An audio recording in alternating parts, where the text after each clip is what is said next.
I received nothing but courteous treatment from them. I want to stress that. And so I received this letter in which he informed me that he was away when that letter was sent, and that if I would please give him a call, he would try and explain the circumstances and so on and so forth. When I came back again, I got a letter, a reminder that I should call him. So I called. We arranged a call with him. I think it was 4 o'clock about a week ago. And he explained, and again he offered a special visit by me. I'd be received by the consul, and then they would ask a few questions about the possible facts which existed that they didn't know about when this visa was issued. He spoke, and he spoke frankly, and I said, shall I be equally frank with you? I'm not interested. It has nothing to do with me personally. It has to do with the treatment which I know, the brutal, cruel, and often unbelievable treatment being meted out to strangers, immigrants, even in some cases, permanent residents, which of course include quite a number of Nigerians. I know of a number of Nigerians who were turned back, who live in the United States, who've lived there all their lives. Some of them have businesses, they have grown-up children, families who are even citizens of our country, but who just left in the normal way to visit home, and then found at the airport they weren't allowed to get on that plane, because in the meantime either their visas were under examination or had in fact been revoked, but they were not allowed to go back there, etc., etc. I don't want to run into you all know what's been going on. It's all over the media. You have friends, you have families there. So I said, it's not about me. I'm not really interested in going back to the United States. He said, but a principle is involved. Human beings deserve to be treated decently wherever they are, wherever they drop their buckets, even places where they're just visiting briefly. He said, I'm sorry, I will not apply for a new date. He's coming to change Nigeria, to bring the glory of Nigeria. We appreciate all his efforts. This is the best president so far. We are very proud of him. We are very proud of him. He has changed our story. See the young here. You know the day when we get here. On Monday we come out to every.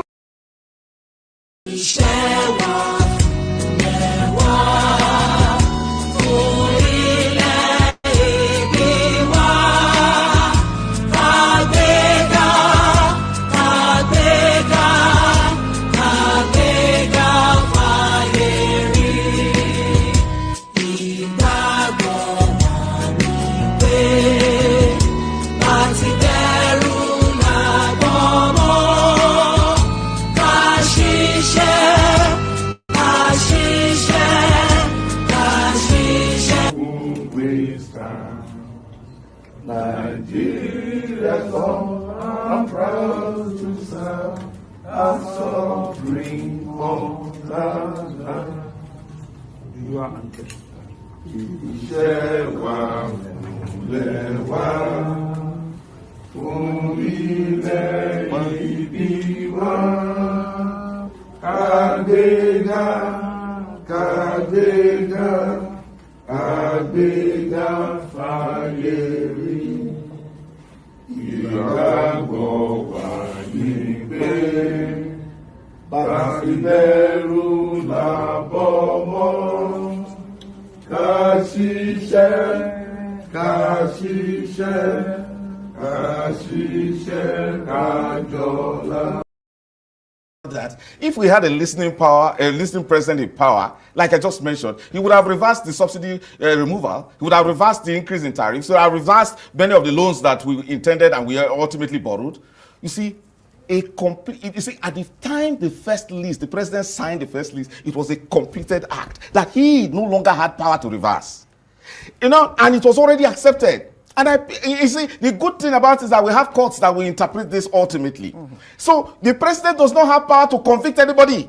As at the time he had completed the pardon of these persons, they were all free. The president is not the judiciary. Section 5 of the Constitution confers in him all the powers, the executive powers of the Federation. But on that note, he has exercised those powers. He can no longer exercise judicial powers by saying, no, I no longer consider you fit for pardon, and I want you to go back to prison. The president cannot do that. It's not within his remit. It's not within his constitutional remit.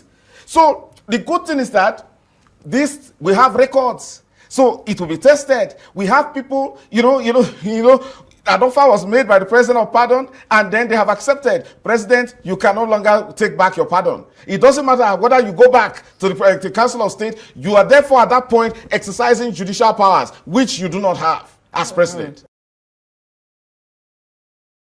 You must have also heard of the increasing rate of baby factories in Anambra State. So there are fresh incidents of violence and encroachment on farmlands. First, what is your assessment of the rising cases of baby factories and illegal adoption rings in Anambra State?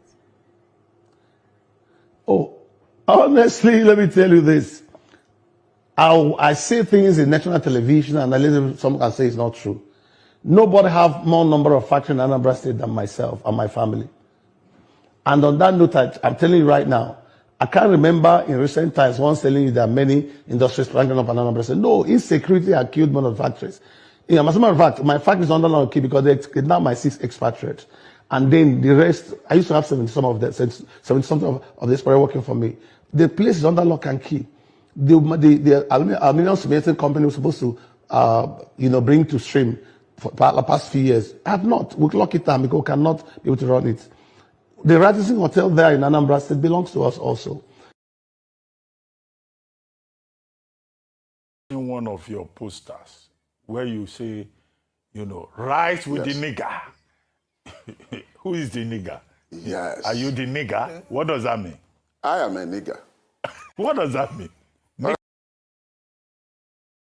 Highlight a video movement in Ekiti State following the official confirmation of Governor Biodun Oyebanji as the All Progressives Congress gubernatorial candidate for the 2026 election on Monday.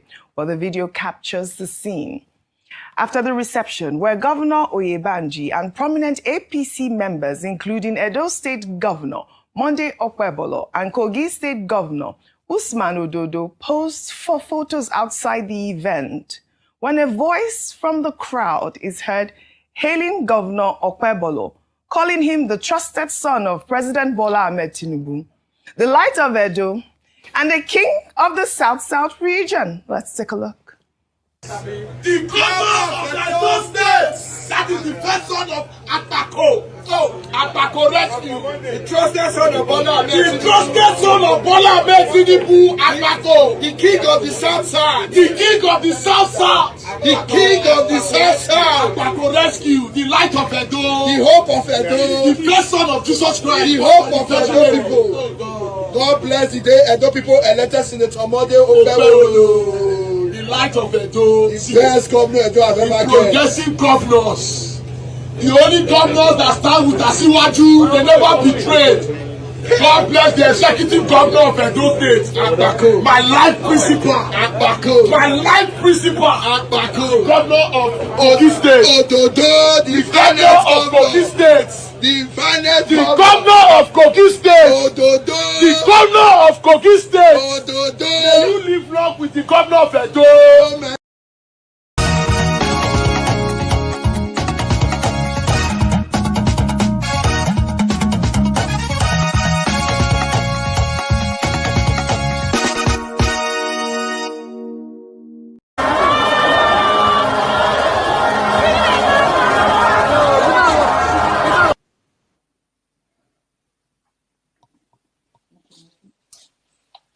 Oh, Some of this rally make my blood pressure go up.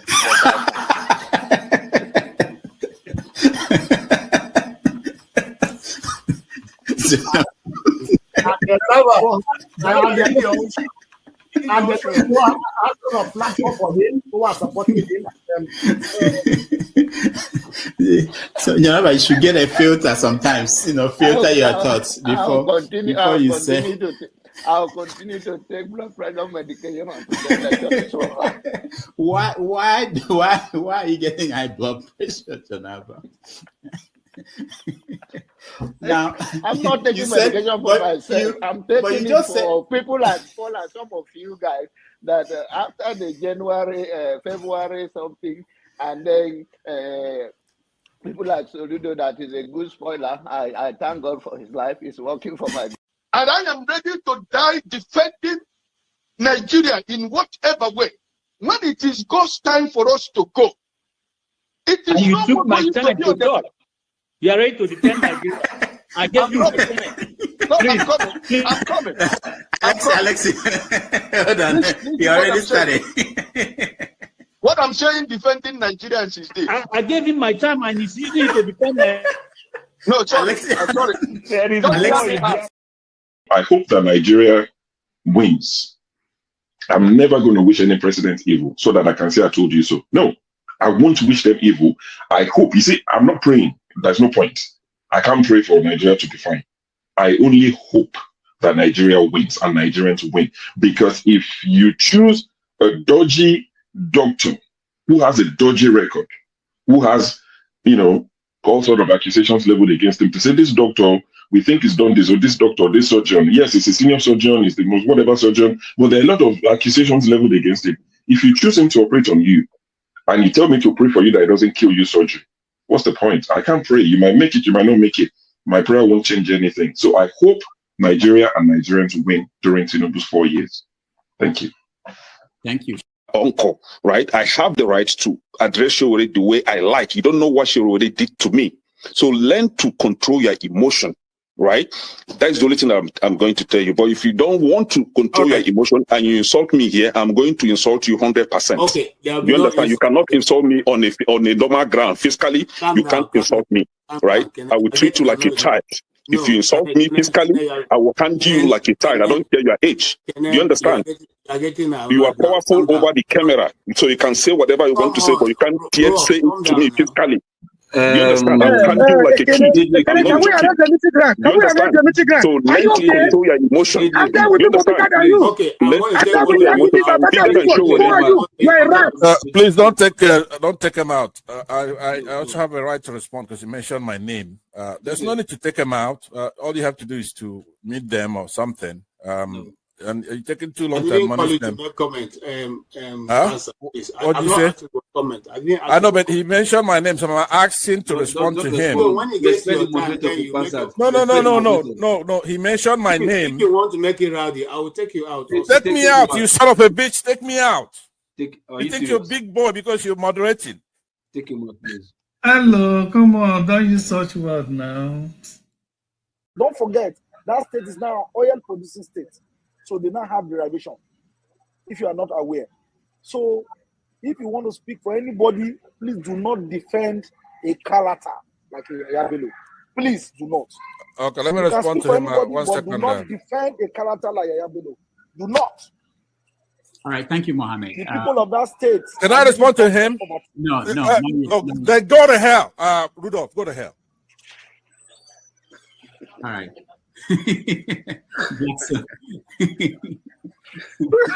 Rudolph, I've never seen this part of him before. Tinubu is a criminal, yes, of course, a categorical grade 1 criminal. The only person more criminal than Tinubu in Nigeria is probably Babangida. But he's a criminal, and is he fit for purpose? Absolutely not. Should Tinubu be the president of Nigeria? Categorical no. Is there a better option than him? That is subjective. So show me who he is.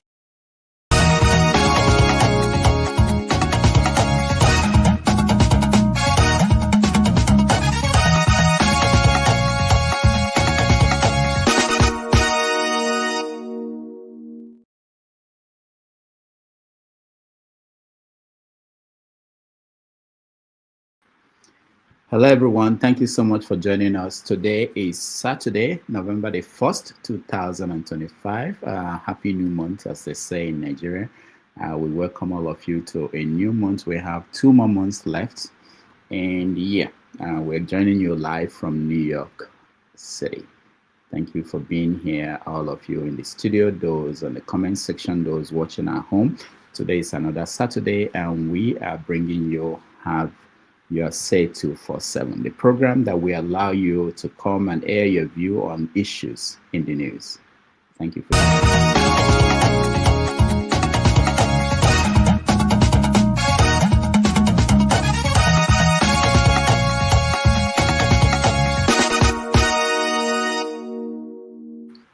All right, as always, there are several issues in the news. Let's start with issues outside of Nigeria.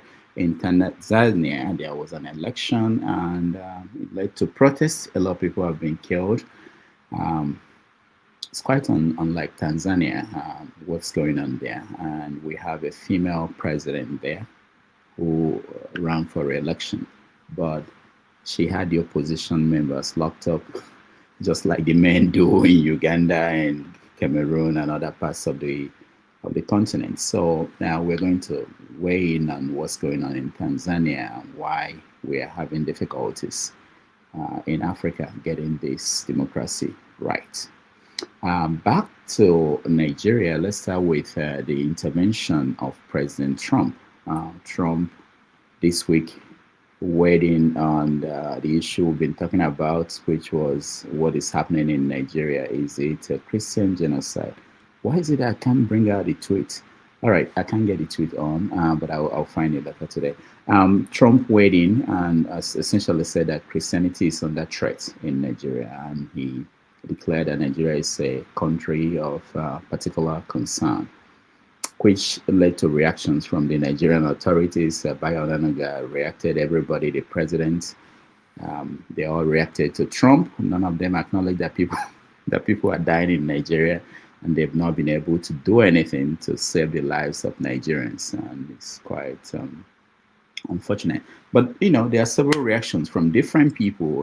People celebrating, people thinking that Nigeria is going to hell, that Trump is causing trouble. Some people say that he's sowing the seed of division in Nigeria.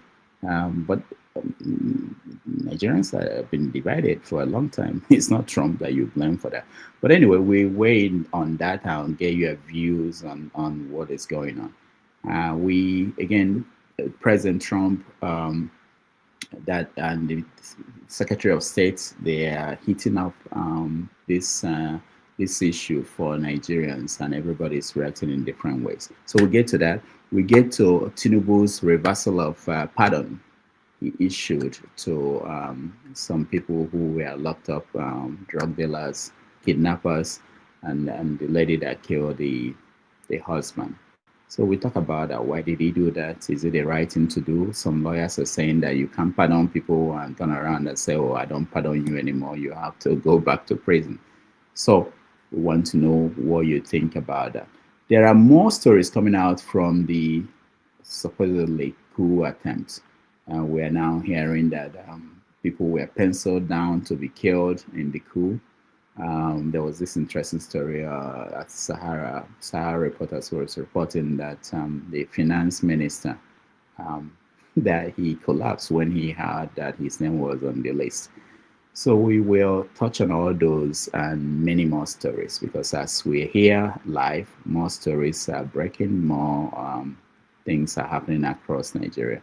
So again, thank you for joining us. We are going to begin our conversation by welcoming people who are in the studio.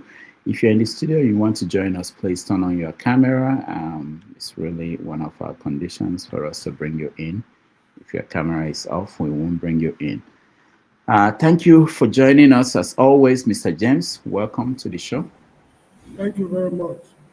All right, Mr. Jefferson, welcome to the show. Oh, thank you very much. And Righteous Man, welcome to the show. Yeah, good evening. Thank you. All right. So I mentioned a few things that in the news. I believe I mentioned that Shoyinka's visa was revoked, and he called a press conference and expressed his shock that he was. That was how the newspapers reported it. That Shoyinka was surprised that his visa was revoked. So let me start by finding out if there is any big story I missed. Mr. James, anything you are watching that I did not mention? In the Republic of, can you hear me, please? Yeah, we can hear you. Good. In the Republic of Guinea-Bissau, there was also a coup plot in Guinea-Bissau. When? Not far from the Gambia. Yeah, when? I think about a week or so ago, some people were arrested in Guinea-Bissau. And you know of what happened in Mozambique. There was a military takeover in Mozambique. Oh yeah, that Mozambique? I think it's Madagascar. Oh, sorry, Madagascar, Antananarivo. Okay. I'm sorry. Okay. Antananarivo is the capital. Yes, it's Madagascar. Yes, that was last week. Yeah. Yeah, we can see the trend. Thank you so much. All right, Jefferson, welcome to the show. Oh, thank you. Is there anything you are watching that I did not mention that is important? Oh, yeah, if I want to mention the designation of Nigeria as a country of particular concern. Oh, yeah, I mentioned that. Okay. Of course, and the response and all that. Okay. I thought you missed that one out. No, I did. You can miss that. Okay. Okay, I think that's it. Okay, all right. Righteous Man, welcome to the show. Yeah. How are you? Well, I'm good. I'm alive. It's few more days to Christmas, so Nigeria should be buzzing now, and people should be happy. Forget about all the hardship of the previous month. A hungry man is an angry man. So there is no happiness in the life of Nigerians that lives here. You know, there is no religious celebration that can take away hunger from man. There is no amount of prayer you can pray to stop hunger when it comes. So Christmas or no Christmas, the issue of Nigerians being hungry is the thing that need to be discussed. Well, I think there's some breaking news in Nigeria that you didn't mention.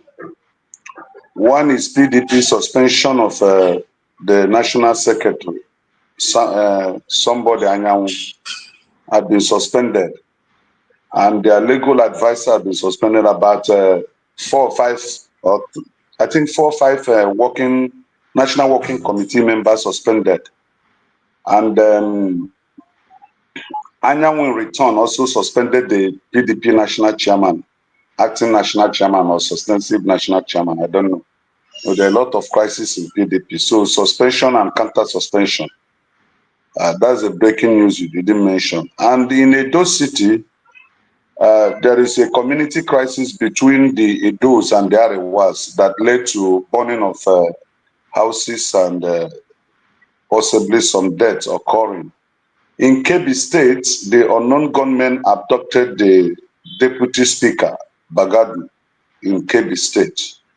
And towards afternoon today, some certain villages in one of the northern states were ransacked, and there was killing that took place. So that's the breaking news we're having right now. And it seems like the Naira gained a little strength, but the strength it's gained over the dollar is not reflecting in the price of items in the Nigerian market.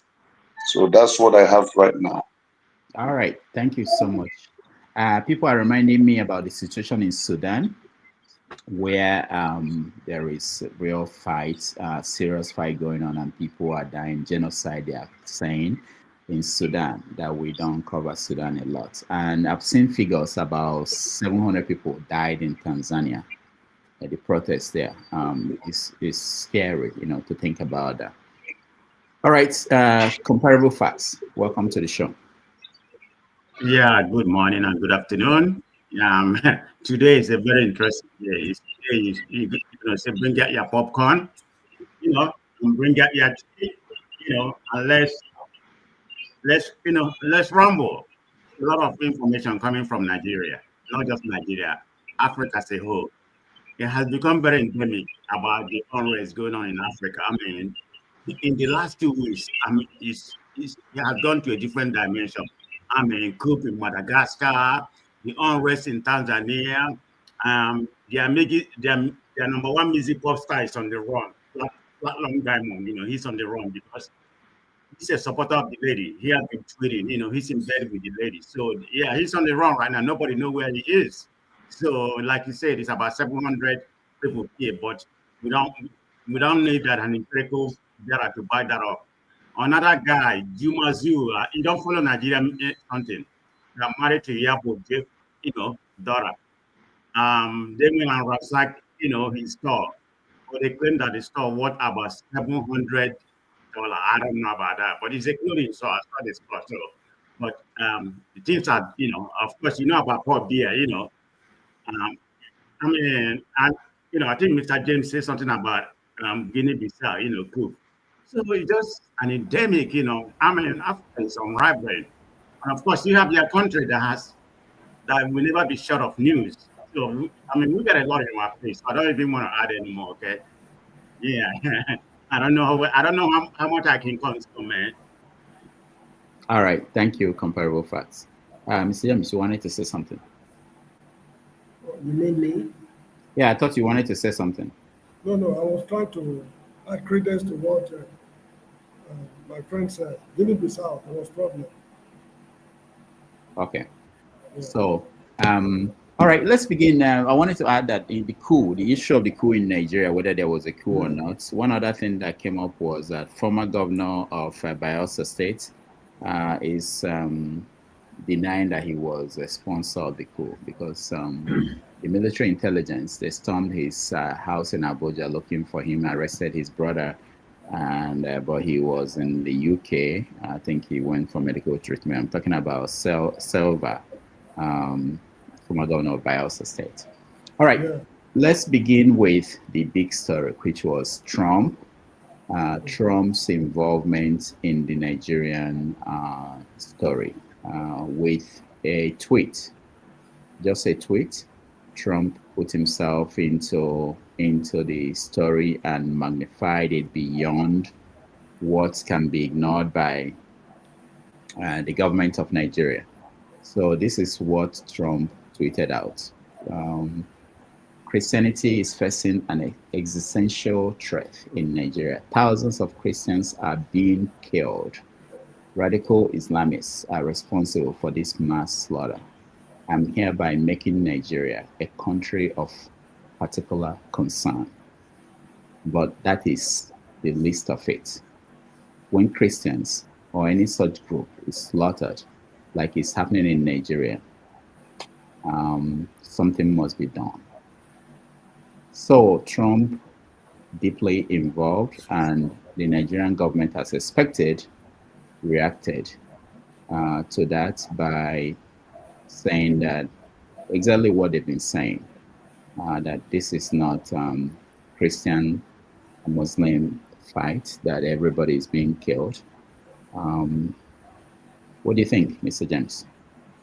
You see, this problem of genocide, in my opinion, is Nigeria's internal affairs. America has got a lot of problems, just as we have our problems. We should not outsource our problems to other people to solve for us. We have the capability to solve these problems. If we are unable to solve it, that is our cup of tea. This is how I see it. I don't so much like other people interfering in Africa's internal affairs. It is only when Africans are able to get themselves organized that people have the chance to interfere in their problems. That is how I see it. This is our internal problem. We have, I want to believe, I might be wrong, but I want to believe we have enough educated men and women to solve this problem of insecurity in Nigeria. If we are unable to use them, I wonder how a foreign power will come and solve it for us without giving us what they call conditionalities. Because in the world we live in these days, nothing is free. The Americans come to help you solve the problem. You just have to give something in return, either crude oil, or you give them a military base, or whatever it is. It's every man to himself and God for us all. So we should learn to solve our problems in our own way. I don't have much to say about this. I think I'll wait. Let me ask you, James. If you look at Sudan, it's our problem. Nobody's getting involved, and we are not solving it. And people are dying. So should we just allow? You look at Congo too. People have been dying there for more than 30 years. There's no war in Africa, of today in particular, that hasn't got internal, what you call interference. Okay. There must be something they are fighting for in Sudan behind the scene. Okay, James. So behind the scene they are involved, but they are not out there trying to stop it. So should we just allow people to be dying in Africa because we are incapable of solving our problems? Can we cite any example of a war in Africa foreigners have helped us to solve? No, I'm not saying that we have examples everywhere, but the point is that what should we do? What should we say? There was war in Liberia some time ago. Liberia is America's foster child. Their only pseudo colony in Africa. When the war broke out, they packed all their troops from what called Liberia and went to Kuwait to restore the emir of Kuwait, whom Saddam Hussein deposed. Nigeria had to go there and solve this problem for them in Liberia. When war broke out in Sudan, Sierra Leone, we also, African should learn how to solve their problems in their own way.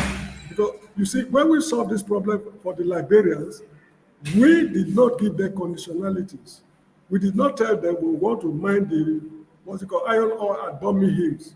We did not tell the Sierra Leoneans we want to mine the diamond and gold. We did it as African brothers to brother, on African brother basis. But when non-Africans come and interfere with our problems, we pay very dearly for it. I don't know of any problem, I don't know of any problem in Africa which foreigners have solved for us, even in South Africa. If not the way Nigeria, Ghana, and the frontline states took the problem of independence so serious, foreign countries were just being hypocritical. They were doing business with South Africa, Zimbabwe, and other, Anyway, this is how I see it. You see, I know that you know more and you have more to share, and that's why I'm trying to push you to share more with us, and you are doing it now. So why is it that Africans are not going to Sudan to solve the problem in Sudan? The problem is this. Foreign interference in Africa's affairs. For example, the government in Nigeria came to power at Chatham House in London. That's where they, that's where they chose the leader. So whatever they do in Nigeria must receive the blessing of Chatham House in London. And the people at Chatham House, they are fighting for their own interests. The way peoples of other parts of the world are fighting for their own interests. So this is why Nigeria need to get ourselves organized.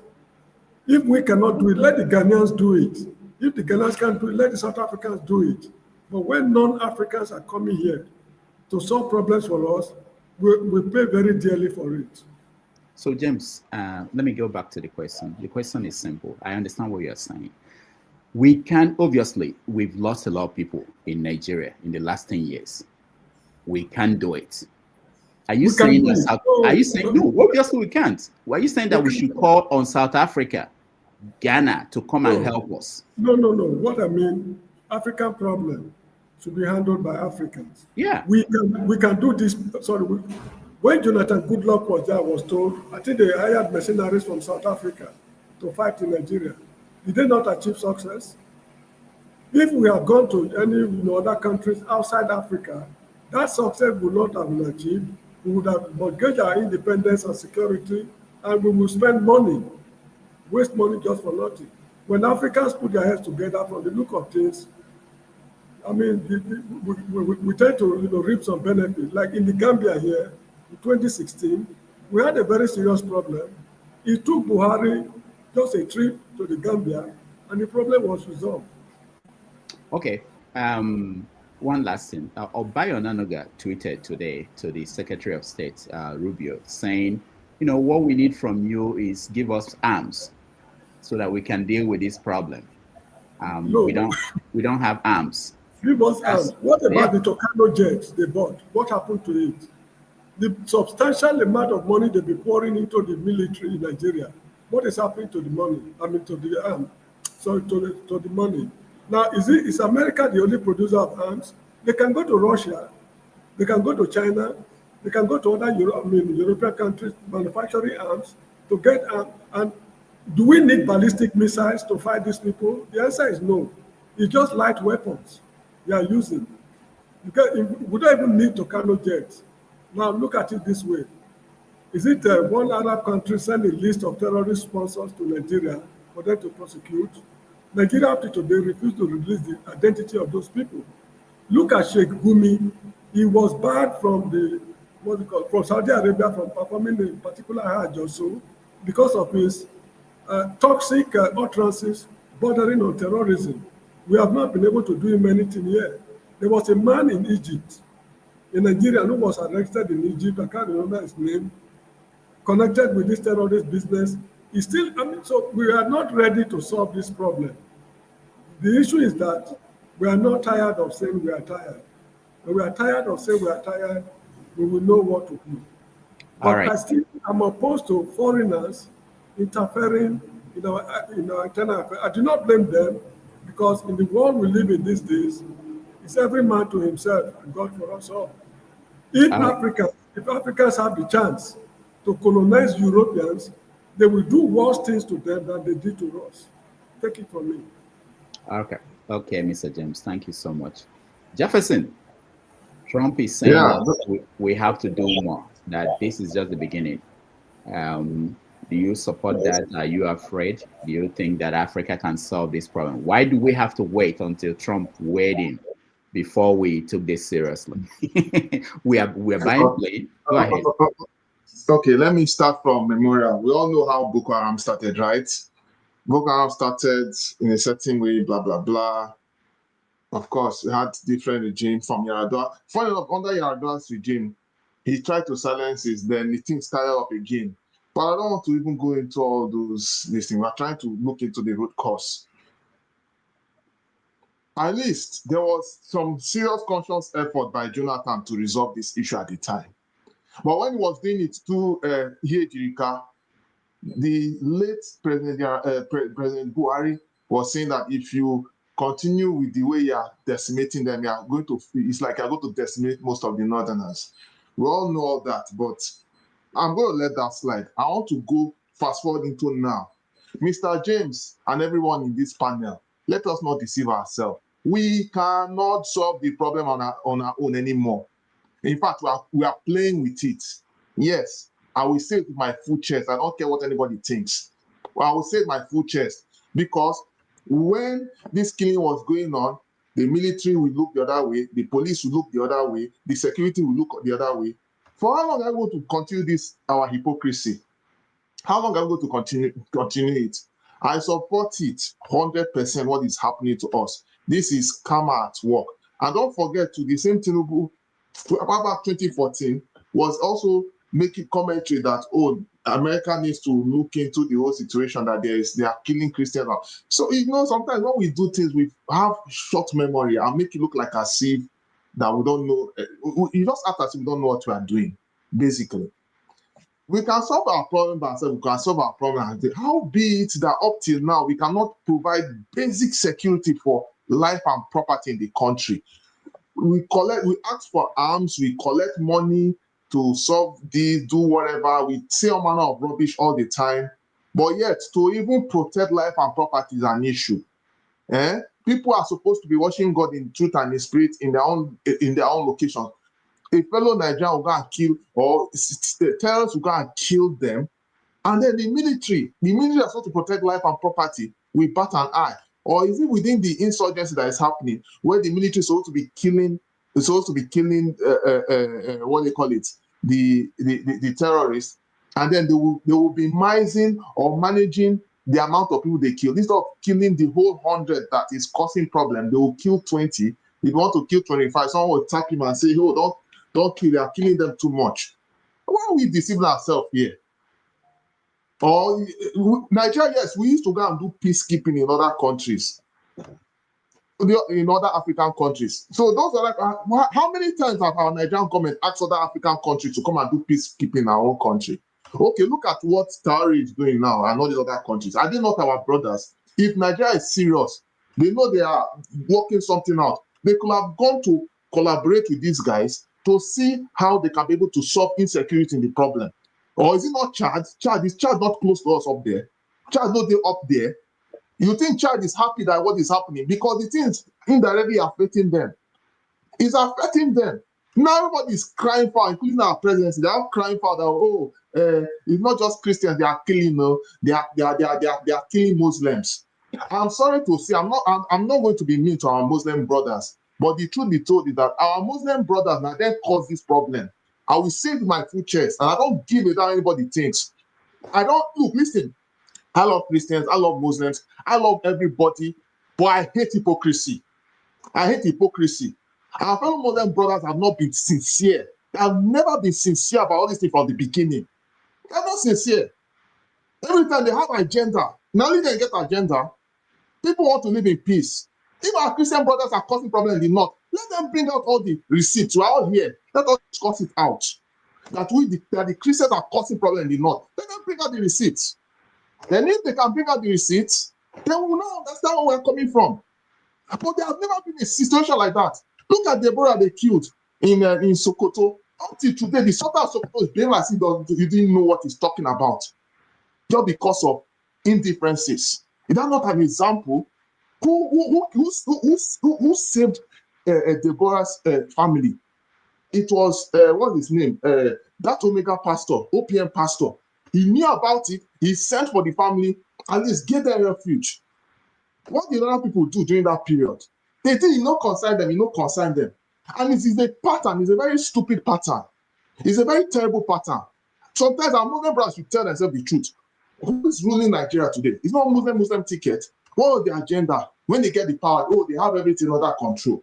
And they stylishly wanted to put in what they call it. They stylishly wanted to put in Sharia into the national constitution. I just laughed when they tried to do it because I knew it's all fun and games. Because they all think that all Nigerians are stupid being in the country. They don't have any rights. There's only that I know what's good for them. So nobody else knows what is good for them, right? Look, we have been so respectful. We have come to a point where we cannot manage the crisis by ourselves. Anybody that will come out here and tell me that the person is deluded. Now we are crying that the US is coming to come and save, to come to the country. Not because if we're able to do it by ourselves, they don't need to come. And of course, it's not for free. There may be one or two things will not come in because we cost it. So next time, when this kind of thing happen, let us be sincere about things. Let's not just not be beaten about the bush. All right. Thank you, Jefferson. Let me just point out, you mentioned a few things. Let me point out that when Jonathan was in power, these were some of the tweets that yes. Tinubu was sending out. The festering Boko Haram attacks on the northeast and massacre of innocent citizens is concrete proof that Nigeria has no government. Let me show you another one from Tinubu at the same period. The slaughtering of Christian worshippers is strongly condemnable. It calls to question the competence of Jonathan to protect the Nigerians. So these are things that as opposition leader, he was sending out, and he could identify what was going on in Nigeria as a massacre of Christians. But now he's thinking that it's something else. So let's go to Righteous Man. Welcome, you're next. What do you make of Trump getting himself involved in Nigerian matter as a solution? Go ahead. Yeah, good evening to every panelist here. The last speaker spoke at least 70% of my mind. I don't think that Trump, I think Dr. Rudolph, you are giving Trump a bad caption. Trump did not get himself involved. Nigerians were the people that went to the United States and cried to them for help. Not Trump. Don't say Trump got himself involved. No. Nigerian Christians, associations of Christian bodies, traveled to US and cried for help. Nigerian preachers, through different medias, reached out to the Americans, to European Union for intervention. So it is not Donald Trump issue. And I think the data that the Americans have at hand, Ted Cruz and the man that Ronald Mokore bribed to come and save the face of the government that failed. I forgot something, Arnold or whatever. The data, the statistics they have on ground or at hand were all living proofs to show that something terrible was happening in Nigeria. It is not good for us to forget the recent things that have occurred in Nigeria, the massacring, the killing of innocent worshippers. The last speaker did mention about Deborah. And the question I want to ask you, please, if you can help me. I don't live in the United States. I've not been there before. What happened to Deborah? If it did happen to an American citizen, American migrant in the United States, do you think that those people who led to that mob that got that girl killed and burnt, that they will go scot-free? Do you think that any political party in America that was leading America at that point in time will allow it to go scot-free, or that party will win the next election if nothing was concrete was done? Can it happen in America? The mother of Deborah, the presidency did nothing. The case was just closed like that. How about Ali Shuaibu, that innocent Christian girl that refused to denounce her faith and was taken into captivity to today? Is the government of Nigeria saying anything about that little girl? Has she not been forgotten? How about the Baptist church, where a lot of students were taken into captivity? Have all of them been recovered? The Americans and the rest of the world were taking data of this event in Nigeria and waiting for government to act decisively, which they failed. So it is not Trump. Hating Trump, don't drag Trump into it. His acting is based on the position he occupied as the American president, and it falls on his table to act because of the report and the data that he had in his possession, which also prove that the Nigerian government have been complicit in handling our security issues. If anybody tells you, listen, that Nigeria is safe, that person is a liar. It must not be Boko Haram, it must not be ISWAP, it must not be bandits. The entire Nigerian state is unsafe. Because if your car gets spoiled, I live in Lagos. Let's assume that you have a broken vehicle on the road. Within a twinkle of an eye, you will see these Agboros They will round you up and begin to demand money from you. If you fail to pay, they will vandalize your vehicle and maybe possibly got you beaten. I was driving sometime, I think a few weeks ago. I was coming from Sango Ota down to Oshodi, and my vehicle started jacking. So I called my mechanic. He asked me, "Where are you?" I mentioned the place. He said, "Please, sir, do everything possible," because it was around 7 o'clock, 7:30 p.m. He said, "Do everything possible to make sure you do not park around that place, because your life will be at risk. Your vehicle will also be vandalized." I am talking of a mega city they call Lagos State. In a secured environment, in an environment where the government is living up to expectation, should I, as a citizen, have such fear that my life is in danger just because I have my vehicle, having some problem at that very good hour of the day?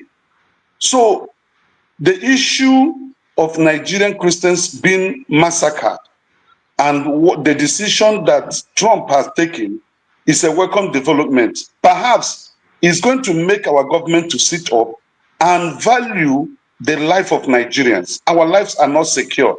That is just the truth. Thank you. All right. Thank you, Righteous Man. Comparable facts. Righteous Man agrees that Trump... Everybody that just came in late. It's very, very interesting about what's going on. But let me start with a quote from Donald Trump. You already read it, and he said the Christians face existential threat, and he can't stand for such atrocity. I didn't quote him Barbados, So right now he has sent delegates to investigate about what happened. I don't think Ted Cruz is one of the committee or whatever. And he stated all options on the table, which includes sanction and other kind of things, that has not been implemented yet. So why am I saying this? I feel for my country, okay, because what actually happened, they have let a foreign country, United States, define what is actually going on in Nigeria. The genocide, you can call it a partial genocide. So let's not miss word. There's a targeted Christians. Because Nigeria doesn't keep data. The reason why I say they let the foreign people define them, the data you can get is from United States and Western countries. They make it sound like about 63,000 to 33, which is half and half, that more Christian has been killed. Whether more Christian has been killed or more Muslim has been killed, that's not even the issue. Nigerians are dying. So let's call it what it is. Right? Is that a genocide? Is that a targeted against the Christian? Yes, there is. Genocide, is an evil against the tribe. You can tribe or section of people or Christians or whatever. There's a genocide going on in Nigeria, but so let's call it what it is. We know what's going on in Southern Kaduna, even as of yesterday. There's a lot of killing going on in Southern Kaduna, kidnapping. Of course, we know what's going on in Benue. Our government has been an ear about what's actually going on. They didn't try to tackle it until they let a foreign people define it. They don't even have the data to show people right now. Say, okay, if you're gonna say there's no Christians are not dying, what's the data? They don't have. The only data, empirical data that's available, I don't know how far it is. It's an estimate. It's by foreign people. So the guy, Trump envoy, came here. Was it about last month? I think his name is Marshall Bully or whatever, the one, representing Arab and South Africa. Of course, he's a Muslim. And he stated there's no genocide going on in Nigeria. More Muslims are dying. From American government, they're not stupid. They know what's going on. So they're not even going to listen. Even at all, he's an envoy representing Trump in Arab and America. They didn't even listen to him, what he said.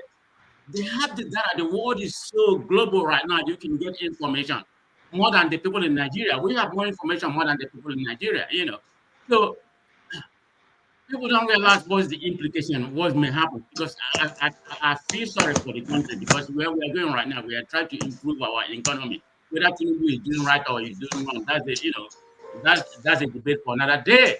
But this is going to have a lot of implication on on Nigeria if actually if they actually take the route they want to take right now.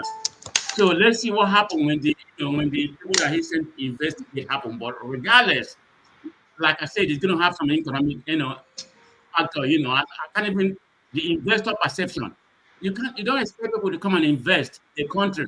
Like they say there's a conflict, religious atrocity. No, investors is not going to come in. They may even stop the aid program, tourism and all that kind of thing, visa restriction. Of course, we know the currency, how our currency may weaken, inflation and other impact it may have if this actually, take effect. But maybe this is a good thing in other way. You can look at it in a good way. Maybe this will awaken the Nigerian government to do something. Because they have been lackadaisical about what's happening. Even you just posted what Tinubu said. This hypocrite when it comes to Nigerian government. You said this during the Jonathan time. And all right. Compare fast. Thank you. Let me learn. Give me No, the time is up. I have to. We have so many people and we have so many topics. We can't spend more than 4 minutes. Okay. Sorry. KJ, you're next. So what I want people to do is don't repeat what other people have said so that we can get to what do you think will happen next and how is the government reacting, whatever angle you want to take. 4 minutes. Okay, here's my angle. What is happening now is not new. We saw it coming. It was politically removed. When the Buhari regime came, they did everything possible to woo the American Secretary of State, who went and said, "Oh, these things they are farmer headers clash." If you go back to the meetings, you will see that he made a very big conference saying it was farmer headers clash and it had nothing to do with whatever we are facing now. So that was why it was in the first place dropped, not because the level of terrorism had come down. Some days ago, last week to be precise, I talked about Dogona Hawa on the massacre that went on. That was 2010, which I did a story. I was great. I mean, I had the privilege of doing that story. Today, the same reverend have gone to that spot.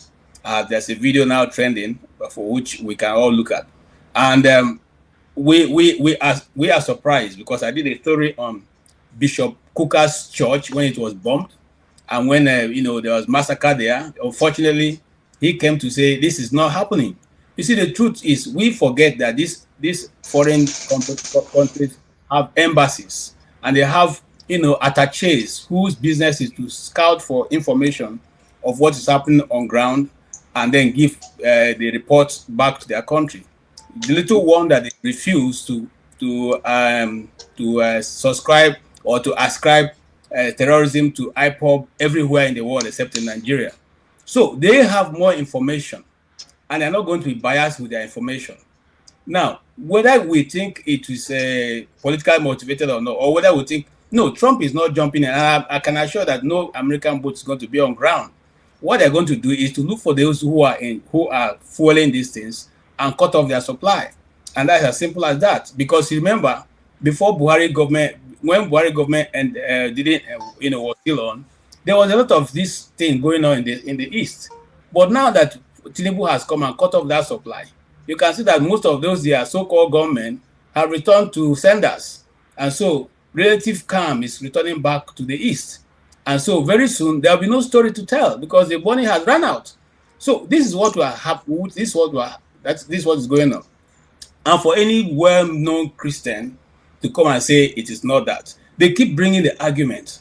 But it's not only Christians. Muslims are too being killed. Who cares? They are Muslims. You didn't say they are Christians. So if the Muslims decide to be killing themselves, should we also allow them to be killing us because they want to kill themselves?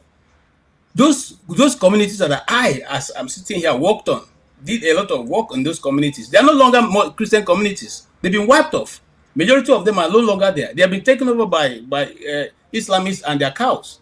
Are you saying that these things are not true?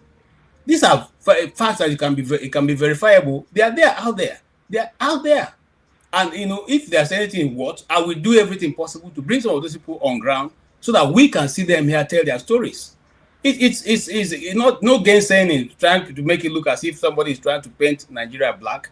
We should be able to solve our internal problem. If we refuse to solve it, then the world will step in. It's just like you beating your wife. Every day you're fighting your wife, beating your wife, and you think your neighbor will not one day break your door to come and save the woman before you kill her. It won't happen. That's what's happening here. If we think, look, it's Rudolph, think about it, because that's what runs me mad. You send your officials to go and defend a policy that you can simply take care of in your backyard. You send people to go and tell them this is not happening, and it's not only the Christians, it is all of us.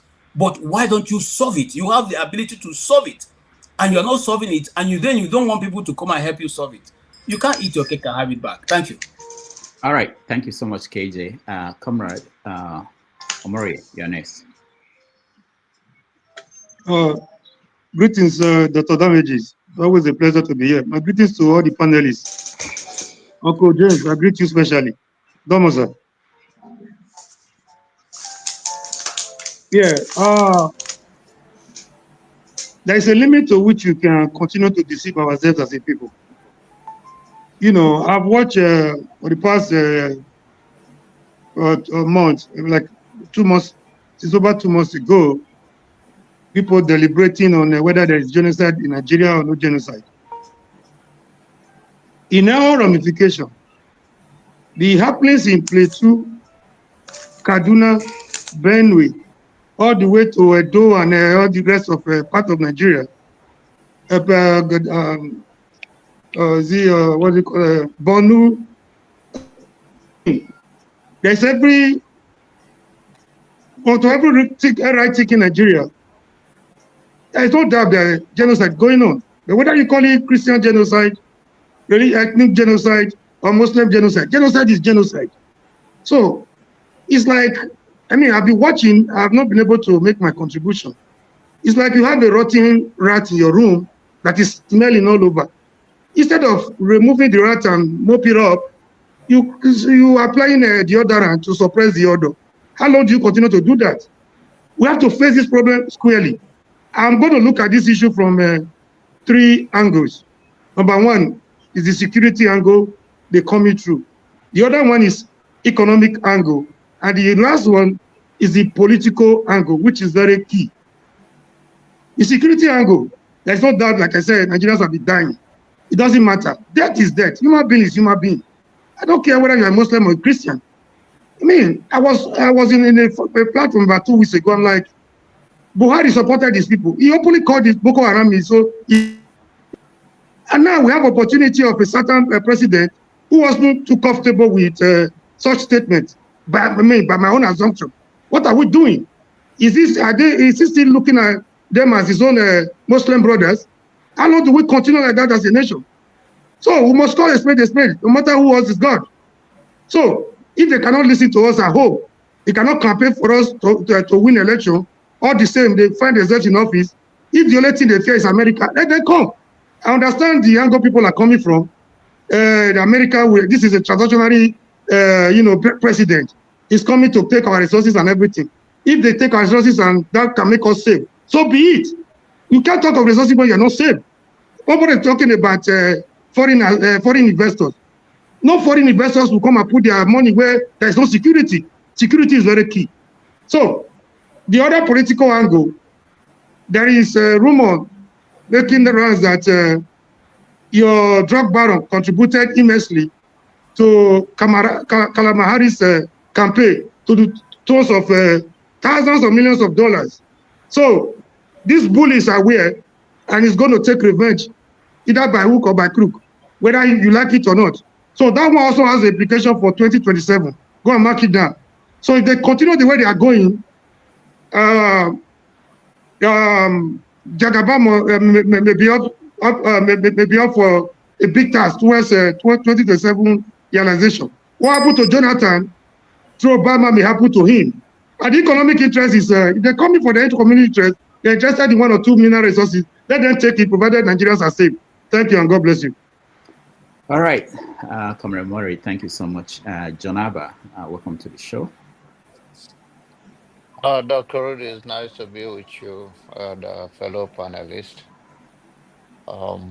You want to rephrase your question, or just want to talk? Oh no, just take it from any angle. People are mentioning this issue of what is going to cost Nigeria if America shows interest in Nigerian affair in terms of helping to solve this problem that Nigeria apparently cannot solve or do not want to solve. Well, thank you. I don't believe that they are there to solve any problem. rather to turn it to their own advantage of whatever it may be. I also don't believe that you have the right judgment to influence in a positive way. Americans are dying. There's no food. People are starving. A lot of challenges in America as well. We understand our unique problem, but I believe it's lack of leadership in our society, in our country, and the citizens, home and abroad, should do more. I saw a young man who is working, I think he's from whether Edo State or Delta, with the security personnel, chasing or rescuing people from the kidnappers and making the community more safe than it is before. We all have part to play as a citizen, uh, and that is the Nigerian people have to rise up to their own challenges, believing that any foreign, because Americans have a bigger influence around the world, will solve our problem. I don't believe it. I think that's miscalculations by So people. Janaba, who should solve it? What should we do? People have died beyond what should be acceptable to any society. If we can, if America, you don't want America to come or anybody from outside, who should solve it? They can come, but they cannot solve it. The leadership have to rise up to the challenge. But they are not. They are not. One of the panelists says that during Buhari, that the citizens were dying and they asked them to stay away. And the comment coming from Tinubu, then even yourself, you mentioned it, that he was against it. But now he's the president of the country. Why is he not doing anything to protect the citizens that is presiding over? It's lack of will. It's not that they don't or they cannot solve it. And watch now that you make it a topic. 1 year from now, let's keep spinning this language or thinking American will solve it. This is not the first time that Nigerians have come to a level of anything, and so Americans should come and help us or solve our problem. When you have a problem in your immediate family, even in your own household, there are ones that the law of the land will not allow you to do. But there are ones that have a responsibility. They may arrest you as many times as you commit the crime. If it is a bailable offense, they will bail you. If it is a crime that will give you time in jail, they give you. If it is thing that they will take you to mental health institution to hold you, they will hold you and release you. That doesn't solve anything. So Nigerian people have to rise up. The leadership have to have the political will and trying to push this thing. If you think America is going to solve it, any other nation, it's not going to happen. And we are here to see it. Thank you. All right, thank you. Dexter, Janaba is saying that we'll just wait. In a year from now, we see that America could know how to solve any problem. So what is your take? Thank you. I think there's something that we do in Nigeria. We don't want to be progressive about things. It's like having a cancer and saying, "Oh, if I do chemotherapy, my hairline is going to go off and it's going to affect me. Oh, so let's just wait let me just stay. Let me just stay, and the cancer will kill me." Well, first of all, it's and this is the reason why the country can't work. When we cannot even be honest with ourselves about things. When a country cannot have fairness, justice, truth, there's no need for it.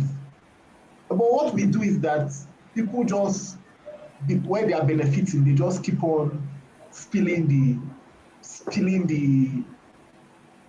narratives, the propaganda.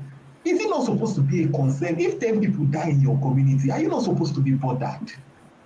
If you are in your community and some people invade your community and kill even one person, is it not enough for you to be concerned? If you are, look, in the UK, there was Keir Starmer was in the European Union. They were having a meeting. There was a bombing in Manchester. He left it. He left the meeting he was with the European leaders. He left it and came to Manchester. He visited the site immediately. Whoa, then Nigeria, 60-something people will die. The president will be traveling out. What do you expect? It's like you having a child and you have children in your house. The children in your house are dying.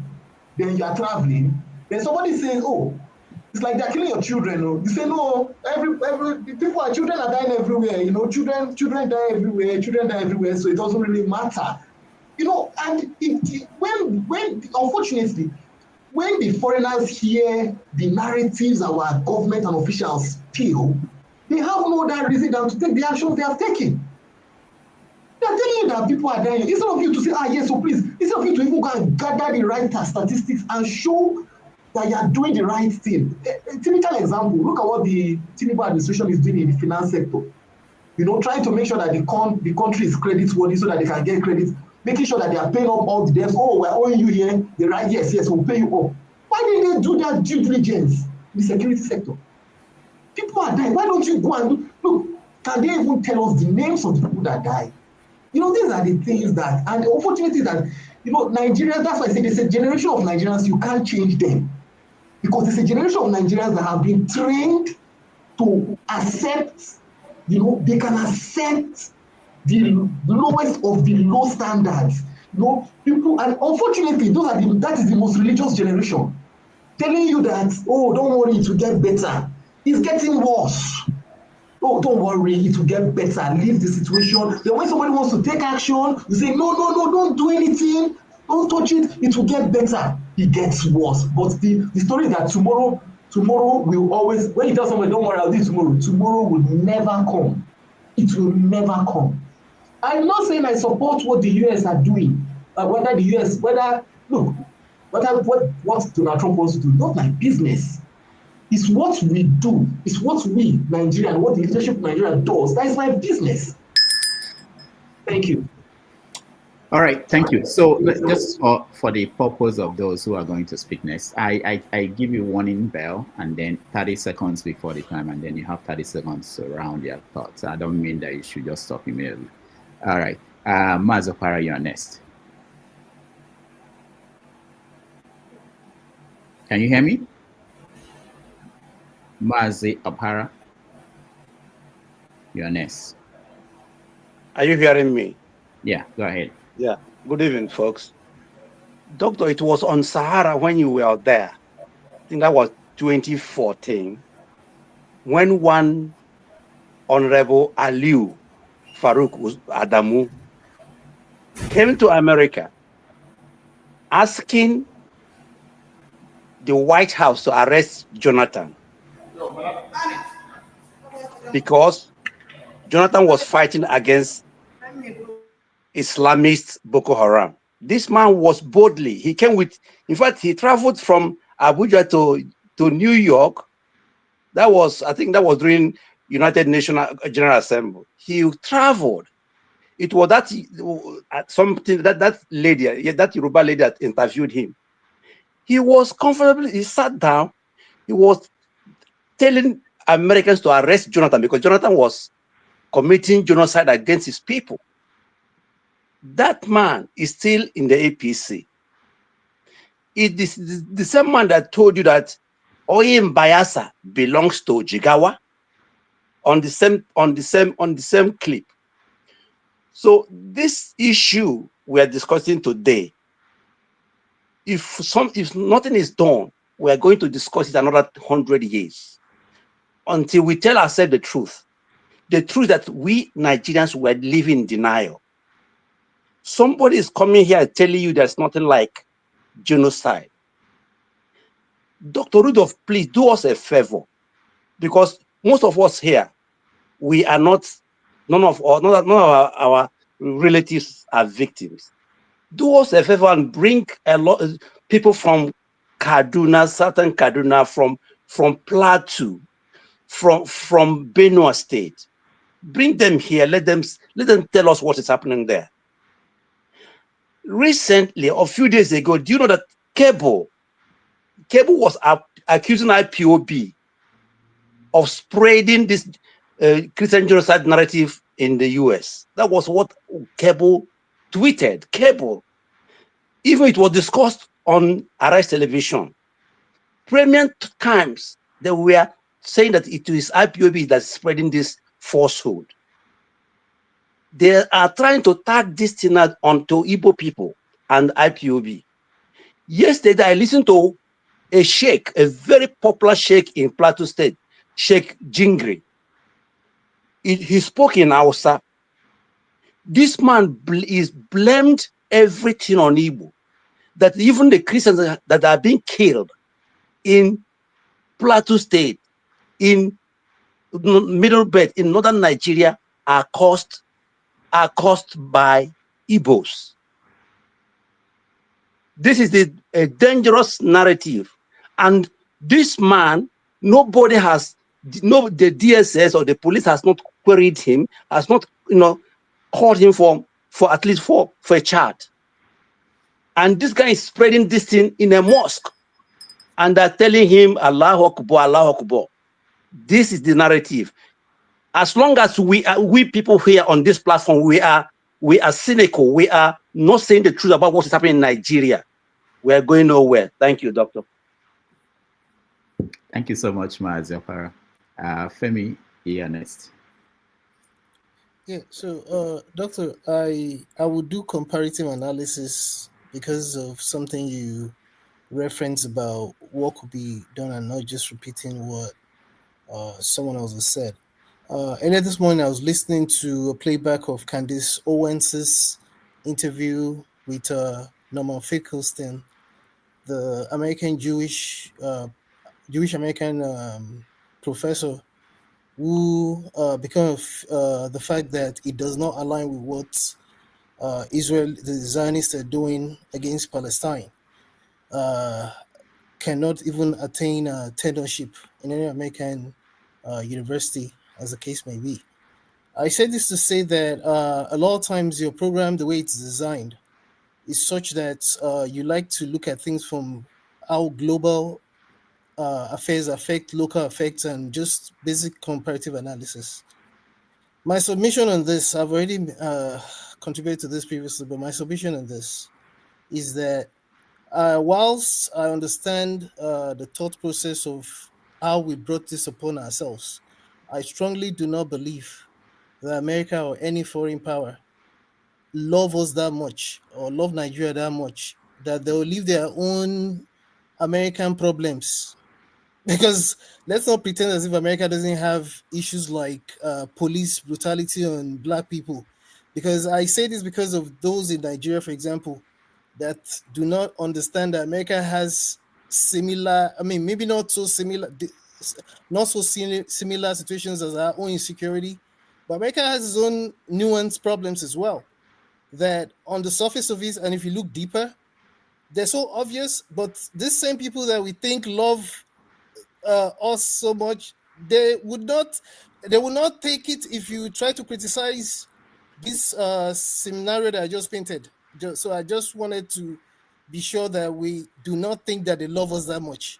Ultimately, it's left to us to decide, even if we do need America or other foreign help, we know where they're coming. If they decide that, okay, they want to help us in terms of help, and I use that word cautiously, in terms of certain resources, surveillance, especially if, because even that as well, I'll still be suspicious. I do not necessarily believe that they really care like that. I still think underneath it, whether one likes it or not, a lot of these things are tied to resources, and there's no other place to grasp it as much as when you look at what's going on in Venezuela. There's an in-depth thing that's going on whenever you see all of a sudden interest of people like Ted Cruz, who doesn't know what he's talking about half the time anyway, or even Bioma. I'll keep it that way. All right, thank you. Femi, you said something that made me remember. Shegumi's father, Abdulahil, I think Gumi, he said something during the first Gulf War. He said that in Islam, you are not allowed to drink alcohol. He was asked a question, he was being interviewed, and they asked, I think I've said this on the show before, I don't forget that. He was asked, why is it that Kuwait, they are bringing America to help defend them during that war when Iraq attacked Kuwait? The infidel, why are they bringing the infidel to defend them? And he said that as a Muslim, you're not allowed to drink alcohol. But if you have a bone stuck in your throat, you are allowed to drink alcohol to let that bone go down. So I don't forget that. So you said something that made me remember that. Yeah, let me just say something to that. And you're right. However, if you look at the historical perspective of how the Gulf, all of those Gulf states became where they are right now, you also understand that there's a whole lot of dynamics to it. And that's why it's not a surprise that you begin to see even the likes of Saudi Arabia beginning to pivot to Pakistan for certain kind of security. See, it's deeper than what we kind of say. So I'll just keep it that way. All right, thank you. We have 3 more people. We change topics. We have to move quickly today. Try to be efficient, use our time well. 2 Niger is 1 Brent Cell. Welcome to the show.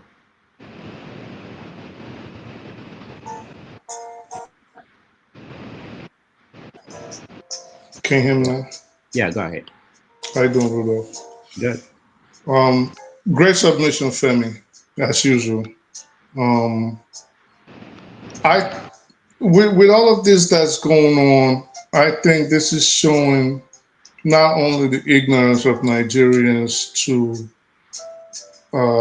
the happenings of geopolitics and what's happening in the world around them, but it also shows that Nigerians are a very hypocritical and wicked bunch. Now, a lot of y'all might not like to hear that, but that is the truth.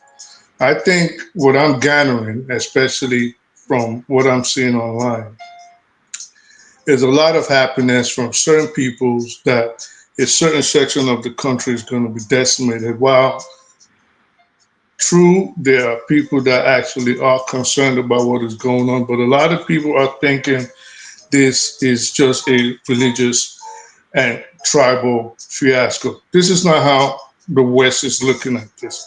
I'll tell you this, Rudolph. If it's really about the fact that all of a sudden the Republicans, led by, well, of course, Donald Trump is the president, are truly concerned about Christians, forgetting the fact that Donald Trump actually has told you guys that he's not a Christian, okay? Let's look at what's going on in Palestine. Jesus, because let's cut to the chase. Jesus himself was Palestinian. Jesus's people in the Palestine were the first Christians. These people are being decimated, killed and burnt, murdered every day. None of y'all on here has ever complained about it. Even when I bring it up, I get shut down.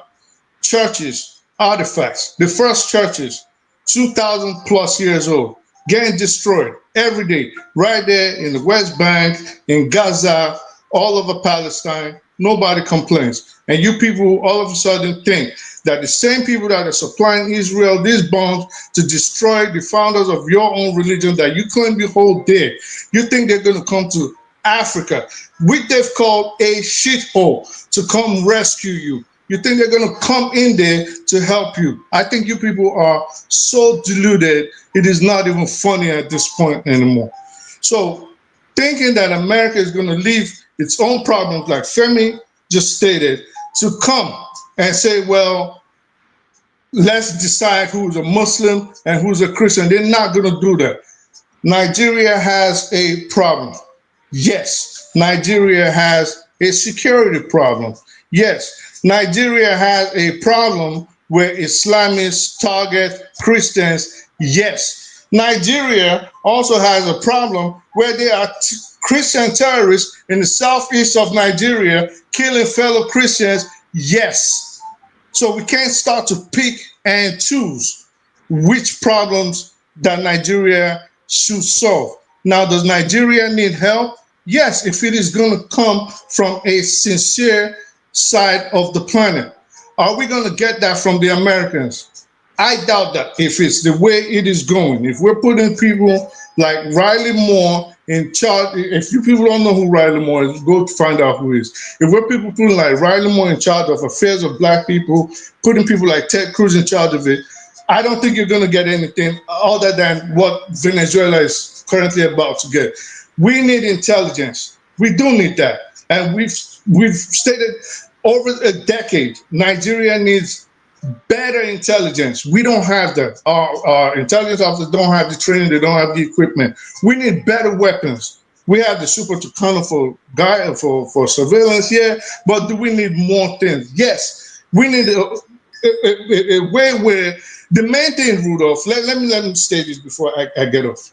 When have you ever seen America take care of this kind of problems? If you make the mistake of putting us on the boots with boots on the ground, what's going to happen? That country is going to get destroyed. It's going to get left alone like Vietnam. They're going to leave it alone like Afghanistan. They're going to leave it alone like they left every other place that they went in, and they never solved the issue of an internal insurgence. So what Nigeria needs to do is pull itself by the bootstraps. I've always come on here, I've said the same thing, I've reiterated it. Nigeria needs to take care of its citizens, educate them, because if you are an educated,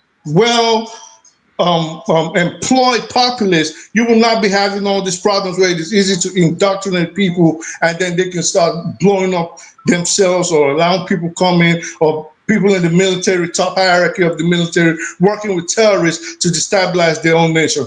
We're here. Let me not take up everybody's time. This is something I would really, really love to talk on or touch more upon. But let me give it to the next person, which is obviously Tony, whom I respect very much. 30 seconds, please.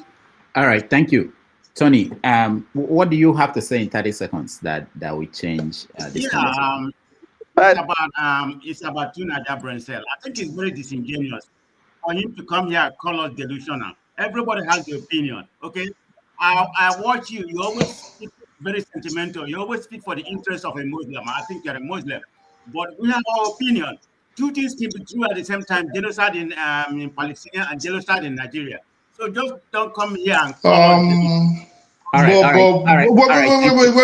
Rudolph, 10 seconds. What part of everything, I think you just wanted to hear yourself talk. Maybe you want to rewind what I said and maybe you'll be able to comprehend it better. I don't have time to waste. Please go listen. All right, guys. See why I don't want this interjection. So it takes away from other people having their own view, opinion expressed. Tony, welcome.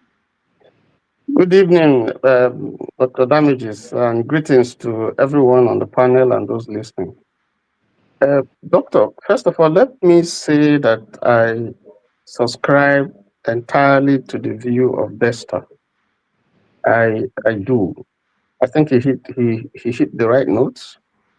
I'm worried that some of us here are involved in what I call denialism when we see what is happening to our country. I am a victim of genocide. So when I see genocide, I understand it. I know what it is.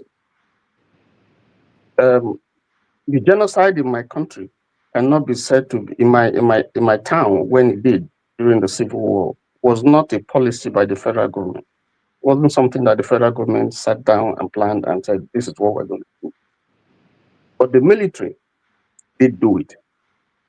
So what I see here, is I would align with what the Tortive said when the president visited Benue following the Yelwata massacre. And when he spoke to the president, he used the word genocide. Now, these are the people who feel the pain. These are the people who have been going through this unfortunate incident over and over again. The governor, Autumn, screamed. He talked about it. People had their eyes blocked and they said, go and show yourself to the governor. People have their hands chopped up. Villages were driven off. People were killed, burnt. And yet, the government appeared, demonstrated insensitivity to the problem of Benue. I'm just using Benue, for example. So for anyone to come and say that there is no policy, and Benue is 90% or more Christian. So for anybody to say that there's no genocide, I find it difficult to agree with that person. Even though I concede that this is not a policy of government, federal government, to exterminate certain people. But you can see, as a bystander, as an observer, if you see, the lackadaisical attitude of government, nonchalant attitude, if you like, of government, so the series of killings that have been happening all over the country, the only conclusion for an observer would be that, this is something that is targeted against certain people. And I hold that view. Now, if you go further, and you look at those who are perpetrating this evil, you want to ask, who are these people? You know the answer. Why is it a particular people who are perpetrating this in the north, in the southwest, in the east, in the west, and so on and so forth? So let us stop lying to ourselves. Now, if you take somebody from outside to point to us what we are not seeing or what we are denying that is not happening, then we have ourselves to blame. I think this focus on America and criticizing America and demonizing the American government is a shame, because we have not kept our house in order. The government has not done what it's supposed to do, and that should be the focus. The government has failed totally, and if it takes that pressure for the government to now begin to take action and defend these people, come on, we're not in a situation of war. Look at how many people who have died over the years from this nonsense. So if it takes another country to point to us to say, listen, this thing cannot continue to happen, I am with them, because we put ourselves in this situation, and it's unfortunate. The government has to wake up and stop this nonsense. Let me stop there. Thank you. All right. Thank you, Tony. Annie Electrical, you're next. Hi. Hello, everybody. Let me take you from the guy that spoke before Tony. Yes, you say Nigerians are delusional, and you are one of those delusional Nigerians. And that's the truth. It's annoying when people see the truth and they don't want to say what the truth is.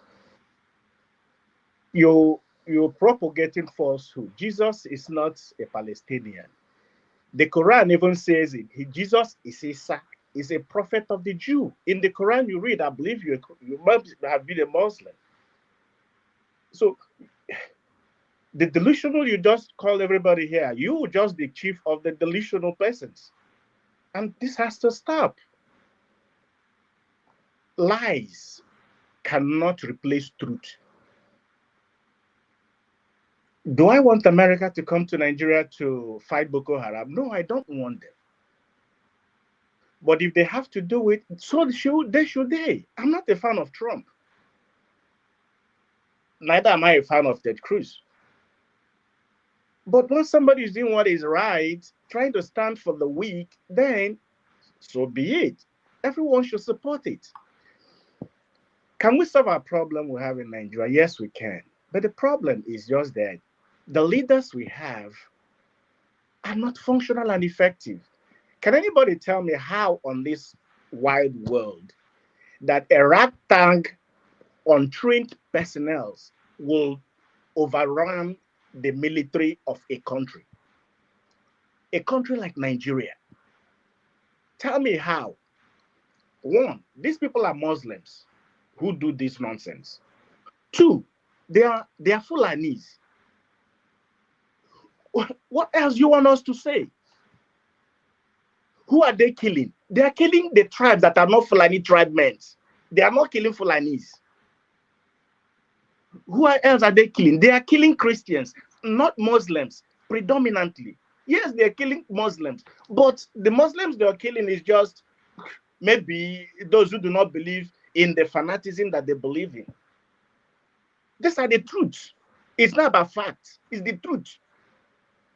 If your brother is a Christian and is killed in those occasions which they overrun those communities, how do you feel?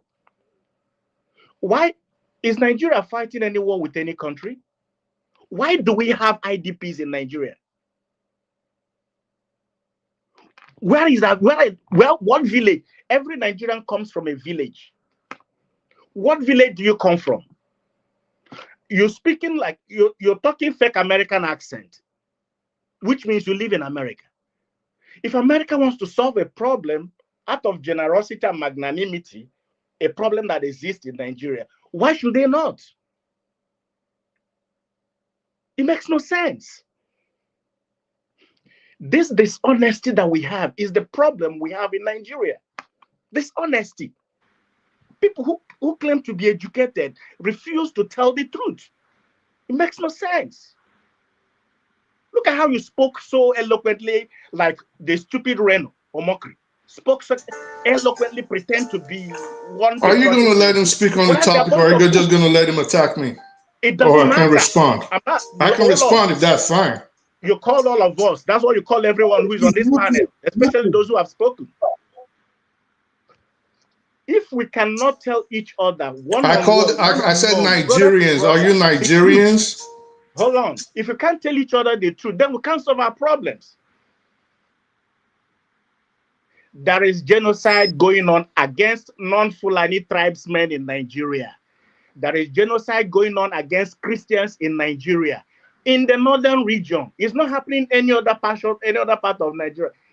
There is no genocide against Christians in the southeast or in the south-south. It's only happening in the north, where they are predominantly Muslims.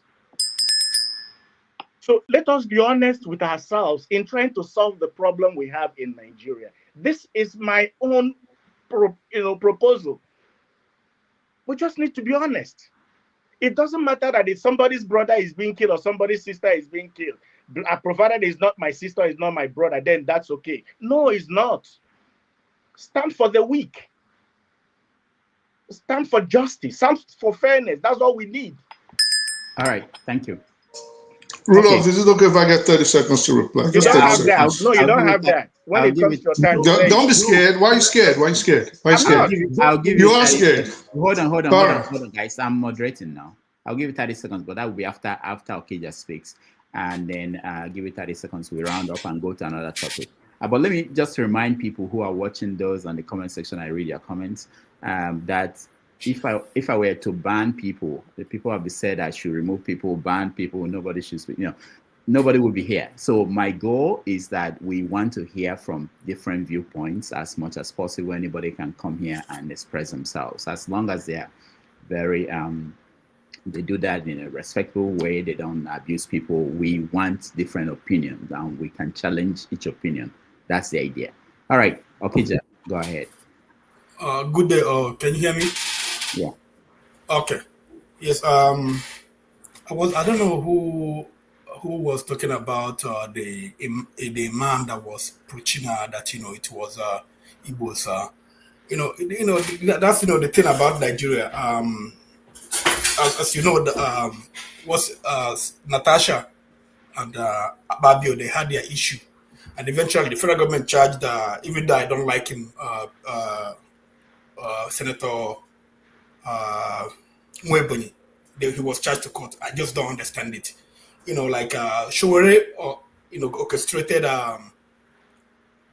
rightly demonstration, whatever.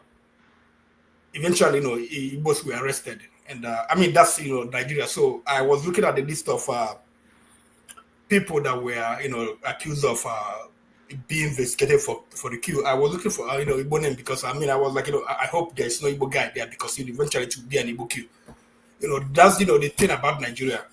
So I'm not surprised that some man is saying that Igbos that they are doing the genocide, but.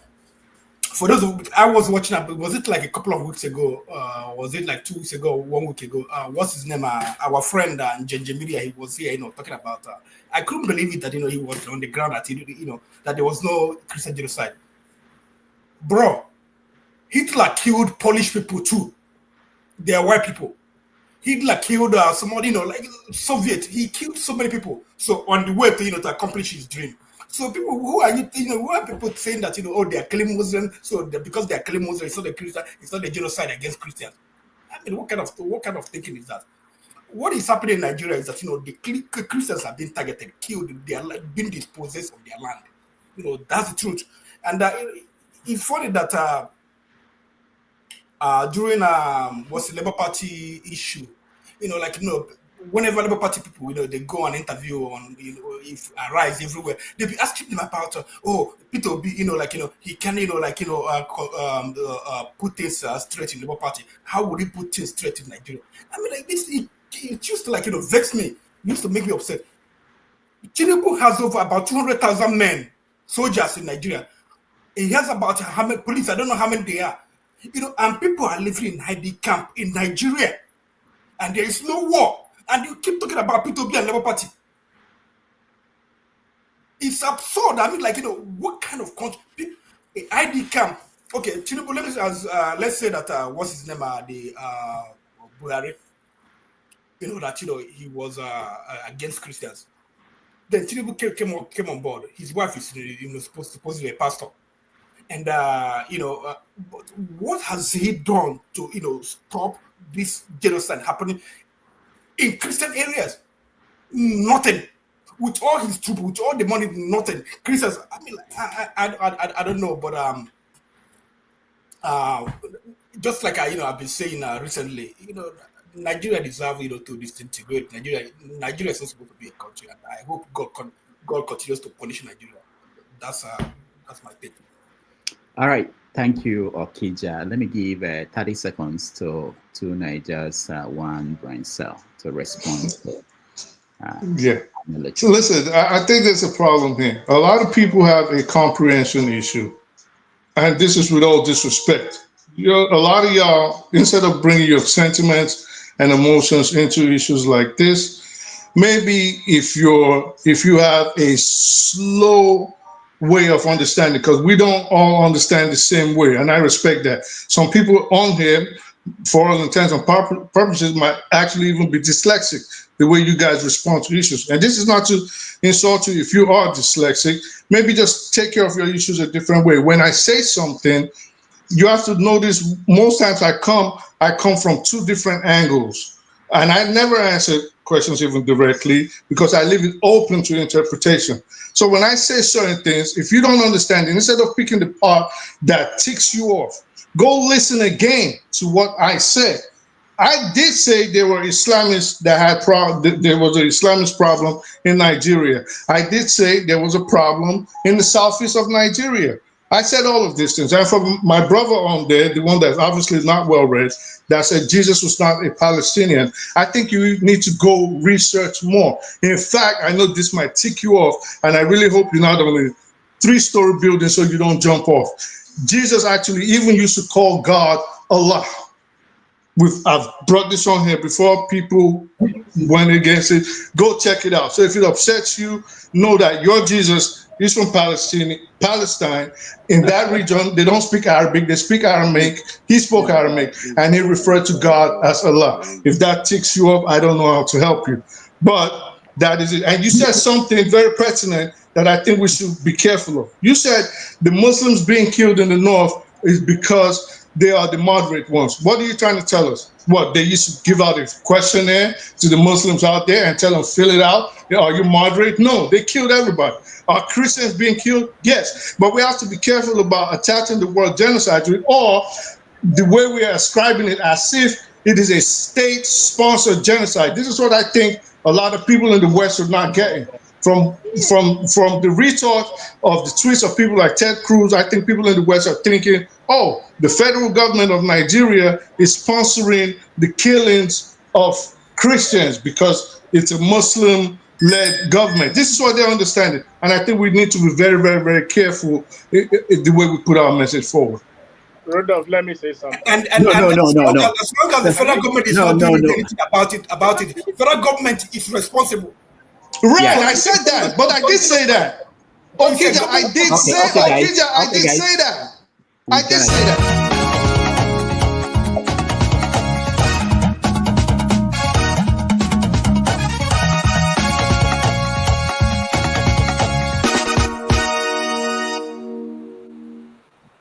Right.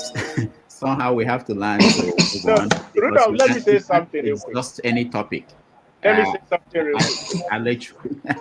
Let me say something real quick. Listen, my dear, we need to, when we come up here, we don't know the background of each and every one of us. So if you think, for example, you were a medical doctor, somebody is an engineer. If you think you are an engineer, somebody has a higher degree of engineering than you have. The knowledge you claim you have, don't think it is absolute. On the Jewish and Arab thing, I can lecture you on that. No, you can lecture yourself. You can't lecture me. All right, guys. No, Hold on, no, you can't lecture me. But anyway, Sorry. let me say this. Sorry, No. I gotta go, guys. You should have taken your own example. We have more than 10 topics. We have just touched one, and we over half an hour. I have like 1 hour left. So quickly, I want to talk about the coup, okay? Because remember when the story came out from Sahara, people dismissed that it wasn't true. There wasn't a coup. Now the story has changed so much that we have a list of people who were going to be killed. You can't make a list of people to be killed and it's not a coup. So at this point, I think we agree that there was a plan to do something. And I want us to weigh in the context of what's going on across Africa, in Madagascar, in Mr. James said Guinea-Bissau, is it where there was a coup? I have not seen that one. Okay. No, the plot. Okay. And there are crises in Tanzania as we speak, and of course the situation in Sudan.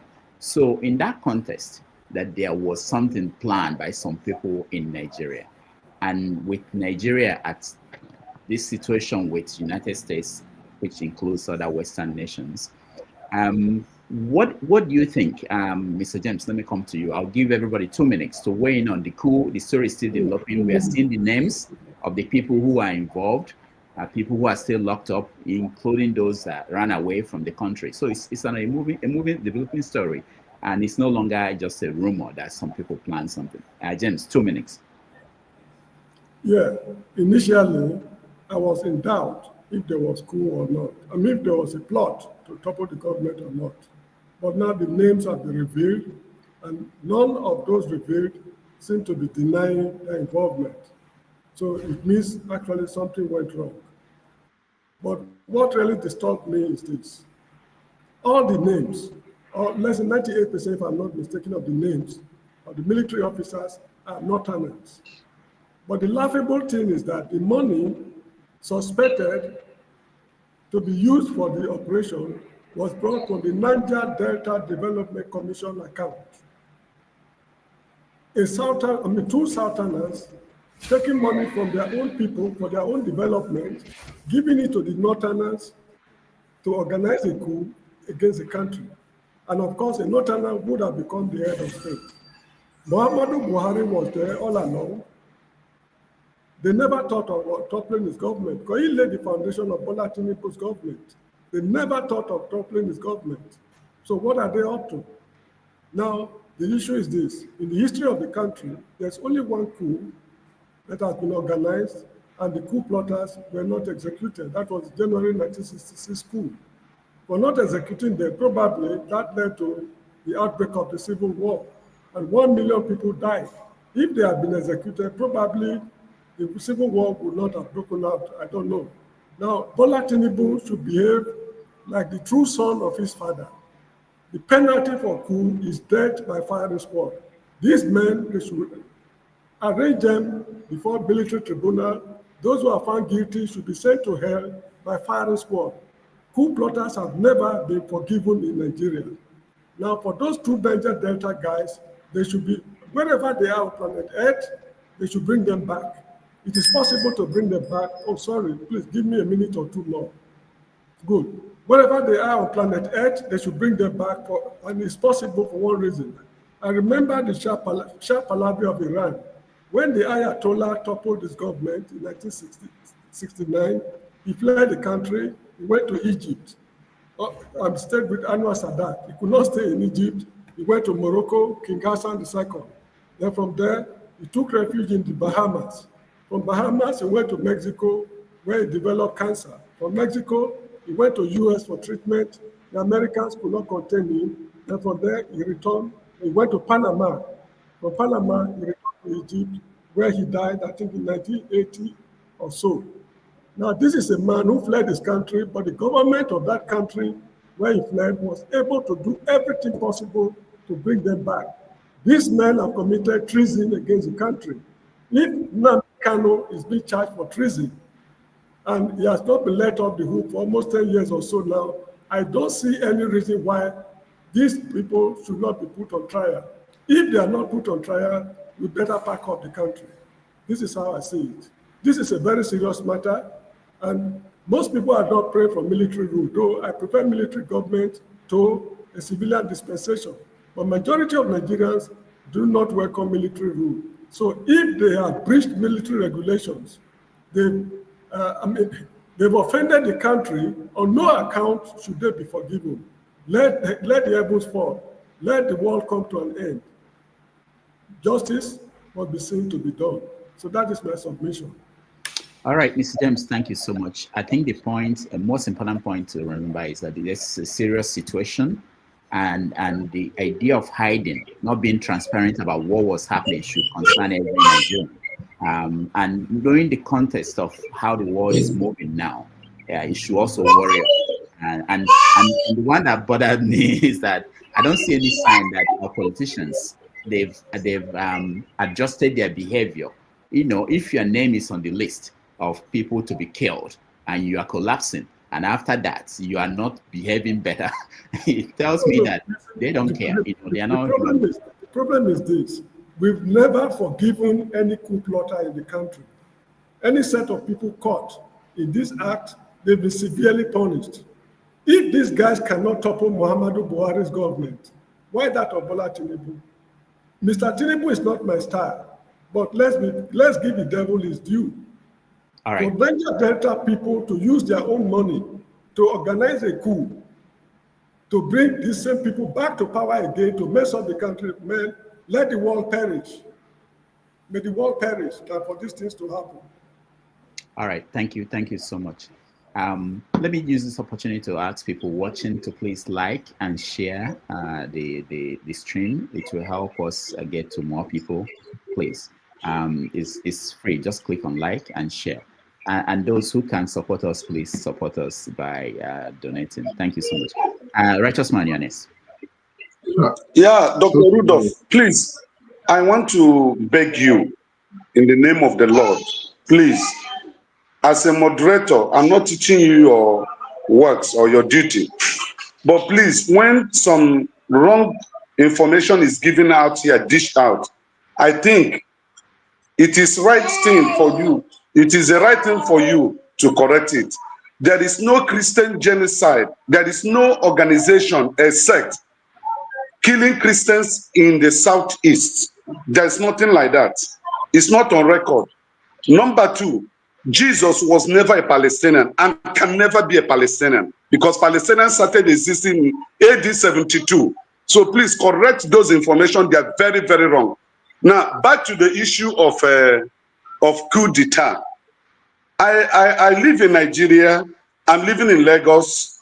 There is no official statement from the Federal Republic of Nigeria, the government of Ahmed Tinubu, that there was a coup. No official. Up to today, the military have not come to address the nation or the president that there was a coup d'etat. So I don't know when and where this official statement coming from this platform is saying that there was a coup d'etat. It is all rumors because there is no official statement from the Federal Republic of Nigeria, the government of Tinubu, that there was a coup d'etat against him. When there is a coup d'etat, there is always official statement. And there have never been anyone, offered or given out to the public. So I think we should mind the statement we dish out here, because somebody that spoke to me recently told me that anyone coming out in the public to claim that there is or there was a coup d'etat, the person should be able to provide information to the military, because the military had never said officially there was a coup d'etat against the government of Tinubu. Never. And if there is any official statement from Mr. President that was a coup d'etat against him, please tender it in this platform so that all of us can read it or hear officially from it. All these things are rumors. As long as they are rumors or there is no official statement from the government, it should be treated as rumors. Thank you. All right, thank you so much, right? Let me assure you that I cannot correct all the misinformation on this platform in a day. I can't do that. I'm hoping that you can help everybody watching and everybody will have our different viewpoints. All right, KJ, go ahead. All right, thank you, Mr. Rudolph. There are so many things that we cannot correct, even though we hear it sometimes. Some of those things I said, we just shiver because we have a more in-depth information that we cannot share publicly. Having said that, I still stand on my first initial comment on this about almost like a week ago or thereabout, wherein I said, I don't believe there's any coup. I think it's all hyped. If you want to get rid of certain officers who you don't have a way of doing it, you can just rope them into all this. I'll give you one or two quick examples so that I don't lose my time. One, the DSS went to Timipre Sylva's house to go and search. You were supposed to be a DSS. You didn't know that he was not in the country. Okay, and you say you missed him because when he went there, he was told. You should have known because you're an intelligent officer. Okay? Two, the issues of coup is a totally military activities, or should I say program. It will be handled by a section of the military called the military police, who handle the issues of discipline and otherwise. And three, they set up military tribunals that bring in those people who are supposed to be involved and try them and question them, and then you can go on from there. This one that is DSS that is going about doing this thing. I mean, tell me how it will, And I read some of the news. Somebody was saying the guy in the Ribadu's office was saying he was detailed there to go and kill Ribadu. These are nonsense that no serious military officer will even listen to it. You go and tell the people with interviews that they detail you, they sent you there because you are part of the crew to go and kill Ribadu. What is killing Ribadu has got to do with taking over a country? And I still stand by what I said. You don't take over a country when you don't have any troop you are commanding. You don't. You can't. You have to have possession of the armory. You have to have men. That is men. Men, very important. Trusted men, loyal people. You have to have you have to be a commandant of brigades. Okay? You have to have the brigade, excuse me, the brigade of guard under you. The brigade of guard is the people that guards the president in Abuja. If they fortify that place, how do you get in? So far, I've been looking to see through the list to see whether any of those people, top rank officers, redneck as we call them, are involved. I have not heard any, except those just passing around information. And that's why I agree with what the first speaker said. What righteous man said. Okay, if it's totally real, the military would have stepped in. They wouldn't even wait for the civilians to do it. They will step in and take it over because that is their forte. Okay. And except prove otherwise, Nigeria changed like a wind. But little I know, I think it's still the consolidation of power. Because if you have the military under you, 2017 is already 27 is already a forgotten issue. I think that's what it's all about. Thank you. All right. Thank you, KJ. I could push back, but there is no time because are you saying that Tinubu didn't have control of the military before last month? Okay, just 1 minute. I'll answer that. Yeah. Secondly, I told you I'm trying to do a paper on it. Christopher Musa stepped a little bit outside of the military formation when he criticized the government of saying their so-called amnesty is not working, and if they think they're going to execute this, they should change tactics. This was his last non-official statement. Of course, I don't want to go to all that, but I'm telling you that this cuts deep into what but they can remove him without cooking up a story. You understand? No. You are trying to say that they cooked up a story to remove him. They can remove him without making up this story about coup.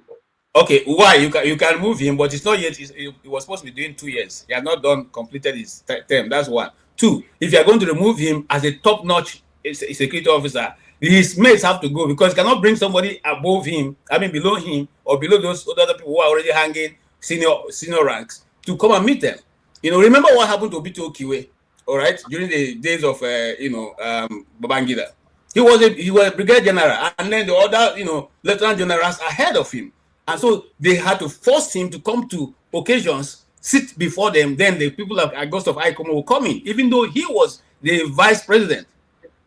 Okay, and that didn't go down too well. It didn't work.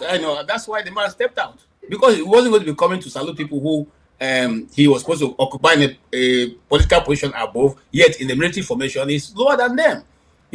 So it's a we had the truth. Yeah, but so far, what you should know that the military will have taken over, because it's a military issue, not a civilian issue. All right, thank you. Comparable facts. Yeah, thank you very much. We can't just come here and say there's no coup or whatever, but everybody has the opinion. I think what has permitted in the last few years is, the example, there's an alleged coup. We can't call it coup yet officially because the government has not announced it. But every parameter showed there was a coup. Initially it was 16, then it's 18. As of instead, I'm hearing about 45 people are involved in this coup. And this coup started, that's my own strictly information, started in December last year. And the date was supposed to take place was October 1st. And of course we know what happened. They postponed it. So I mean, we are all smart people here. We can put two and two together. I know there's definitely a coup. Maybe the government doesn't want people to panic and some other things. They want to maintain stability. That's why they're keeping it secret. But with the explosion coming out right now, it has gone beyond that. They have to they have to be transparent. The fact is there. About I think about 5 people was slated to be, or 4 was slated to be killed in this coup. So it's supposed to be a bloody coup. It's not like riff-raff. And most of the people that perpetrated this aborted coup, they are what are considered to be senior, Gen Z. They're not like the old hierarchy people. Of course, most of them are, in command of the military for the good on the ground. So definitely, if you have to ask me, I would guess there was a rare coup. The perimeter is there to tell you that coup actually happened. Okay, the problem I have is that why this information is why the aborted coup wasn't aborted by NSA, which is the intelligence that Nusra Ruba was in charge. I think it was aborted by, and it came out from DIA. And I'm very concerned when you put favorism over competent. Nuru Ruba is not supposed to be there. He's a police person. He doesn't have any kind of military background, a senior officer or whatever, So the box supposed to stop with him. So I don't know what's going to transpire from now going on. You know why Tinubu put him there? It's because it's for friendship and some other things. That's why he put him there. He's not the right person to be there. So he's supposed to know what's going on in the country or whatever. When it comes to intelligence, he's in charge. But definitely, I will call it an alleged coup. There was a coup. So that's the way I see it. Initially, I thought there would never be a coup in Nigeria. But this present dispensation of Nigeria, but I was wrong. Yeah, look at what's going on in Africa, right now. I mean, everywhere is like endemic of coup, violent, Tanzania, of course, for beyond, there's a lot of things going on in Africa right now, okay? And we need to wake up. I don't know what's going on. Thank you, Dr. Kamej. All right, thank you. Jefferson, you're next. Yeah, I was muted twice, but it's okay. I guess it's a show. No problem. I'm sorry, it happens. Just it's not like that, but I actually was communicating on the chat. That's fine. Well, I'll just go by directional. So basically, is it Anele Chuku? Thank you very much for making those points known regarding how things should be said. Antonia, and some other people who are actually sincere and honest. At the end of the day, what you want is good governance, right? And we need to be honest about our opinions. And when we see black, don't call it white and vice versa. But let me just stop there. In the issue of the coup, it just tells you the failure of government. When it happened initially, they lied about it, which you all know about. And then later some names that came up. But What I want to thank God for, and I don't care what anybody thinks here, that they didn't call Igbo people and say, now Igbo people do the coup. Because if you look very carefully, this coup, with due respect, I'm not saying whether it's anybody, but we all know what happened that caused the civil war that landed Nigerians into this mess today. Even up to tomorrow, some people still use sentiment and say it's still an Igbo coup. Even when Babangida came out, is it last year, they're about to make it clear that it's not an Igbo coup. At least we're all seeing the names, right? And if we are seeing the names, we need to say it as it is. Is coup a good thing? No. Something is, it just shows that something is not adding up. It's chaos. I'll put this, it's all chaos at the end of the day. Because, I mean, who would not like a government to run efficiently, and who would want to support things like that? Nobody's, me personally, I don't really have much to say about it, but again, in terms of saying, I think someone made mention of, let the people that did the coup face death sentence. I'm not going to buy into that, because unfortunately, the person that is in power it's not as if he's the best of leader. They messed up so many things in terms of democracy, and he knew how he came in there. He didn't come in there honestly. We knew what went down. So they should not come and be pretend as if, as the coup is happening, he's a good person, blah, blah, blah. No, we don't need that. Thank you. All right. Thank you. Mazi, good evening again. Recently here, an army barrack was attacked. Not really attacked, but people broke through the fence. And immediately the camera caught it. Within 2 hours, the radio, the television, the minister came out and said what happened at that army barrack. Because you don't play with military. In fact, military is the custodian of democracy. Why there is democracy in Western world is because their military is very, very, very, very strong. So I don't know what to say, because the government has all come out and told us that there was a coup or not. But what I'm trying to say is that I said it last time when this I think 2 weeks ago, when this thing broke up. Nigerian military has problem. I don't think they can conduct a successful coup now, because it is divided by ethnicity, by tribe, and by politics. So somebody talking about coup now in Nigeria, I think that person, I don't know, that person is not telling us the truth. Finally, what is the name of our president? Master strategist. Thank you. All right. Thank you, Mazi Opara. Femi, welcome to the show. Oh, no, you've been here. Go ahead. What's your opinion on the coup? What do you think will happen? Remind people too, when the first coup happened in January 15th, 1966, the reports then was that, based on what we know historically, that there were other coups being planned. It was just that one happened first. There were multiple groups planning coups. And how did this start? It started from Egypt, the one that happened in Egypt, and most people, military officers that period across the continent, they were all thinking, how do we take over our country, the country and Navy? That was the trend. So there's that trend again happening in Africa. So the fact that we are sitting here saying, whether it was a coup or not, doesn't mean that maybe there are other people planning other coups in other parts of the world. We don't know. So we can't say that. Anyway, I just wanted to put it out there so that people will know historically. People believe. I saw the list. There were about 100 and something coups that have happened across Africa since independence in the 60s. So go ahead, Femi. So you already took part of how I was going to start. I always like to make reference when we discuss Nigerian military issues to an uncle of mine who retired as the equivalent of a major general in the Nigerian Air Force. We've had this conversation since the last week about this coup, and recall that a lot of us were kind of having doubts I've since gone to check on at least AP's news portal, and they actually have it there as well. And of course, since last week, there's been all kind of developments, and of course, that's on top of the fact that the military chiefs were either removed, or in the case of is this the guy that has become the chief of defense staff, who was moved up top. And I've done my own little analytics.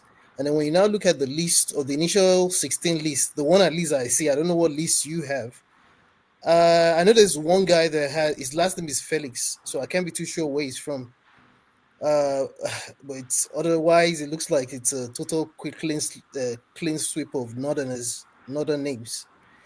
I'm in between whether there was a coup or not. Now I think I'm suddenly caught in the face of what seems to be subtle evidence. I'm beginning to move towards the fact that it looks like they might have been coup. And of course, recall that last week I also mentioned the fact that maybe a lot of us are not unaware of the fact that there was actually an alleged coup as far back as 2004 as well.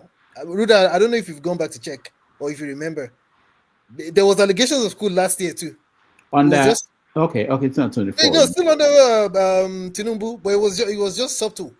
And to your point, when I had this conversation on this latest rumors with my uncle again after we had this conversation last week, what he said was that, Fabi, let me tell you something. Even while I was in service, I'm proud to when I was in service and afterwards, there's always constantly rumors of coup or alleged coup. It's always something that's constant. And that's why it was interesting that you even mentioned that. And when one looks at all the indices of what would provide for a coup to occur, again, we're already seeing it all over Africa. In fact, the one that was mentioned by, I forget who mentioned it, in Guinea-Bissau. I saw that too on Tuesday or Wednesday, and I'm like, I think it's going to be a continuing trend, especially with all of what you see going on in Africa and even the world as a whole. So I think I'm beginning to warm up to the fact that I think there may have been a coup plot attempt. All right, thank you. Tony, you're next. It's I see a conundrum here. Because ab initio, both the government and the military had told us that there was no coup, and they gave various reasons why the independence anniversary was not held in pomp and pageantry as it used to be. But if you follow the body language of the military and the development that have followed, and you want to put it side by side with what they said ab initio, there's a problem. There's a lacuna. It doesn't just fit in. And you want to ask yourself, why was the normal tradition of pulling out the service chiefs not followed? Why were they pulled out hurriedly? Why was the chief of army intelligence promoted to lieutenant general? Why was he not removed when all the others were removed? Why are people being arrested? Why is the DIA, not the DSS, Department of Military Intelligence, Directorate of Military Intelligence, going to pick people in their houses, in their homes, and arresting people?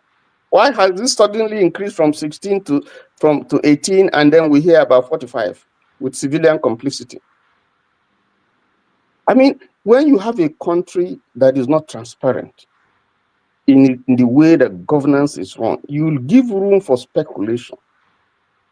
You can't trust the government because it's all lies. So people can speculate and say all kinds of things. This is a serious matter that has implications for our politics, for our economy, for our for diplomacy, for our relations with other countries.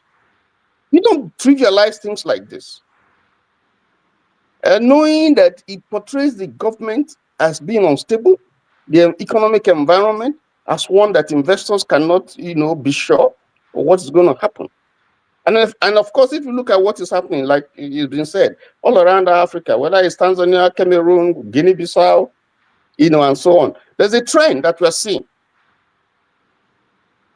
So I think it's unfortunate that we live in a country where you don't know the truth, Nobody tells you the truth. So people are left to think anything. And it's a disaster for government. And I think that's the problem that we have here. In my opinion, do I think there was a coup? From day one, when I read the language and I read, if you look at the language of the military, after all the denial, they use something disloyalty. And when you use that word disloyalty, in diplomatic parlance, it talks about maybe a diplomat who has done something that is incompatible with his status. That is fine. If you come to the military and that word is used, it means coup, insubordination. I don't know anywhere in Nigerian military where people are investigated because they failed exam. If they fail exam, they fail exam. What else are you investigating? They failed exam, they failed exam. But how can people who fail exam be a general, captains, majors only? How is that an issue?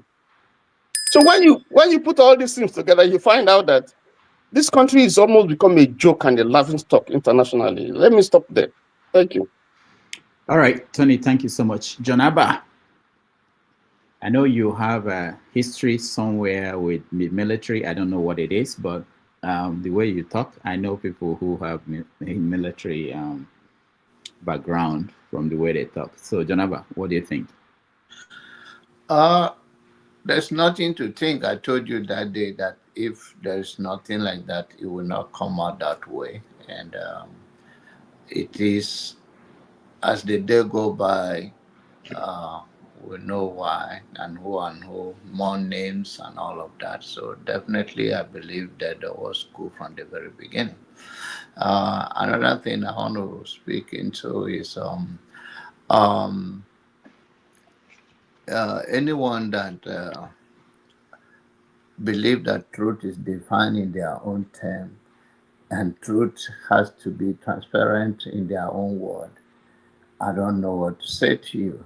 On issue whereby if you think you have grown up enough on the mind for our age, it's like a friend tells me you're afraid of buying V8 because it will consume more fuel, while your mates are buying fuel for jet. So it's a challenge that we come here and we argue unnecessarily because what suits our sentiment, and believing that if America go to Nigeria is coming to rescue us, there is something, you can't define genocide, define anything in your own term, but particularly coming to America to say you're going to help us, there's no such thing. We have to man up and find a way to put pressure, which is the citizen, which is that's what you are doing. It's creating awareness, self-empowerment, or so many others. There are voices 20 of you can call, it will not move. But there are specific individuals that have more influence in the society. One of them will call, it will move. So we are trying to use this avenue to educate our people and to empower them, but not to say America is in Nigeria, Ted Cruz of all person cannot be a decent consumer in a good society. He will be the one to go to Nigeria because he win election in the red state. And then those people are going to Nigeria to save Nigeria from the hands of, when the government fails us, we can plainly say the government failed us, and let's keep pressure on them and get the right people to secure our life and the next generation. But there is nothing like any country is coming to help us. Rather, they're going after resources that we have on the ground right now to negotiate. Thank you. All right. Thank you, Janaba. It is my turn. It's my turn. It is my turn. Who is speaking? It's me, Pansa. No, yeah, so your turn, yes. It is my turn. I have a bad signal, so I've been going and coming in. I should come before John Abba. I'll get to you next. Hold on. I know you were coming in and out, but I don't have good signal. I don't think I could last by the time I'm you always. Pastor, wait for your time. You're not the moderator. Pansat, hold on. You'll be next after Omori. Omori, go ahead. Nobody should come after Omori. All right, Omori. If you were a nice guy, I would have needed my position for you, but you're always attacking the minorities.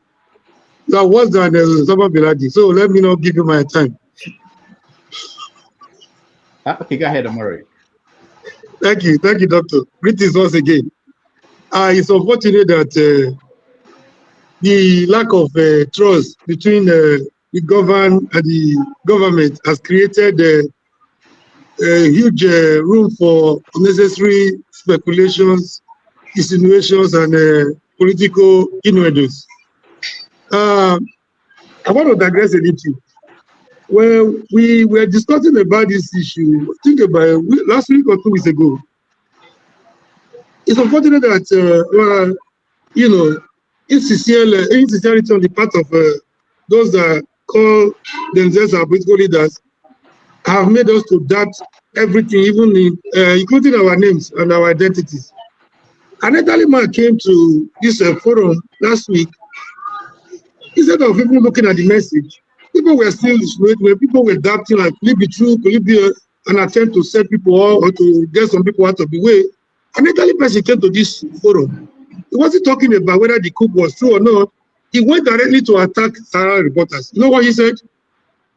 Whether people like it or not, so long as it's coming from Sahara reporters, he will not believe. Elderly person that is not less than 65 years old by my calculation. So the reason why I'm saying this is that we have to be very careful. Sometimes our brain, our cycle is so battered that sometimes we leave the object and we pursue shadow. We want to throw away the baby with the bathwater, which is not healthy for a nation like ours. That is just by the wayside. Sahara reporters have never done anything they are not able to defend. Those that took them to court left with shame. They have not been able to win any one case against them. So before you attack Sahara because of Shogore, just know that Sahara reporter is not just a bad Shogore. Most of the expose they have done, Sahara reporter was behind the case of having one of our Inspector General in cuff. So they have done a lot of expose that even your regular media, your mainstream media cannot do. So you give them kudos for the effort they have made. You are there making noise every day. You are not doing anything. You come here, make noise and go home. As for the coup, if you look at the people that were, if it was a speculation, from the cancellation at the 11th hour of the Independence Day ceremony to the redeployment of military chiefs and all that, to reappointment of some other ones, to the point of at least name calling. They are putting names to this rumor right now. You cannot bother with their NA number, military number, being quoted, being attached, and their origin being quoted, the state of origin being quoted. We are still doubting because if the government is not transparent, it's supposed to be a public knowledge by now. Even the government has not even told you there was a coup. If you feel they are doing it to set people up, they have not told you there was a coup. They are still denying. They are still in their denial. So, from what has transpired from day one till now, I have every reason to believe that there is something going on. And the kind of names we are having, if that thing had taken place, it would have been very bloody, even the bloodiest coup ever in the because of the caliber of people involved. These are combatant soldiers. So for those that are doubting the possibility of staging a coup in Nigeria, I know where they're coming from because of the way Obasanjo has decentralized the Nigerian military. People think military is no longer possible. Military coup d'etat is no longer possible in Nigeria. It's still very possible. If people want to do what they want to do, they can go to any length to achieve it. Let me remind you of 1966 coup. Kaduna also got to Kaduna. He wasn't supposed to strike. But he struck all the same. Considering the environment he met his target, he wasn't supposed to strike. There were with civilians, wives and children around.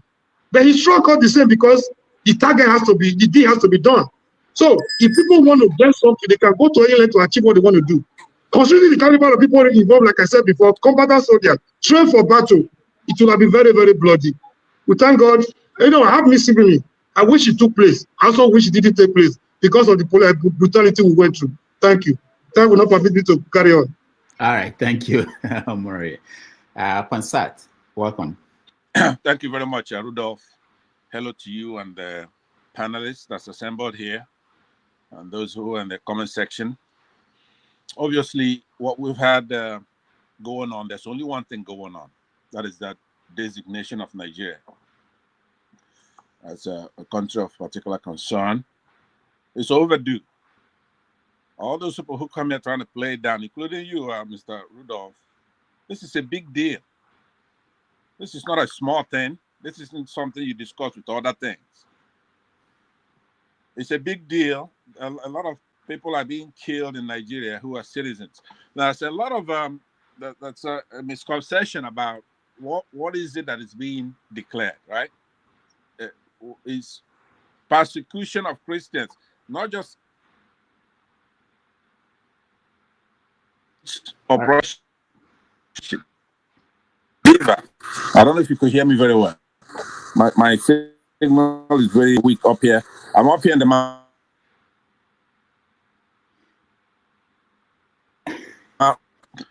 We can hear your concert. Have no shame to come up here. I don't. I brought up Pansat because one of the things he was writing on the comment section, I just want to make sure that he knows, was that there was a point he wrote that John Alba should be removed, that he doesn't belong to our platform. So I wanted to tell Pansat why he's here that first of all, I don't know who are the hour. Our platform is for hours, everybody here and everybody who wants to join. So the way you joined is the way John Alba joined. And as for your information, I do get comments from people that Pansat should not be allowed to talk here. So it's so ironic that Pansat is also pushing that some people should not be allowed to talk here, when he may not know that I do get people really call me and write that Pansat is dangerous, he should not speak on this platform, but we still allow him to speak. So I hope he will understand that we should allow everybody who comes here to speak. Pansat, but we still allow him to speak. So Okay, Rudolph, let me go back to a more serious thing I was talking about. This is our platform, means that's an Igbo platform. That's a given. You're an Igbo man. If people like John Alba don't like it, they go to their own platform. You know, if you yourself are you're taking that position, then you're gonna have to get out of our tribe. Go to your own people tribe, right? So now let me say that what we have. Persecution of Christians just doesn't mean killing of Christians. Now that's the worst. Turning off the beavers is persecution of Christians. Rigging the election is persecution of Christians. So now we have to do something about it. Janaba, this isn't one of those things that you're gonna get away with, right? We're gonna teach you a lesson now that you've been designated. You ought to be ashamed of yourself to come up here when you've heard that people are being killed in our country. So now that the America has made their finding, now Trump can do his own thing. We welcome him to do his own thing, but we're also going to do our own thing. Christians, there's a finding made that our people are being killed, that we're being persecuted. I was trying to tell you some of the things that are persecution. Now, I was very upset with James. I was very irritated when James was making his speech, because that's the problem we have. All these wicked Nigerians. Now he's all right. So unfortunately, very small. Pansat, can you hear me? I used to think that, you know, if anyway, let me not say this, but if this is important for me, can you still hear me? My opinion, yeah.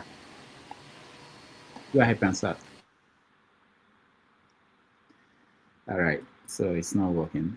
Pansat, we can't hear you. But if sharing my opinion on a platform is important to me, I will make little efforts to make sure that on that day, that time I want to be on, I will be in a place where, you know, the internet will be good, so that, because your voice is important, I think. And anyway, Pansat, thank you so much for being here. Well, let's go to, I'm totally lost as to where I am in terms of who should be next. So if I skip you, I will come back. Just send me a text on the chat, private chat. Two Niger is one brand. Go ahead. Right. You want me to go ahead, Pastor? Yeah. Go ahead. All right. Go ahead. So The topic is what? The coup? We're talking about the coup now, the wider implications. Well, there's really nothing to say. I'm not going to sit here and deal with conjectures and assumptions and suppositions. So I think I'll just pass. There's people I'll talk to face when I see them. I can't talk to them on the phone. But for now, it's just up in the air. We really don't know. It's just rumors at this point. So I'll just skip to the next one. Okay. All right. Thank you so much. Right. I like that. Okija, because we'll have to go to rants, which is coming up next. Okija, go ahead. Okay. Yeah. I tend to believe what's his name? KJ, was saying, was there actually, something planned? Because according to the story I heard, I don't know if there's another story, that this was 2024. This thing was happening in 2024. I'm not sure if that's what if I read correctly. And also, again, I don't know why, it's confusing because I don't know why they canceled the parade, October 1 parade, except maybe Tinubu was sick or whatever. But even if they if they were supposed to, I don't know, probably they canceled it because they didn't want Shetima to be there. So they canceled the parade because Tinubu was sick or because there was queue. So because they were being cautious. So no one knows. But just one of these days, But the thing is, one thing I want to point out, supposedly the leader of the queue, according to the story I heard, that he was involved in selling, rice, selling, military equipment. I mean, why is he still, if he involved, why is he still in the military? I mean, that's Nigeria for you. You see, some of the people they mentioned, there's something about them, something they said, involved in this, involved in that, and they are still in the military. I mean, is it possible that these guys, because according to KJ Bentham says about you don't have control of some formation that we help you carry out the coup. Is it possible that these guys were guy men, trying to get money from what's the governor from Silva, or get the money from just like who was that? I think Janeb from Anambra, they greeted one of the biggest 419ers. They collected money from Gaddafi. They were planning the coup against Babangida, and they were giving some money. And I think that they said they were giving about $50-something million. They go for Gaddafi to plan a coup against Babangida. So it's possible that this guy, being a guy man, he has sold a lot of military hardware. He just tried to get money from the government and said he was planning something. Probably, they had a meeting. They came together, talked. The governor, talked up some game. The governor thought they were serious and they gave them money. I don't know. Nobody knows. But eventually we'll find out. But at least even if they were just making things up, for you, if you talk about it in the military, you are guilty. So I'm not sure, but the thing we have to everyone concerned, why was the man still in the military after getting involved in selling military equipment and things like that? That's an idea for you. That's God has been punishing Nigeria, and I think to continue. All right, thank you, Okija. Kene, welcome. Thank you. Thank you, Dr. Damages. Good day, everyone. Good to see you guys again. So some people were asking on the comment section what happened there, that they haven't seen me for quite a while. We were planning on how to, I was in the White House planning with our dear president on how to come and rescue Nigerian Christians from terrorist government of Tinubu and his people. You see? So from where I come from, there is a saying that Ono Bolo Ogli, Mecha Kologli, Lacha, right? I don't know if I get it right. Dr. David, just help me. You have to translate. So, Ogli is a local, Maggi, our own Igbo kind of Maggi. It smells badly. So people detest Ogli prior to having it in the soup. But once Ogli gets into the soup, it gives it a delicious taste. So Trump was hated, but everybody is calling upon Trump right now to come and help Nigerian Christians. So good. He's doing his job, which is to protect human right and dignity, regardless of where you belong to. So, so that was what held me back. But thank God the APC government is crying, jumping around right now, seeking for help. No help. America must come. That oil, they must get it. Those gold, they must get their own fair share of the gold, of the oil, all the resources. The business must be done the right way. But this is it. We're talking about the coup, whether if there was coup or not, or no. But the thing is, you guys failed to call out those people that actually were trying to wage war against the Nigerian government. You know, then they said there was Igbo coup. But now we have Fulani Yoruba coup against a Yoruba president. So can we call it Fulani Yoruba coup now against Tinubu? Now, we don't want to say that because after all, some of us, we don't agree to the fact that there was ever any coup. Tinubu was just scared of the possibility of being overthrown, and for him to reposition himself, he has to start by replacing the INEC chairman, take out the Fulani man, give it to his own Yoruba brother. And now the next other line of action was to take out the military guys and replace them with his Yoruba brothers. That was simply what happened. And for him to achieve that, he has to say that, oh, that was a coup going on, you know. And the gullible ones will be deceived as usual. But the thing is, we have where nepotism is being amplified in Nigeria. We are not seeing that. Virtually everywhere, every office right now is being occupied by Yoruba people. Somebody in the comment section say Yoruba local or Yoruba local. I don't know how to say that, which is true. It is their turn. Yoruba people enjoy you. When you finish, kindly hand it over to Fulani people. Do you understand? Let it continue like that. And Fulani, when you are done, give it back to Yoruba people. We are watching. But the truth is, Nigeria is a country that is filled with people, a lot of people that don't use their brain to think. 2027 election is coming. The only thing that we're talking about right now is how to win the election. In the state where I come from, we have a very useless man that calls himself a professor, that goes about bribing people to vote for him. He will give the entire community, entire village, 1 million naira, provided they make sure that he wins 1 million naira. That is how poor and wretched Nigerians are, that their vote, a vote from an entire community will be bought with 1 million naira. And this man is still in the office today.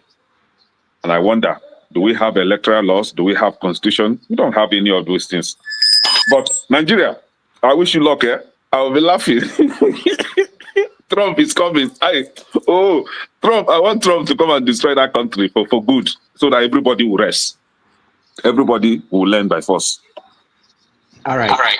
Thank you so much, Kene. We appreciate you. A lot of people were telling me, what did you do to Kene, that Kene has not been here? I said, we don't do anything to anybody. We welcome them. Yeah, no, I've engaged with some things. Yeah. I always come by comment section to watch. All right. Dexter, you are the last person on. Otherwise, I think you're the last person. If I missed you, let me know. No, Rudolph, you are marginalizing me. I won't take it. I thought we were ranting Rudolph, right? Yeah, ranting will be the next thing, but I want to get Dexter to weigh in on this. Dexter. Yes, thank you, Dr. Damages. It's quite interesting. I think, well, it's two ways. The truth is, I think Premium Times from the report is, I think it's either two ways. It's either, look, let us give it to the Tinubu government in their strategic propaganda. It's either either the people in the Tinubu government are leaking this information of coup to Premium Times, leaking it to journalists, their friends, and they are spilling it out, and they've used it as a legal means to get rid of officers and put people that will play ball for them. That is one thing. The second one is that there was a real coup, but I don't think so, because if you look at historically how coups are carried out, you can't see any. The people they are brought out are not in strategic positions. In fact, the henchmen of coups are not the generals. As if you look at coups, Ibrahim Traore is a captain. You understand? So you are not commanding the troops. If you don't have command of the troops or the armory, you can't actually stage a coup. So people littered with generals everywhere. I don't think so. If that actually was a coup, that's an amateurish attempt at overthrowing the government. And I don't want to think that the Nigerian army has gone down that low that they will make that kind of amateurish attempt. I don't think there was a coup. I don't think so. I think it's just a way to consolidate power, put its loyalists in position. So why do we have to be begrudging? Why? Is it not the same thing that Buhari did? There was a time during Buhari's cabinet, I think, out of the 15 security chiefs, 13 speak Fufudi. So why? I mean, that's the look. I kind of don't understand us Nigerians. You make amala, but you want to eat plantain. You know why? It's what we eat, and many of us, you know. So when we come and play down things here, then we expect a different result. It amazes me. And what amazes me more is when people come and say things, you know. Example, let's say I'm living in Switzerland. I'll come and be saying things, oh, the people in Switzerland, oh, they can't. I'm living in their country, but my own country. If actually the place they are staying, the people are stupid, why don't you live there and go and stay in Nigeria? You know, let's be truthful, let's be honest with ourselves. On the issue of the coup, I doubt. I think it's a power move. It's a power move by the administration. That's basically putting their loyalists everywhere. That's what I think it is. And they are leaking information. They are literally leaking this information to the press. That is it. That is a strategic move in any propaganda government. Any government around the world, you will leak information to the press to set the temperature, the political temperature of the country, and then remove the people you want to remove. You know, people like Saddam Hussein carried out this kind of strategic move, you know, leak information and disinformation, and you know, and get what you want to get. So if it will work, I don't know, but I doubt it was a coup. Thank you. All right, Dexter, thank you. And I'll let you. Yeah, the man that refused to be marginalized. That's me. All right.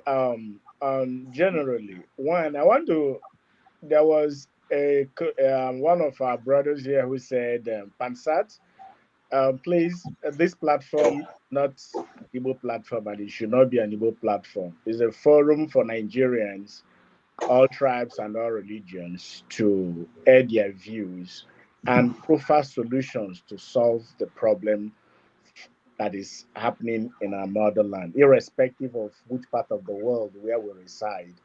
We might decide to shut down and say, let the place burn.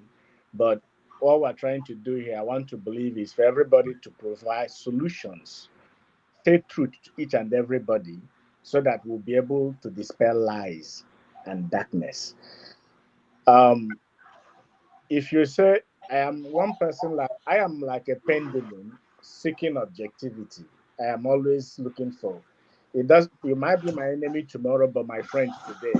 That is by the fact of your contribution or what your viewpoint is.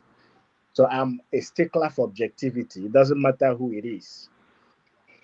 Having said that, what I just want is a functional Nigeria that will work for the Fulani man, that work for the Yoruba man, that work for the Nupe man, that work for the German, that work for the woman, that work for all Nigerians. A functional Nigeria, that's what I want. That's my drive.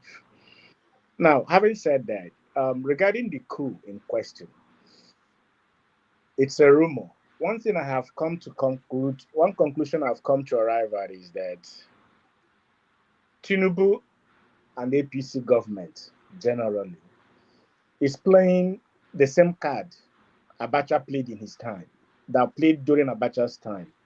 And that is putting scenarios that put fear on Abacha. If you watch, Abacha was gagged. It's just incidentally, Tinubu is moving around France and Brazil. He's not coming to America and the places he should have come to. But they're putting fear in him so that they'll be able to control him. And that's what I think is happening. Is there a coup? I'm not too sure. All I see is a calculated attempt for 2027. The just situation, there might be a coup that is planned, but I'm looking at it from the viewpoint of this is an orchestration to justify the goal and objective of delivering 2027 to APC and to Tinubu to continue until 2032. This is the way I look at it. Now, can Nigeria be better? Yes, Nigeria can be a better place. Regarding the genocide thing that was propagated, if I watched a recent video where the military have actually invaded a Fulani camp, a terrorist camp. So people should not misconstrue this. For someone like me, I am one person that if Rudolph is a thief, I'll tell Rudolph. If Rudolph stole, I'll say, Rudolph, you stole yesterday. If you have repented tomorrow, I'll tell Rudolph you repented tomorrow. That's the kind of human being I am. So when we say Fulani, because the people who are doing that are Fulanis, it doesn't mean it's all Fulanis. If we say Muslims, it means that the people who are doing whatever that is wrong is the Muslim. That does not mean there are no good Fulani people or there are no good Muslims. And I need us to really bring our minds and circumcise our hearts to be able to be truthful in whatever argument and presentations we are making. The contention is for us to be objective and let Nigeria become a functional state. There is coup or there is no coup is immaterial. What is important is 2027 for Nigeria to have functional leadership so that all these complaints will end. I see Tinubu and APC as senior brother to IPOB in propaganda. This is a propaganda government just like IPOB. I rest my case. All right. Thank you so much, Annie. Sorry, who put this up? Sorry, I have some producers who... one of my executive producer wanted me to invite. This is the APC's... where is... what is the party? Rudolph, are you trying to take a second wife like that senator?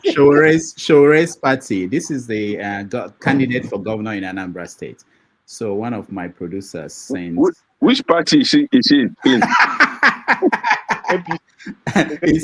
It's actually African Action Party. Shore's party. Is it? Oh God. That's Chioma. Okay. She's running for governor of Anambra State. She's single. I know. Yeah, because I can volunteer to be the campaign manager. Actually, it's actually late when they sent messages to me. But if we can get when the election is next week? Yeah, I think on the 9th November. Yeah. If I'm not mistaken. Yeah, we let's see. There's a debate that we are planning to have with the candidates. It's not coming together. But tomorrow this is what I want to show. Tomorrow on 90 Minutes Africa, time is changing this night in America. So we are going to start at 12:30 p.m. here in the US. It will remain 6:30 in Nigeria. So we are going to have Dr. Peter Anosike, who is, most of you must have seen him on Voice of the People TV. He will be here tomorrow to talk about abuse of power, how democracy turned into the tyranny of a few. Tomorrow on 90 Minutes Africa, he will join us to talk about the situation in Nigeria and the election coming up in Anambra and the national election too in 2027 or 26 if they have their way. Yeah, so for us to go into the next thing, which is the rant, remember that also after the show there will be the evening evening team will come on after this particular broadcast. But before that, we are going to do a rant. I'm going to give everybody 3 minutes. I know that last week we went over, a lot of people were speaking for 15 minutes, but we have to really contain it. So we're going to give everybody 3 minutes to rant on any topic.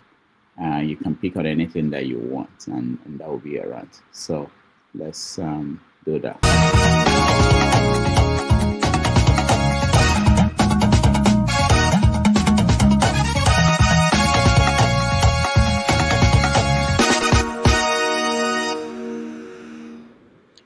All right, let's start with Mr. James, if he's still here. I'm sorry, sometimes I move people and then other things will take over. Mr. James, yeah, sorry about that. I know you are very, very dedicated to this platform. You come here early.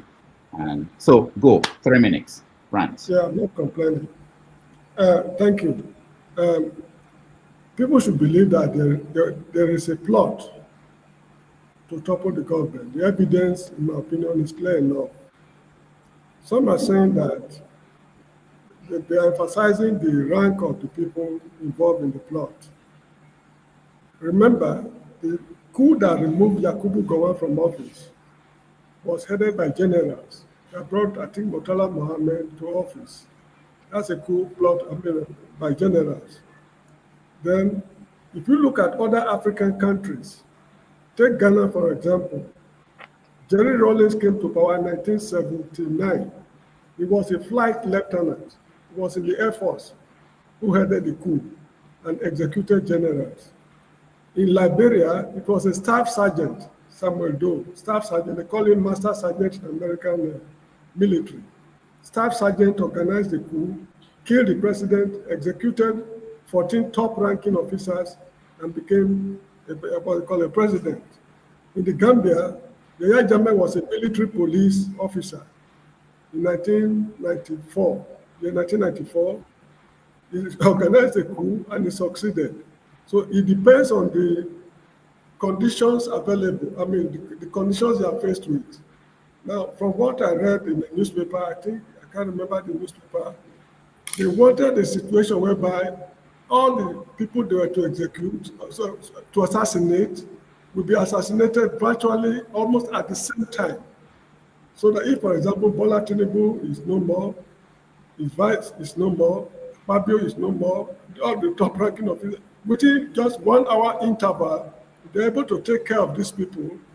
Who is to resist? There's no one to resist the coup. So it depends on the situation they find themselves and the plot.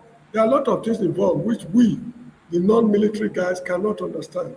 So if the Nigerian coup pattern, if Nigeria past coup has been taking a particular pattern, that does not mean that they cannot take a different, they can't adopt a different style. Like the way Anwar Sadat was killed in the military parade in Cairo.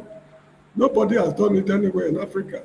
Muammar Gaddafi in 1979 was a colonel when he overthrew the government in Libya. So anything is possible. And one thing again is that the names they are mentioning, none of them has denied that I was not involved. No member of the family has stepped forward to say, I'm not, I think 16 of them or so. If this man's house was searched while he was not in the country, they went there not for him, but they were looking for evidence, documents, to link him with the coup, if he left anything at home. That's why they went to his house, not to look for him as a person. So anyway, I just hope that justice will prevail. If Nnamdi Kanu is locked up for treason for so many years, a group of 16 people more are already guilty. So they are being they're being accused of treason. I hope the law will take its course. They will not talk about political solution. If political solution is not working for Nnamdi Kanu, it should not work for these people. The penalty for coup in any part of the world, I'm sorry, in Africa, is death by firing squad. So be it. That is my take. Thank you very much. All right, Mr. James, thank you so much for that. Mazi Okwara, you are next. Yeah, good evening. My rant is about Dr. or Professor Chidim Odinkalo. I think the governor of Anambra State gave him some this thing to do about the insecurity in Anambra State and the whole Southeast. I think he has already submitted the white report or a white paper on his findings, and I'm appealing to Dr. or Professor Chi to make it open, or the governor of Anambra State, because the little I read about that about what he released was that what is happening in Imo State in Igbo land is not IPOB but mostly political courtism. He said that every crime that was attached on IPOB was very wrong, though IPOB has its own troubles there. But say that every crime on IPOB was a fatal mistake. I would like the governor of Anambra State to release that white paper on that report. It's very, very important. Very important. And again, somebody was talking about IPOB propaganda. The same thing Sheikh Jingri, Sani Jingri of Plateau State, he said that IPOB Igbo people are the people killing Igbo people in Plateau State, not other people. You know, that's the kind of propaganda people see IPOB spreading. I have told you that cables came out here clearly on their Twitter, on their post, said that IPOB is responsible for spreading this Christian genocide in Plateau State in the Middle Belt. So I would be very happy for people who are here talking about that propaganda that IPOB is spreading to come out clearly and say it exactly. And lastly, I'm pleading to state governors, both Lagos, both Imo State, everywhere in Nigeria, they should stop demolishing people's houses in the night. Nigerians are suffering. Everywhere in Nigeria, people are suffering. And you see government pulling people's houses, middle in the night, in Lagos or Oroshoki, in Imo State, in Anambra State, in Abuja, everywhere. Where is the empathy? Where is the sympathy? And you are, pulling these houses down, and you're not providing any shelter, any shelter to these people. It is inhumane. And please, I'm pleading to them, they should have a little sympathy for these poor people who cannot afford decent homes. They should please do something. Stop this inhumanity against ordinary Nigerians. Thank you. All right. Thank you, Opara, for that rant. Let's go to Jefferson. Thank you for not meeting me again. It's okay. No, sometimes I do. Oh, hold on, Jefferson. Sometimes I wanted to send a message to you. Sometimes I make decisions like when I see someone like Righteous Man who is from Nigeria. In Nigeria, I try to bring him up. So there are other considerations too, Oh, I get it. Got time difference and other things. Okay, no problems. Yeah, sure. All right. A lot has been said today, but I want to make it clear. I have a face, I have two hands. We all have, well, first of all, we're all human beings first. Whatever our identity, however we ended up, was the prerogative of God due to so many factors. We have different identities, different religions, different beliefs, That's how we ended up, right? We need to say, injury to one is injury to all. Right? Unfortunately, it's not like that in our today's world because people have decided to take sides, which is fine. We're all human beings. Besides, some of us are Igbos, Yorubas, Hausa, blah, blah, blah, white, black. We know how it is. We all know how the world works. The whole world, humanity is polarized. But you know what? Once whatever evil is committed is committed. Unfortunately, I'm still going to go back to what we discussed. But for that, okay, Kenny is no longer here. I wanted to say hi to him, but it's all right. I'm still going to go back to what was discussed on today's on the whole topic. People are being killed, Christians, Muslims. But whether we like it or not, the current administration, I'm sorry to say, they are predominantly Muslims. The president is a Muslim, the vice is a Muslim, aka Muslim ticket. You see, when agenda happens like this, we should not be jettisoned now.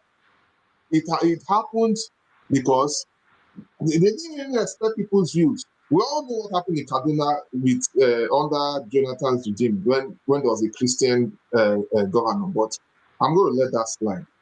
The bottom line is that we should not use our faith to use it to oppress other people. Now, if it's a Christian that is doing it, I don't support it either. I don't support it either. But we should not be deceiving ourselves here on a global level, not to acknowledge that on both fronts, we are committing what they call Christian genocide or whatever genocide is happening today. We should not deceive ourselves. And there's a hidden agenda, a hidden religious agenda against other fellow people. Is it going to end well for us? No. I believe people should be free to express their views.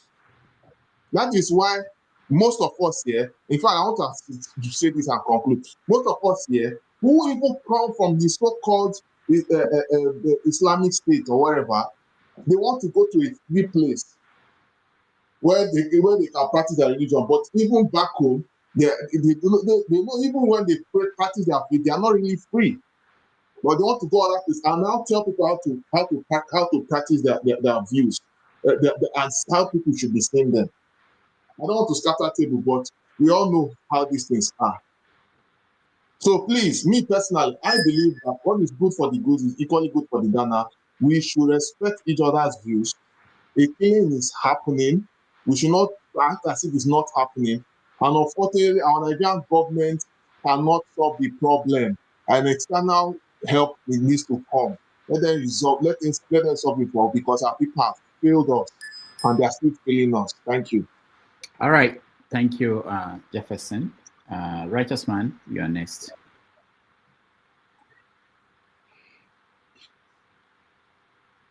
You have to mute yourself, Righteous Man. I've done that. Okay, go ahead. Yeah. So, just few things I want to say. Number one, Jesus was not a Palestinian and can never be a Palestinian. Number two, there is no known organization as a Christian organization killing Christians in the Southeast. It does not exist. So it is a lie from the pit of hell. And I want to dispel that information and say nobody should take it. It is a wrong information. No existing organization or sect representing Christians in the Southeast murdering or killing Christians in the Southeast or elsewhere in Nigeria. It does not exist. So number three, I think when we become adults, an elder statesman or statesman, whatever used to qualify the individuals, we must know, we must be very careful of what we say, what we alter. The reason why Wole Soyinka, which happens to be hero to many people, and is not my hero because I have never benefited anything from him. And I believe that the cultism that is growing today in the Nigerian institution of higher learning and even to the primary and secondary schools in Nigeria, he created it. And he should not forget that he was the first person, if terrorism is to be charged, that went and took over a radio station. So when he called Donald Trump the white Indian, all of us that are of age, we can testify or have read histories of what Indian committed. and Wole Soyinka could open his mouth and call Donald Trump white India men. I mean, that's enough. It's a big indictment. So banning him and stopping his visa, revoking his visa from traveling to the United States, is a welcome development. He should remain in Nigeria. He criticized Jonathan, called his wife hippopotamus, did all kinds of things, was part of those who led campaign against Jonathan. Now, 2 years is gone, 3 years in Tinubu administration. This man have not uttered a word. He has not said anything. Rather, they are naming institutions and roads after him. So it is a good thing that he was banned from coming to the United States for calling Donald Trump white India man. And also remember in 2015, he did say if Donald Trump wins, he will tear whatever green card or whatever American paper that he had. So those things has not vanished. The internet cannot lie. It will always remind you of what you said yesterday. So I am happy that that action was taken to reprimand others who wish to talk anyhow, forgetting their status and their age. Then number 3, as regard to this issue of coup, I still maintain my stand. As long as there is no official statement from the government and the army, I will treat the thing as alleged coup or phantom coup until the man who is beaten or who was to be beaten comes out to tell the world and Nigerians that yet there was something organized against him. I will see it as an alleged coup. It is not real. And finally, that lady that came out to contest for governorship of Anambra State, please, if you can do her a favor and bring her to this, let us hear from her what she has in store for the Indian Anambra. Thank you and happy weekend to all. All right, thank you, Righteous Man. Normally, we don't interrupt rants or comment on it. We just let it go. But because you talked about fact-checking people, you said something that I'm interested in. You said that Soyinka is not my hero because I've never benefited from him. Is that how you assess heroes? Someone you benefit from? Or I'm just saying, I'm just putting it out there. So sometimes if we have to stop everybody and fact-check them and question what they said, it will be a long conversation all day. But I just wanted to think about that. No, don't respond to me. It's okay. I just wanted to say, you said it and it came out freely. I don't know. I don't think it's true for you. I don't think all your heroes are people you benefited from. Anyway, Kene, you're next. Yeah. Soyinka is not my hero. Yeah, Soyinka is not my hero because that title, that prize he got was gotten through a dubious way. He betrayed African writers. So we all know this. The laureate, whatever nonsense that he got. Yeah, no, the Nobel Prize. It was gotten through, dirty game. But the thing is, talking about the activities of terror vandalizers in the Southeast, we all know that Muhammadu Buhari was the one that actually brought down his boys to be messing the Southeast up. So the crisis that we had during Muhammadu Buhari's regime was coming from Buhari, was coming from Asorok. Now that Buhari is gone, do we hear of such attacks and killings in the Southeast any longer? No. To justify what I just said now, the Imo State governor, Okle Uzodimma, actually called out fellow politicians. He exonerated IPOB and ESN from the activities then, and he called out his fellow politicians that they are the ones responsible for the killings in Imo State. So let us not be playing down on this.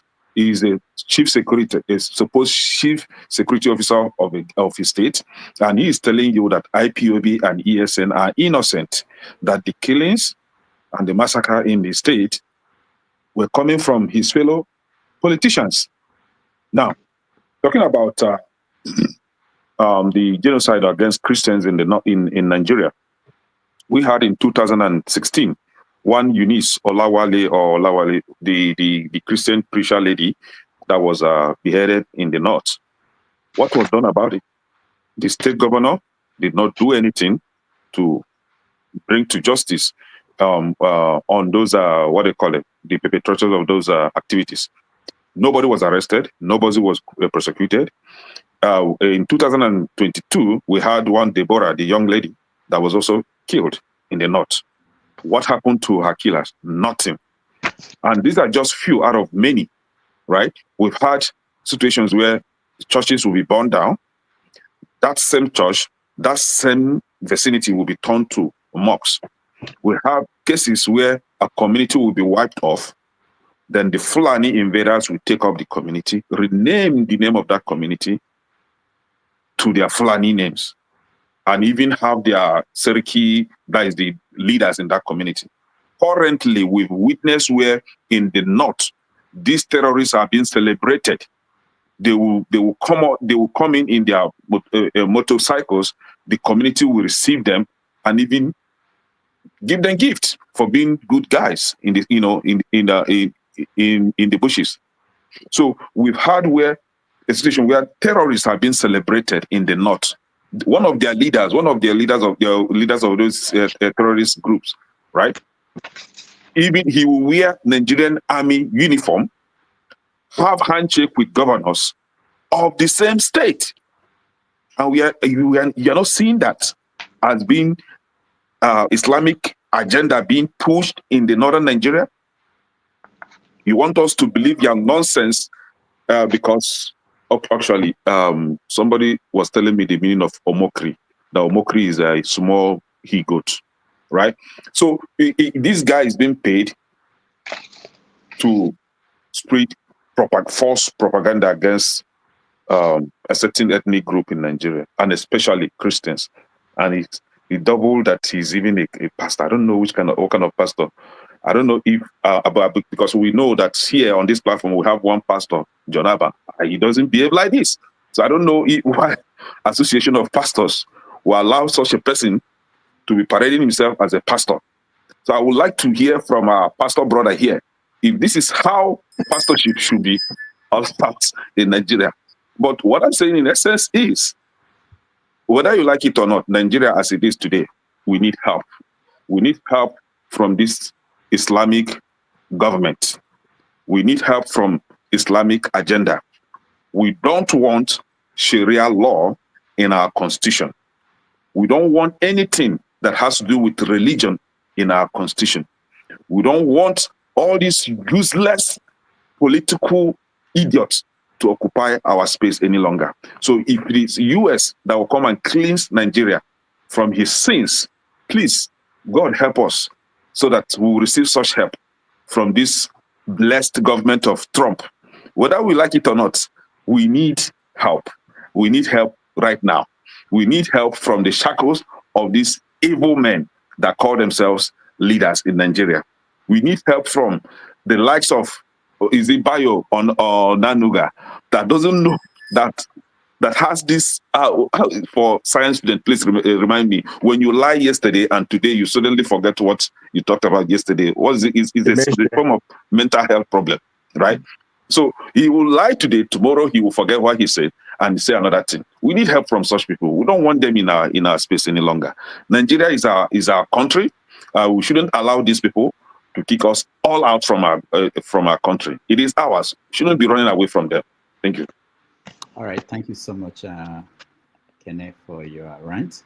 Again, I started it. That's why I don't want to start it. People now demanding that I should fact check everybody. But the only thing I want to point out simply is that, Kenneth, you can say anything you want to say, but it's not acceptable to me or most people to say that Nobel Prize that Soyinka got was he got it through dubious means. We don't decide who gets the Nobel Prize. Trump will have gotten it, but he couldn't.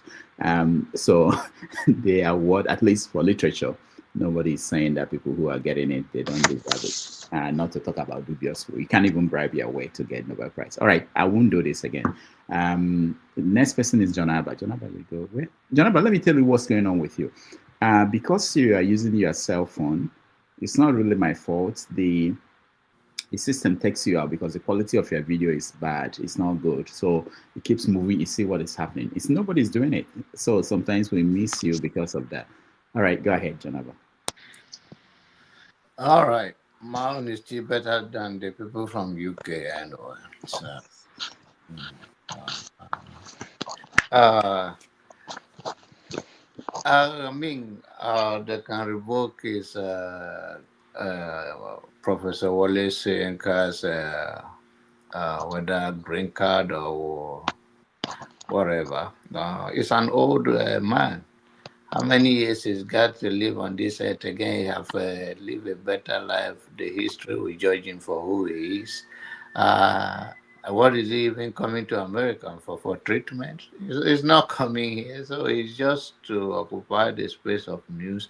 He should sit down and enjoying the fruit of his labor and wait until his ancestor will call him home. And I think he will die with very honorable among his people. So I don't think that's a big deal.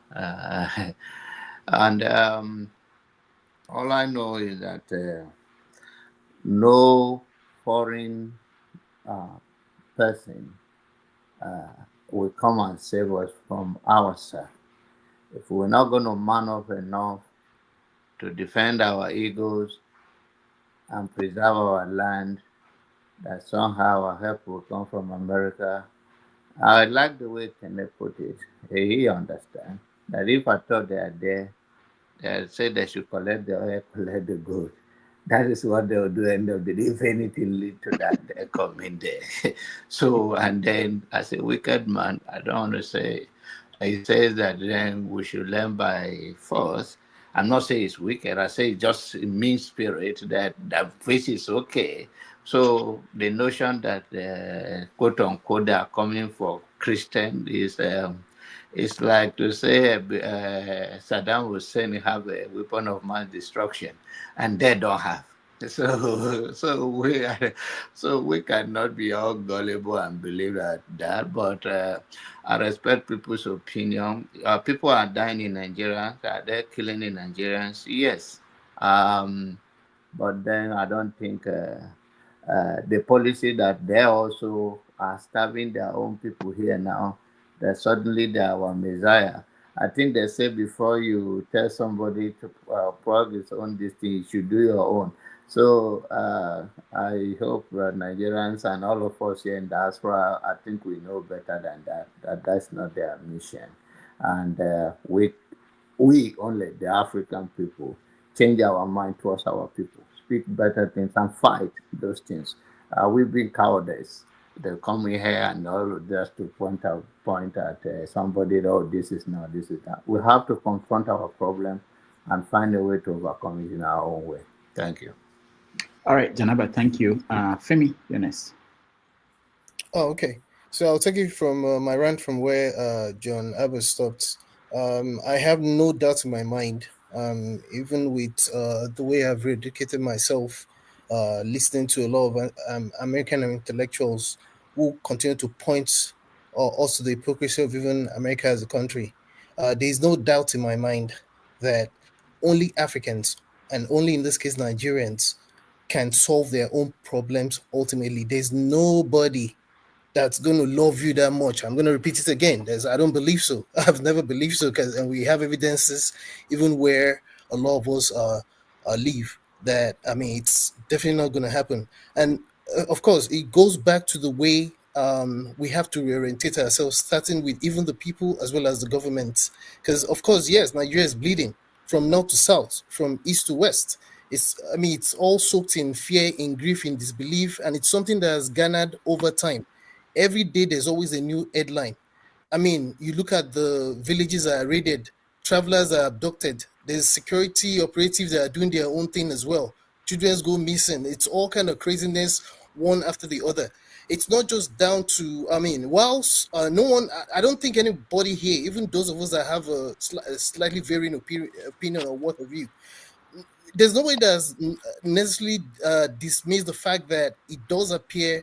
I mean, it's evident that there's, to an extent, there are obvious situations where killings against Christians are quite a lot or massive. But you can see that it happens as much to everybody. In fact, in a lot of cases, it's not like they're going in to ask for the religion or the tribe of the person. You know, there's also banditry that's also becoming that's also garnering an uptick as well. It's just general insecurity, and of course, you can also tie it down to just the hopelessness and helplessness in the country. There's no jobs, there's nothing's working. It's a whole lot, and it not start today.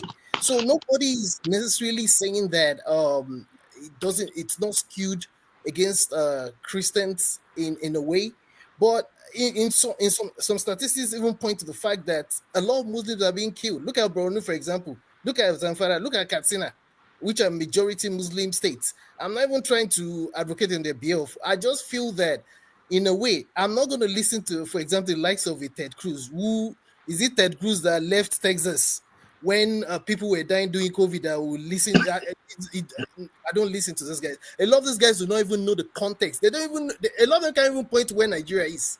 There's an underlying fact there, and if we decide that they're the ones that are going to be our messiah, we know we've seen this before. We have seen this before. No one's going to help us. We have to help ourselves. Not even God. God don't try. We should even think less about God and just go get to work. The Japanese, they necessarily do not have anything. Look at what they've done with their country. Look at the way China has risen. You know, I mean, we need to reorientate ourselves. And even if we want to continue on the path of just what's it called, religion and ethnicity, I think it's not going to help us, because even within our own individual ethnic and religious tribe, there's a lot of disagreement. So what are we even talking about? Maybe we should just go back to Shango and Amadio ourselves. Maybe it might even get better. Thanks. All right. Thank you, Femi, Shango, and Amadio. Do we know how to go back to them, Femi? If you're asked to go back, do you know how to? All right. I mean, we'll learn. There's still hunters, there's still herbalists and tribalists or whatever you have that can teach us. We can learn. All right, comrade Omore. Yeah, thank you. My network has been fluctuating. You know, thank you for bringing me back. I don't know if Kene is still there, although he doesn't have respect for elderly people like us. We are forgiving him. I wanted to know his position on so we're fighting for our fellow comrade Nazina Jikanu's release. He has been avoiding that topic. He told you he went to White House. He never did. He has been avoiding that topic. I want to know what his position is. I don't mind giving my time for Kene to make his position on effort of Showere on Nazima Jikanu's release. I think this one will bring us back again as friends. Don't dodge that topic. It's very vital. Thank you know, you try to be very smart. You cannot be smarter. Cannot be smarter than your elderly ones in the house. So having said that, you didn't go to White House. You have been avoiding this protest and your reaction. We must know it today. Now, and Dr. Damages, I want to say no. Wait, hold on. I will get in a minute. Whether we like it or not, I know some people have they are concerned about America, you know, saying you know what they are saying about Nigeria, but the fact is clear. You know, we don't. If it takes Donald Trump to put our leaders, our political chiefs on their toes, so be it. While I was speaking earlier, I saw Obi putting on the comment section that how would somebody open his mouth to say America should come and take their resources? Is the resources for the Nigerians? Is it not taken by your Pueblo and the Tinubus of this world? Does it belong to Nigerians? So if America, are they not taking it to the God is Zamfara? Does it belong to the people of Zamfara? The oil in Niger Delta, does it belong to you and I? Are we benefiting from it? So are they not mortgage our oil for loan that future yet unborn will not be able to pay? So what difference does it make if America now come to deal with them for us? I mean, take them out. You know, get some resources and we'll get the balance. It's not better for Nigerians. Kudos, I rest it there. I give the rest time for Kene to make his position on Comrade Showere's effort on the release of Nnamdi Kanu. I rest my case. Yeah, thank you. You see, they say you give honor to whom honor is due, right? Just as Nnamdi Kanu, Showere is a leader in the activities of what they call it, activism. Activism, yes, he's a leader here. Somebody like me, I It's like also a Showore. presidential material. It's also a presidential material. Hold on, I will come A there. I will good come one at there. that. I will come A there. destabilized one at that. No, I will come there because Showore did something good for the people of Anambra State, right? At least we have a very nice candidate from his party. But let me leave that one. Now, in the activities of activism, you see, Showore is a good leader there, right? And Dr. Dame, don't distract us. Don't distract us. Let him focus on the issue. Let me remind you that Showore and Nnamdi Kanu are friends. When Showore was held by the DSS, Nnamdi Kanu was everywhere, calling for his release, fighting for him. And now it is the turn for Showore. It's Nnamdi Kanu's turn now for Showore to also do the same for him. So I see two friends now fighting for freedom for Nigerians. So now you see what we can achieve when we come together as a nation. Okay, good. If Showore should maintain his lane, me will be on the first line fighting for Showore. Showore for president of activism. But you know, when it comes to Castle Rock, I just don't want them to mess him up. They will mess him up when he gets there. If he gets there, right? He may end up as a presidential candidate. Apart from his ambition, rate his efforts. No, apart from his ambition. He has been a good kid. I told you, when it comes to, the only thing is that the propaganda that Sahara reporters he did a good job. He did a good job. He did a good job. The propaganda that Sahara reporters sometimes carry is one thing that vexes me. But the thing is, Showore is a leader in activism, and for once he has made me proud again for maintaining his office and knowing his responsibility as a leader of activism in Nigeria. So I love him for that. But when it wants to come to Aso Rock to dent his image, this is where I say, no, this guy, they will mess him up. He's not supposed to be there, right? Let's issue for politicians to handle. For president. Enough now. Doctor, thank you. If I have I'll step like a revolution now. Please, always bring revolution to this. One more request. Try and bring Dr. Estilo, Dr. Estilo. The writer of the book, Ojuku in Exile, please bring it to this platform. It will make it will go a long way to bringing us together. The unity we need.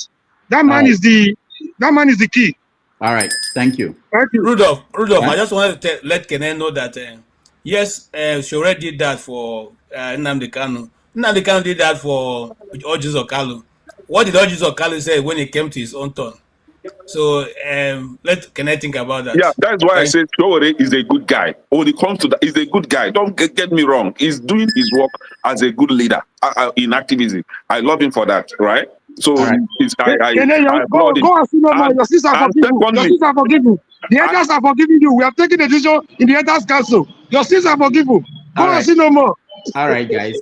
You guys are not sounding like you're ranting. You are just enjoying your life. Let's welcome. I know that to Nigeria you are waiting, and I think Mazopara and KJ. There are so many people. So let's make it quicker so that we can round up. Forefathers is waiting at the other end. Sully, welcome to the show. How are you? Very, very good. Okay. So let me just continue from where the last person spoke. You see, I'll be very honest. I don't like your generation. I don't like the generation, the millennial generation and above. You guys are always demanding respect, but to be honest, there's nothing that you have done that we should respect you guys for. You are mentioning Showore, all of you are laughing. This are our elders. Everyone is laughing. The other people that you say, oh, this one and that one, he has not held a post before, but if they give you American passport for Trump that's never held any post, everybody will flock. The hypocrisy is just unbelievable. You keep on saying that, oh, it's tribalism and religion that is our problem. We still have the same tribalism and religion when we leave Nigeria, but the society is working. Always making up silly, it's like children in old people's bodies. Sometimes when I hear the conversations, but let me not go too deep into it. some people feel like, oh, they are calling Trump to destroy Nigeria because they don't know that America just destroys nations. People are in multidimensional poverty. Multidimensional poverty is different from ordinary poverty. You don't even have basic amenities. You are basically useless. You are no better than a worm. So this kind of people, they are the majority of the people in the country. Some, I hear some self-centered statements that, oh, I'm doing fine in Nigeria and my friend is doing fine. That is a low IQ argument. When you are making statistics, you look at the majority. The majority of the population in Nigeria is suffering from multi-dimensional poverty. You are the top tier echelon of poverty. They had to create a new type of poverty for your own kind of poverty. And then some people are saying, oh, the banditry is too much. Of course, if they have multidimensional poverty in USA, they will be stealing your organs on the road. They will. So we're always talking about the cause of the problem because nobody wants to truly focus on the problem, which is class. There's a class problem in Nigeria. Even when you guys live in Nigeria, you still have this class issue. This thing that you are making fun of so is a class issue. The people that you respect hate you. They don't even see you as human being. That's always what is always, I never knew that I was so secluded to the elite life till I came and I started seeing how the normal citizens behave. No Nigerian elite should ever commit class suicide for the average Nigerians. You guys don't deserve it.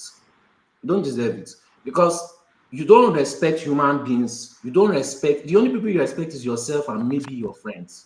You guys don't respect human beings. I have nothing to respect about you guys. Every time I just lose my respect.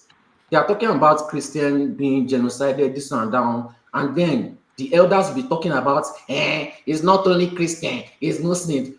On human life, you start playing semantics. As you are wasting time, people are being unalived. As you are wasting time, the problem is getting worse. You will see government is stealing money. People who want to be arguing semantics, they will argue that semantics for years, giving the guy a free road through to be doing what he's doing while you are arguing like fools. That's what I see the elders doing all the time.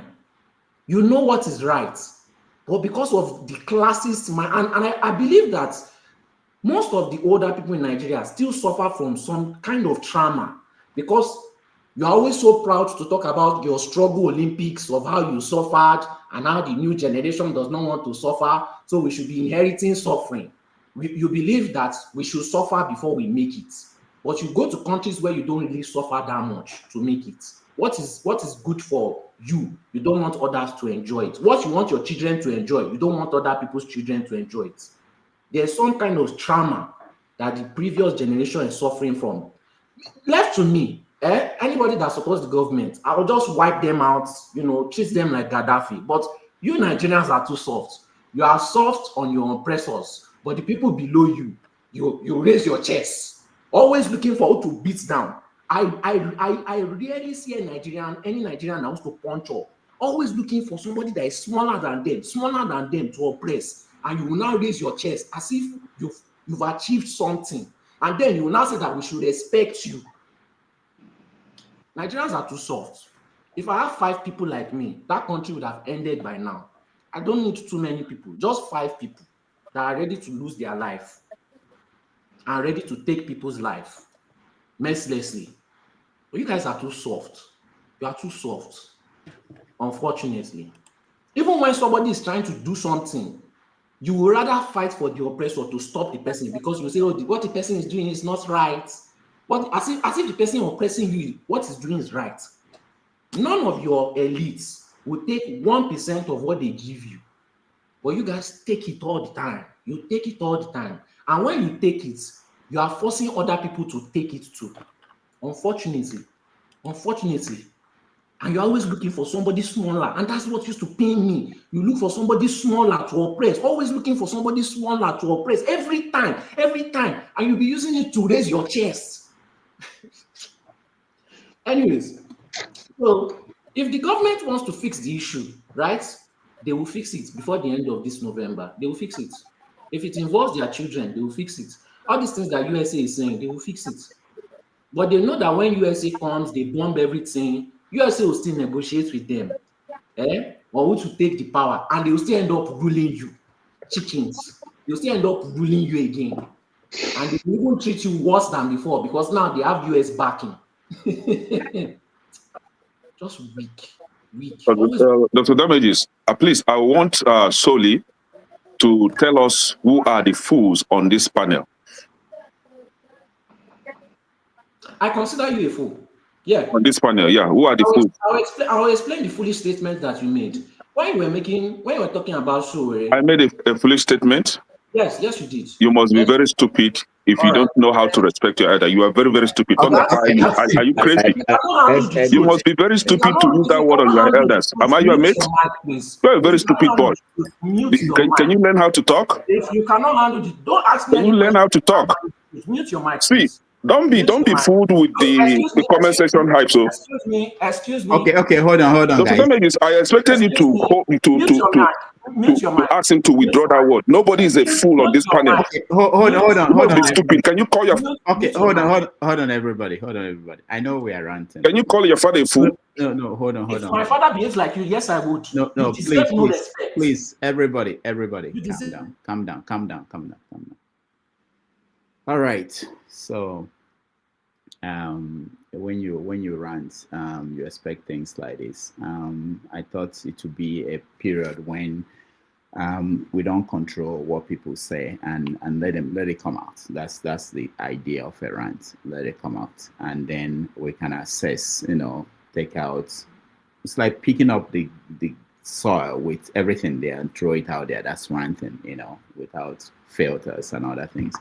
But I know that it will also go wrong, and I do see that all the time. So that's why I don't want interruption. I try to let people finish up, and then we can then look at what is said, so that we get if there are grains, if there are pearls that we can get from that, we get it.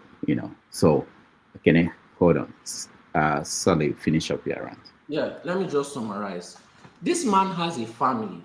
It's not as if he doesn't have a family. He has a family. He left the comfort of the Western world.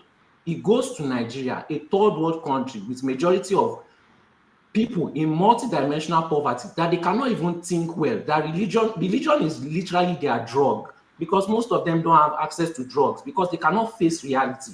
You come up here, you've done nothing to help anybody apart from yourself and your family, and you begin to mock him and you begin to laugh at him. One person out of 200 million cowards, and Nigerians reply him by portraying him with jokes and comedy online, and they act like somebody should respect them. You don't deserve respect. I wish I could spit on you. I wish. And if you miss me in real life, there's nothing you could do about it. Yes, look at me. If you want my full name, I know more people than you. There's nothing. If you want respect, do something to deserve that respect. You are mocking people risking their life. His family member has died because of Nigeria. His family lives, they are at risk now because he exposes politicians. This man is basically in Naira, a billionaire. He committed class suicide for people like you that are mocking him. That's why I said, any elite in Nigeria, don't commit class suicide for these people. They don't deserve it. They love their oppressors. Some of them have shrine for their oppressor. Some of them are just waiting for them to collect their brown envelope. They don't really care about others. They don't care about their community. They don't care about their tribe. That tribe that they love mentioning, they don't care about their tribe. They are only proud to be from that tribe. They don't care about the people from their tribe. They don't care about the well-being of the people from their tribe. They don't care about the development of the human development of the people from their tribe. They just want to be better than the people from their tribe. They are not ashamed when they see people from their tribe begging. They are not ashamed when they see people from their tribe suffering. When they say they are fighting for their tribe, it is a lie. They don't love their tribe because they don't think as a community. If you see the Yoruba people fighting for Yoruba, what have they benefited individually from this Tinubu president? Nothing. They go out, they go to America, and they are insulting Black Americans. The Black Americans stayed in their country and they fought. You fled. You fled your country like a coward. And you are insulting Black Americans. Do you know what they've gone through to get to that stage? They did the civil rights movement that allowed your blackouts to come to their country, and you mock them too. You mock them too. Even though they are where they are, they face their oppressors and they tried their best. What have you done? Nothing. I think, Rudolph, you may have to stop. So, Rudolph. No, wait. Why would I editor Rudolph now? Let the man go. Let him speak, son. Let him speak. Let him speak. Everybody has their own time. Let the guy speak, for God's sake. Your panelists are foolish people. Is that what you're saying? That a fellow panelist will call your... Wait. Hold on, everybody. Hold on. He said, have your say. He's having his say, for God's sake. It is called have your say, not insult your fellow panelists. Don't tell me that, Ovie. It is called... Everybody. Not insult your fellow panelists here. If you feel like that means he's saying the truth. No, if you feel like that means... do here. You guys hold on. That is not what to do here. Listen to why I'm stopping him. Listen to why I'm stopping him.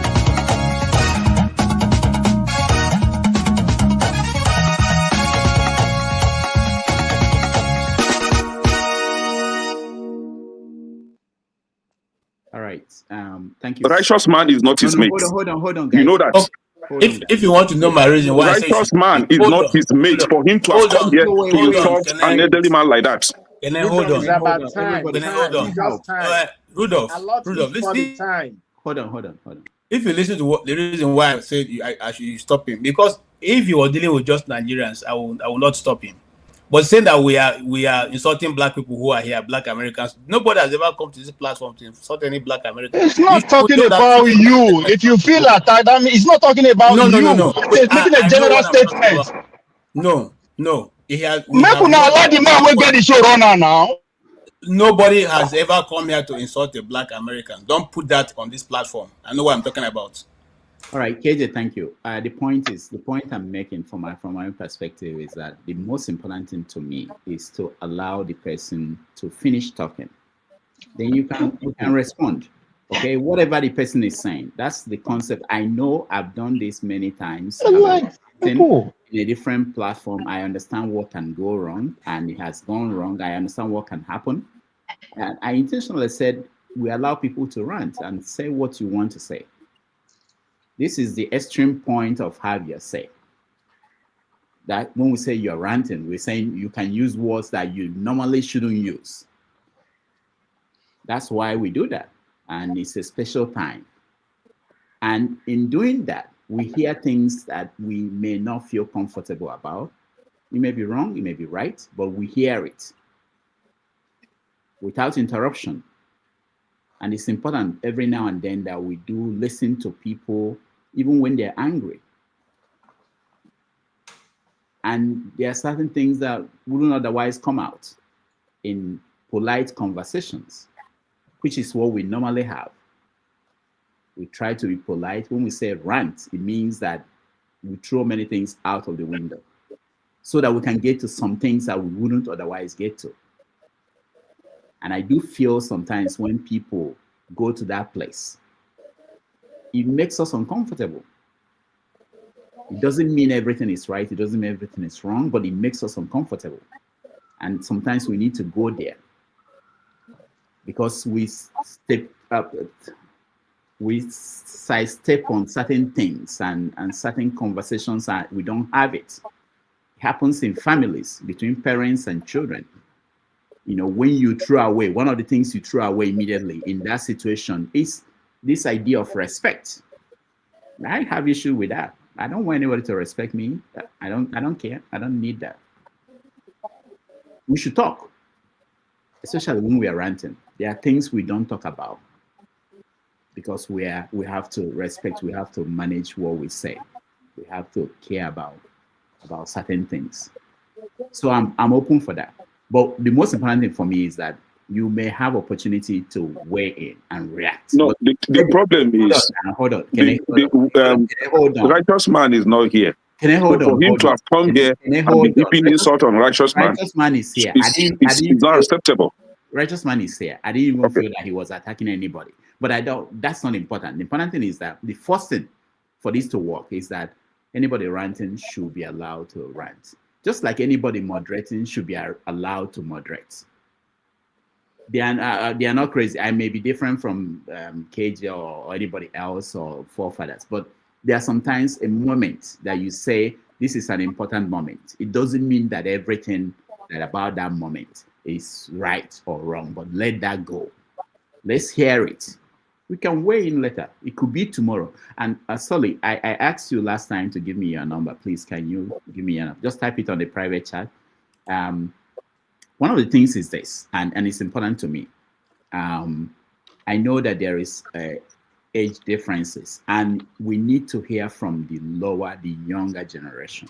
It's very important to me that it's not just us, those who can make reference to military era. There are people who didn't know about military. We need to hear from them. We need to hear from women. It's important to me. It's nothing personal, but I don't feel comfortable just around people of the same ideology, the same age, the same language. It doesn't add anything to me. It doesn't add anything to my life. I want to hear from other people. I want to learn. I want to know what I don't know. I want to know what I have not thought about. I won't get it from people around me who think like me. I'm not excited about that. I don't care. There are thousands of people who think like me. I want to hear from people who are thinking differently. That's a personal bias. Maybe you guys have seen it from me. If there's a woman now talking about something different from what I know, I might want to hear more, give them more time. Not because you don't matter. You matter, but I want to. I think that's a natural tendency from me. So maybe that's my own rant today. All right. So let's a classic one at that. Classic rant at that. I will. So, but it's important that we do one by one. One person talks. Yeah, I've not ranted though, so I'm still waiting for my turn. It's okay. Right. I will come before you. Sully, thank you so much. If you give me a number, I will. I just want to explain something. Okay. Just 2 minutes so that we can round up this. There's a show that is waiting for us, so please. The person's brain cell that I'm using as the show next. You cannot be making backhanded comments about somebody that is doing something that you cannot do. That is disrespectful, and that is a form of insult. Now, if you are willing to insult others, then you should be willing to be insulted also. What is good for the goose is also good for the gander. If I was a politician that has stolen your entire generation's future and stolen your entire state's money, you would never challenge me like this. You would never, not in your work, even in your dreams, you would never challenge me like this. That says a lot about you. Thank you. All right, thank you guys. Okay, let's go on. I will go to two Niger ones, one brain cell. Yeah. And I'm sorry, there are people I'm losing track of where we are, but I know that Dexter you're here too. Go ahead, two Niger. Listen, if it don't apply, don't reply. All right. Only he does gonna holler. That's just what happened right there. So let's get back with the Niger thing. Listen, I'm glad my man over there is back, righteous man. You can cry all you want. Jesus was Palestinian, okay? At least, thankfully, as much as you guys have come on here and been crying, Jesus is not Palestinian, Jesus is not Palestinian, none of you has denied that Jesus called God Allah, all right? So, Jesus was born in what is today known as the West Bank. He was a Palestinian Jew. I know a lot of y'all have been brainwashed. You get mad when people tell you these things. You've been brainwashed. You probably think Jesus was an English guy from Liverpool. No, he wasn't. Jesus was not even a Judean Jew. He spoke Aramaic. So you can always go fact check that. And the reason I brought it up is if you guys are so worried about the Christians, if you're so worried about Christians all over the world, not just Nigerian Christians, because one life lost is one too many. In the Quran, it says, you kill a human being, an innocent human being, it's like you killed the entire humanity. So if you guys are so worried about Christians being killed or people being killed, like you want to pretend like it's not a religious or tribal thing to you guys, why aren't you? This is why I brought it up, and I'm going to reiterate again. Why aren't you complaining about the Palestinian Christians that are being murdered every day? 194 of them got burnt yesterday. 96 of them got burned the day before. If I'm not mistaken, about 78 the day before. For 2 years straight, these European converts have come from Europe to kill the Palestinians. If Jesus was alive, he'd be among those people being bombed right now that you guys are supporting. This is why I brought it up. So if you don't understand that, well, I guess that is on you. Now, for Dexter was on here, was it Dexter or what was his name? The other one, I forget his name. That was talking about it's a Muslim ticket. I don't think it was Dexter. I don't know. Muslim ticket. I don't see why that is a problem. As far as they are effective in their jobs, it could be a Christian ticket. It could be an atheist ticket. It could be a voodoo juju worshiper ticket. I don't think personally I would care. But when we keep going with this traditional tribalism and bigotry, this is where we always have a problem. Now, there was something else that someone said, and they said, I think it was also, because I jotted everything down, I think it was also Righteous Man that said something about there's no killing in it. Well, it was a bunch of them on here, to be fair. There's no killing in the Southeast. There's no Christian killing. I don't know. Maybe you've heard about Sheikh Nnamdi Kanu or Imam Simon Ekpa. I haven't. As far as I know, even when I spoke to Simon Ekpa on here, he told me, you were here, I asked him a question, and he told me how he would ban Muslims from a Biafra, which means, and he said he was a Christian. So when I brought that up, what I brought up was the hypocrisy that a lot of y'all on this show, and it's not just on this show, you go online, it's all over the place. Nigerians are extremely hypocritical. They'll claim that they don't have anything against the Muslims. You know, we just hate, we don't want Sharia, we don't want this. But you want a country where people that are Muslims, that have been Muslim for thousands of years, to abandon their faith. Now, before I move on, I do not subscribe to the criminal law, the implementation of Sharia law for criminal cases in Nigeria. I don't. But I think for cases like civil cases, marriage, land disputes, divorce, fines, things like that, I think you should let these people live within their own culture and their own beliefs. All of you encouraging that the United States should come in to Nigeria to take over, saying, oh, it's going to change. Nothing is going to happen like that. Eric Prince, founder of Blackwater, and I've mentioned it on this show several times. Eric Prince has been reiterating, in fact, he wrote to the Pope to help him fund a paramilitary group, a private army, to go into Nigeria, Niger, Mali, Burkina Faso, that Sahel West African region, to take over, reminiscent of how they started the slave trade. This is what they're going to do to you guys. If you think they're going to come out there to help you, you are again delusional. I know a lot of you hate when I use that word, but you got to go look. These people are not coming to help you.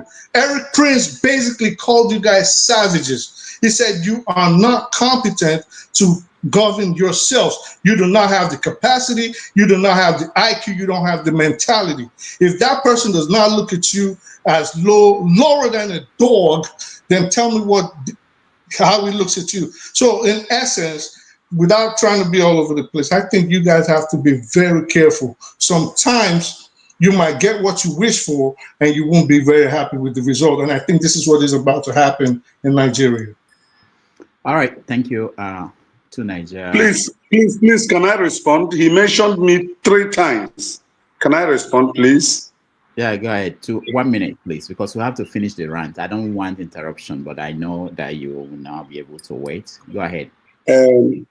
The young man over there, I don't know whether you're a Nigerian or you're an American, or you're an Ethiopian. I don't know. I can't identify your origin.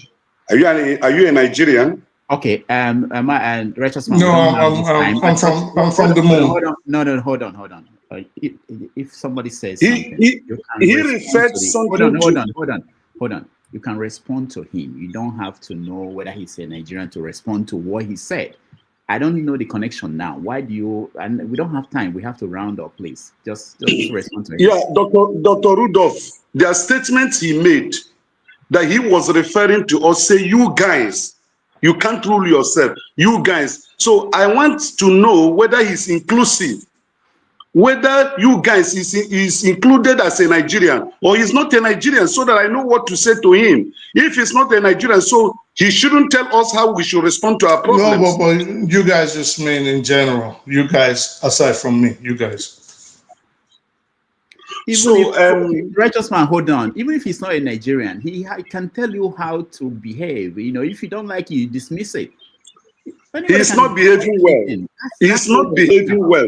The young man there is not behaving well. And you know one thing, it is easy for you to identify those who were born outside their traditional ancestral homes.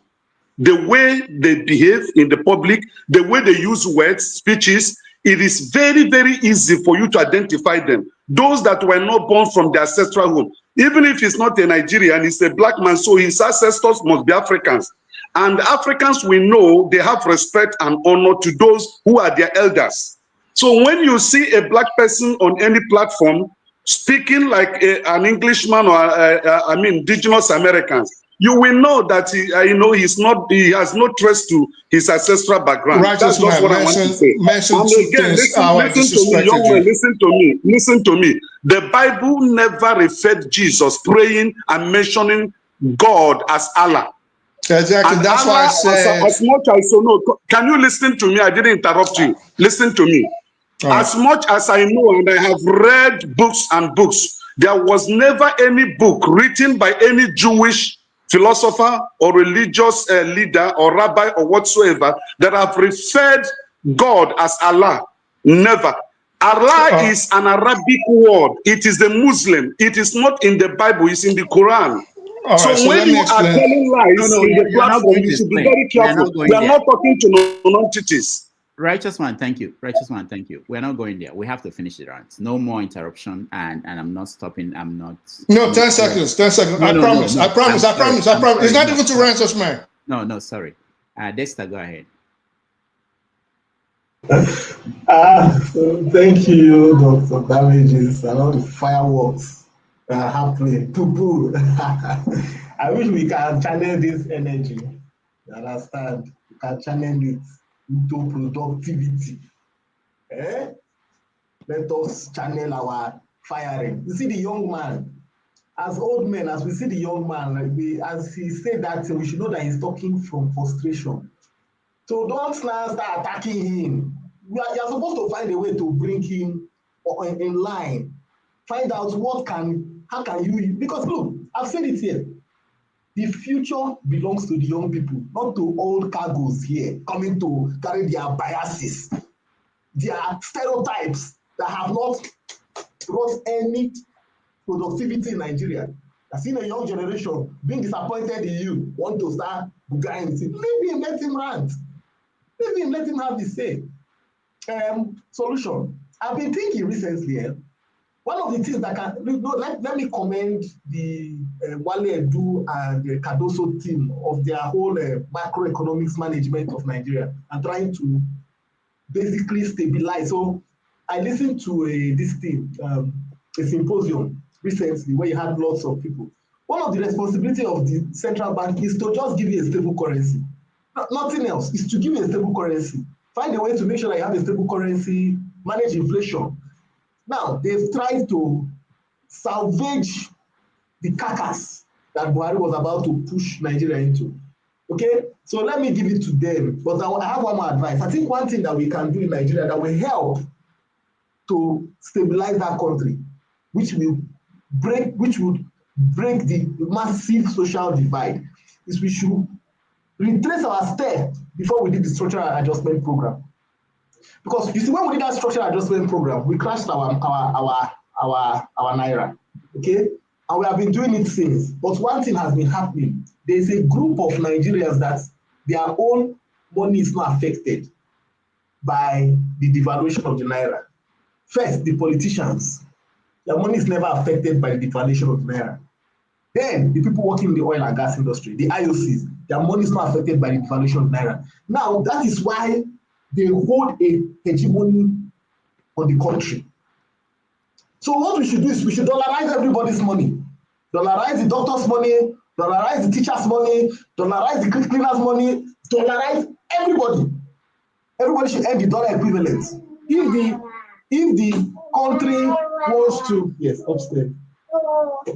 If the country wants to make progress, dollarize you can't dollarize the politicians' money, dollarize the oil and gas money, the people in oil and gas, then you leave every other person to hand in looking for naira.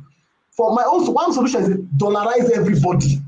There will be hyperinflation, yes. Let me hyperinflation, but everybody will have the same value of money.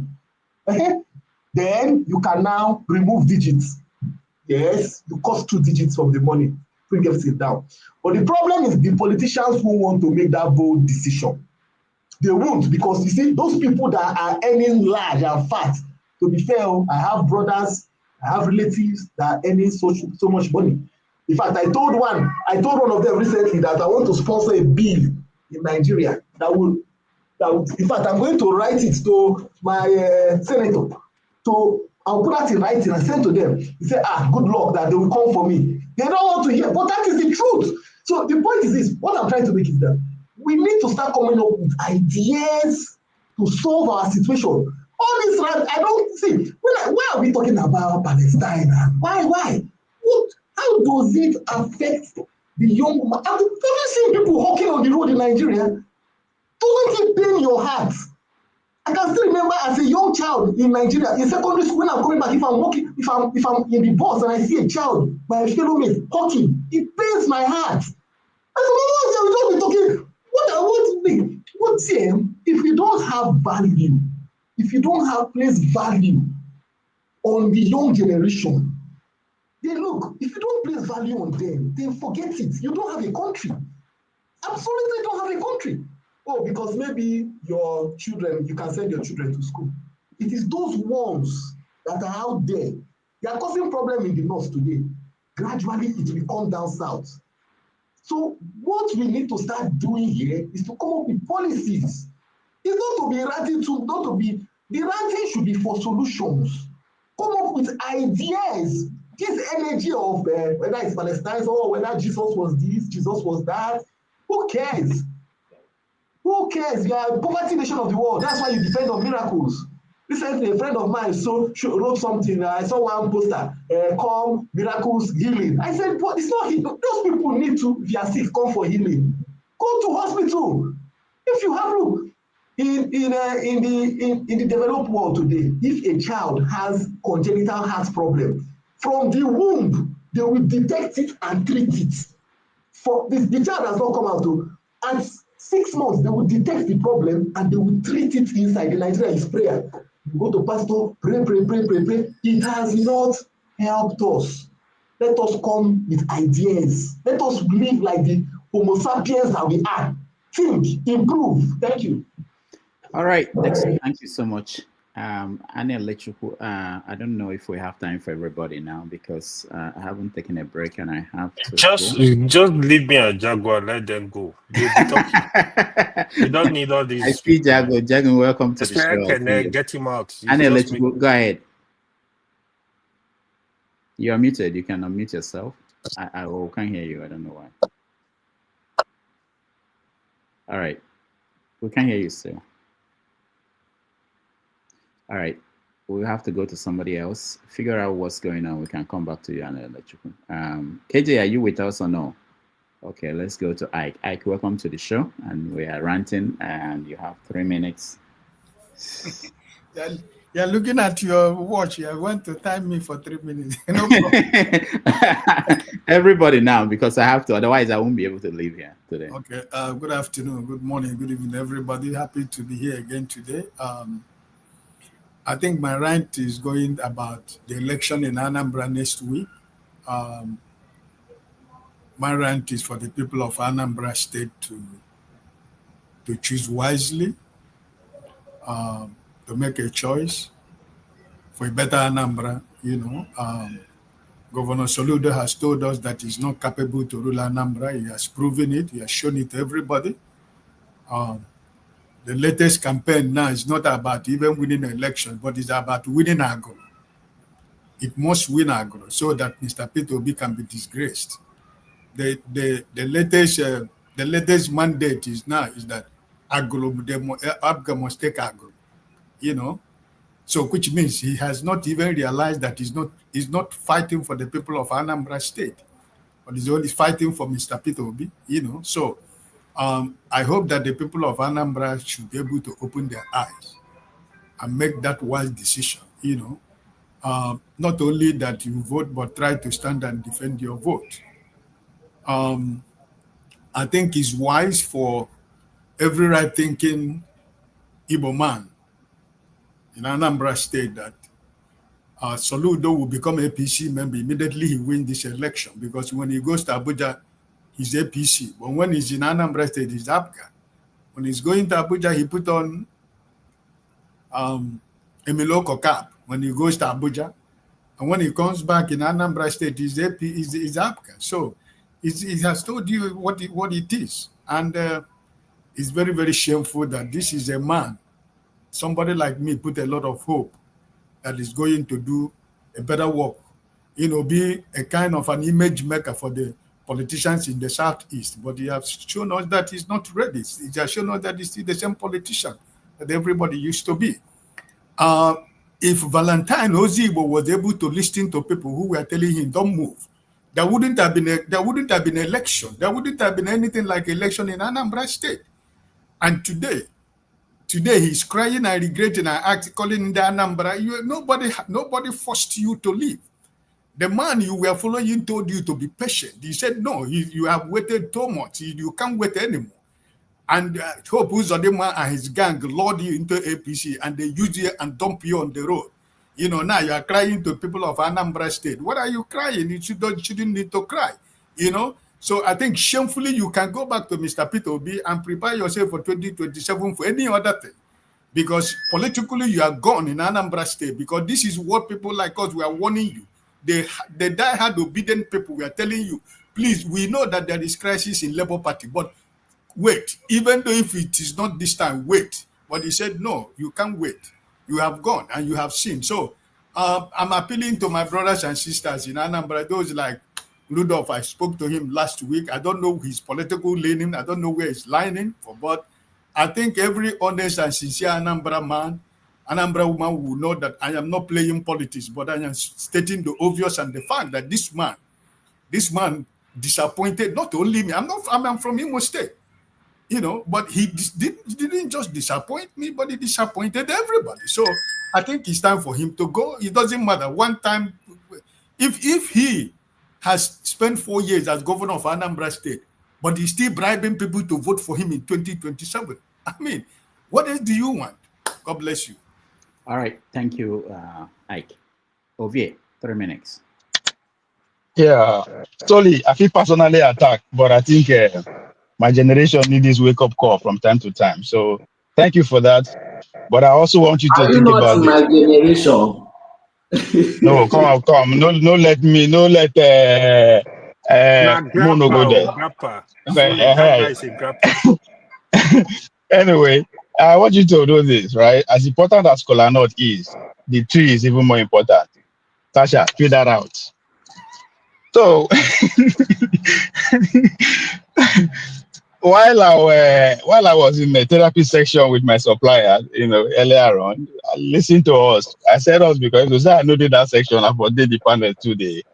So one thing I take out from that the Christian genocide debate is it's just like when parents that have multiple kids suddenly receive a call from a stranger that one of the kids has been shot dead, and the first thing that came out of the parents' mind is that is it the girl or the boy?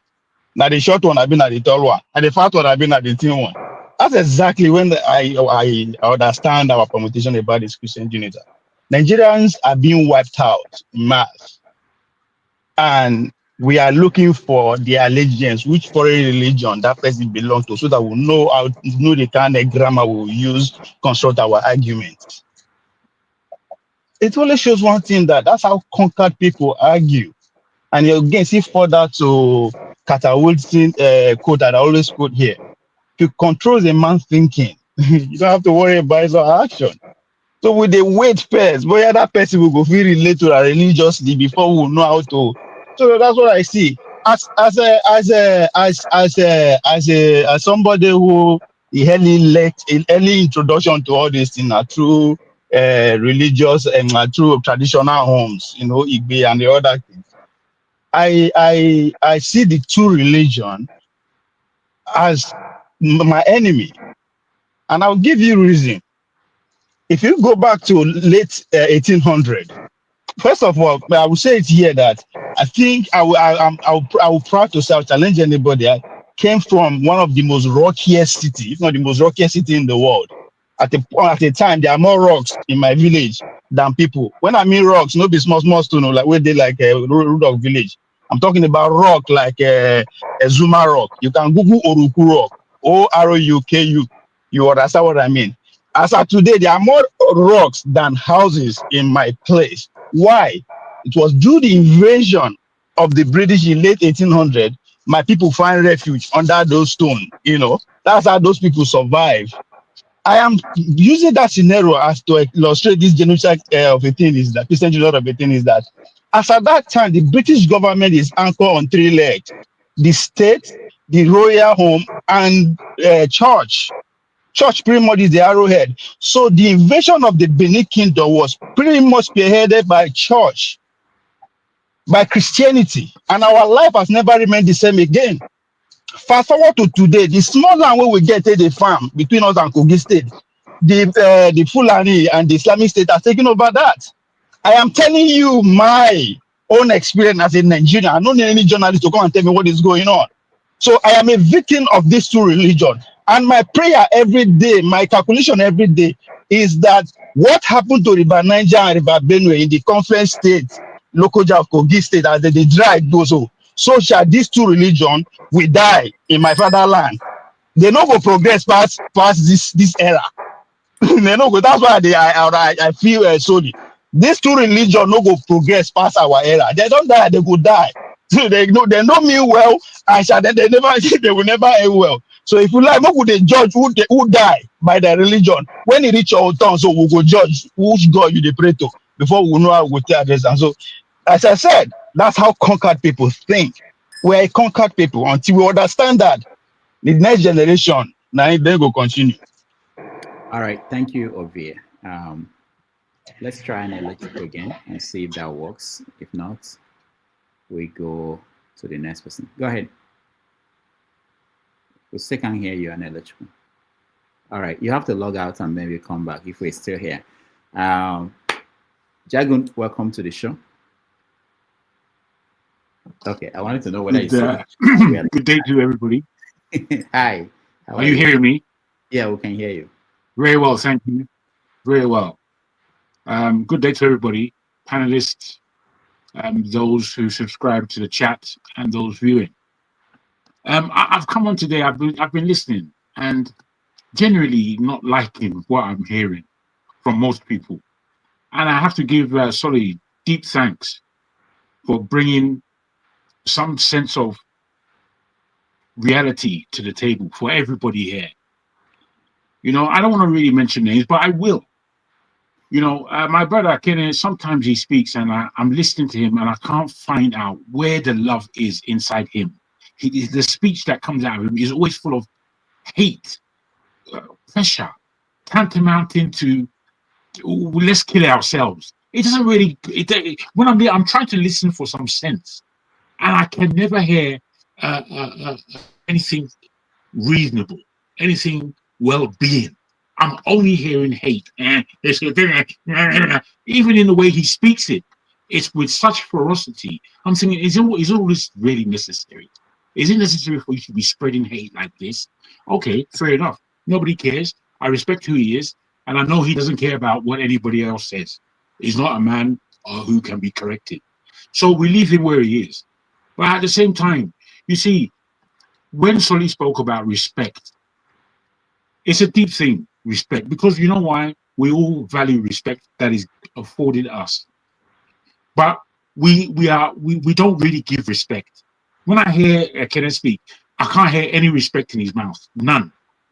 All I can hear is violence, bigotry, and downtroddenness. I think, who's that for? Who's all this for? It's not for me. Keep it to yourself. Please tell me one hateful thing that I said. Brad, thank you for your Tell words. us one But hateful I thing don't that I want said to. today. No, what only thing. You can speak. Brad, yeah, absolutely. Don't interject. I wasn't there to interject you. I listened to you. Now you listen to me, my friend. What I'm putting to us all here is that Solly spoke in such a way that should give us all reference as to what respect is. Because he spoke the truth. We as Nigerians, we've been ignorant all over the world. With all our special powers that we have as Nigerians, ignorance is still the thing that's in front of us. I lived in this country, the UK, for an awfully long time. I know what some of my Nigerian people felt about other black people. I know what they felt. They felt disdain. They looked down on everybody. This is how we are. So when somebody speaks about we Nigerians who have gone to America and look down upon the African Americans, see them not even as ourselves, see them not as our brothers at all. That's how it was. Nobody should deny and pretend that didn't take place, because we know it did. Because why? Because we're ignorant. We are ignorant people. We love ignorance. We eat it for breakfast. I don't really know why we're like this, because there's so much in us that we can see all around the world. And where does it come from? It comes from us. It comes from us.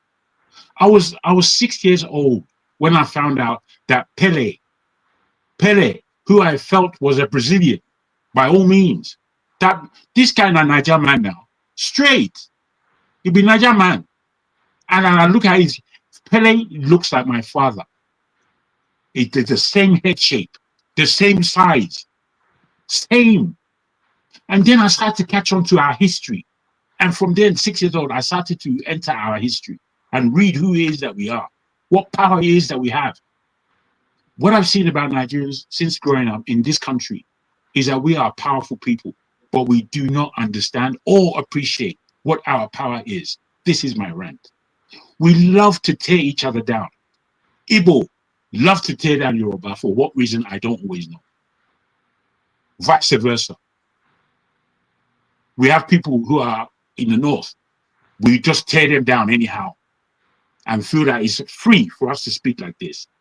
Nothing togetherness, nothing building our power.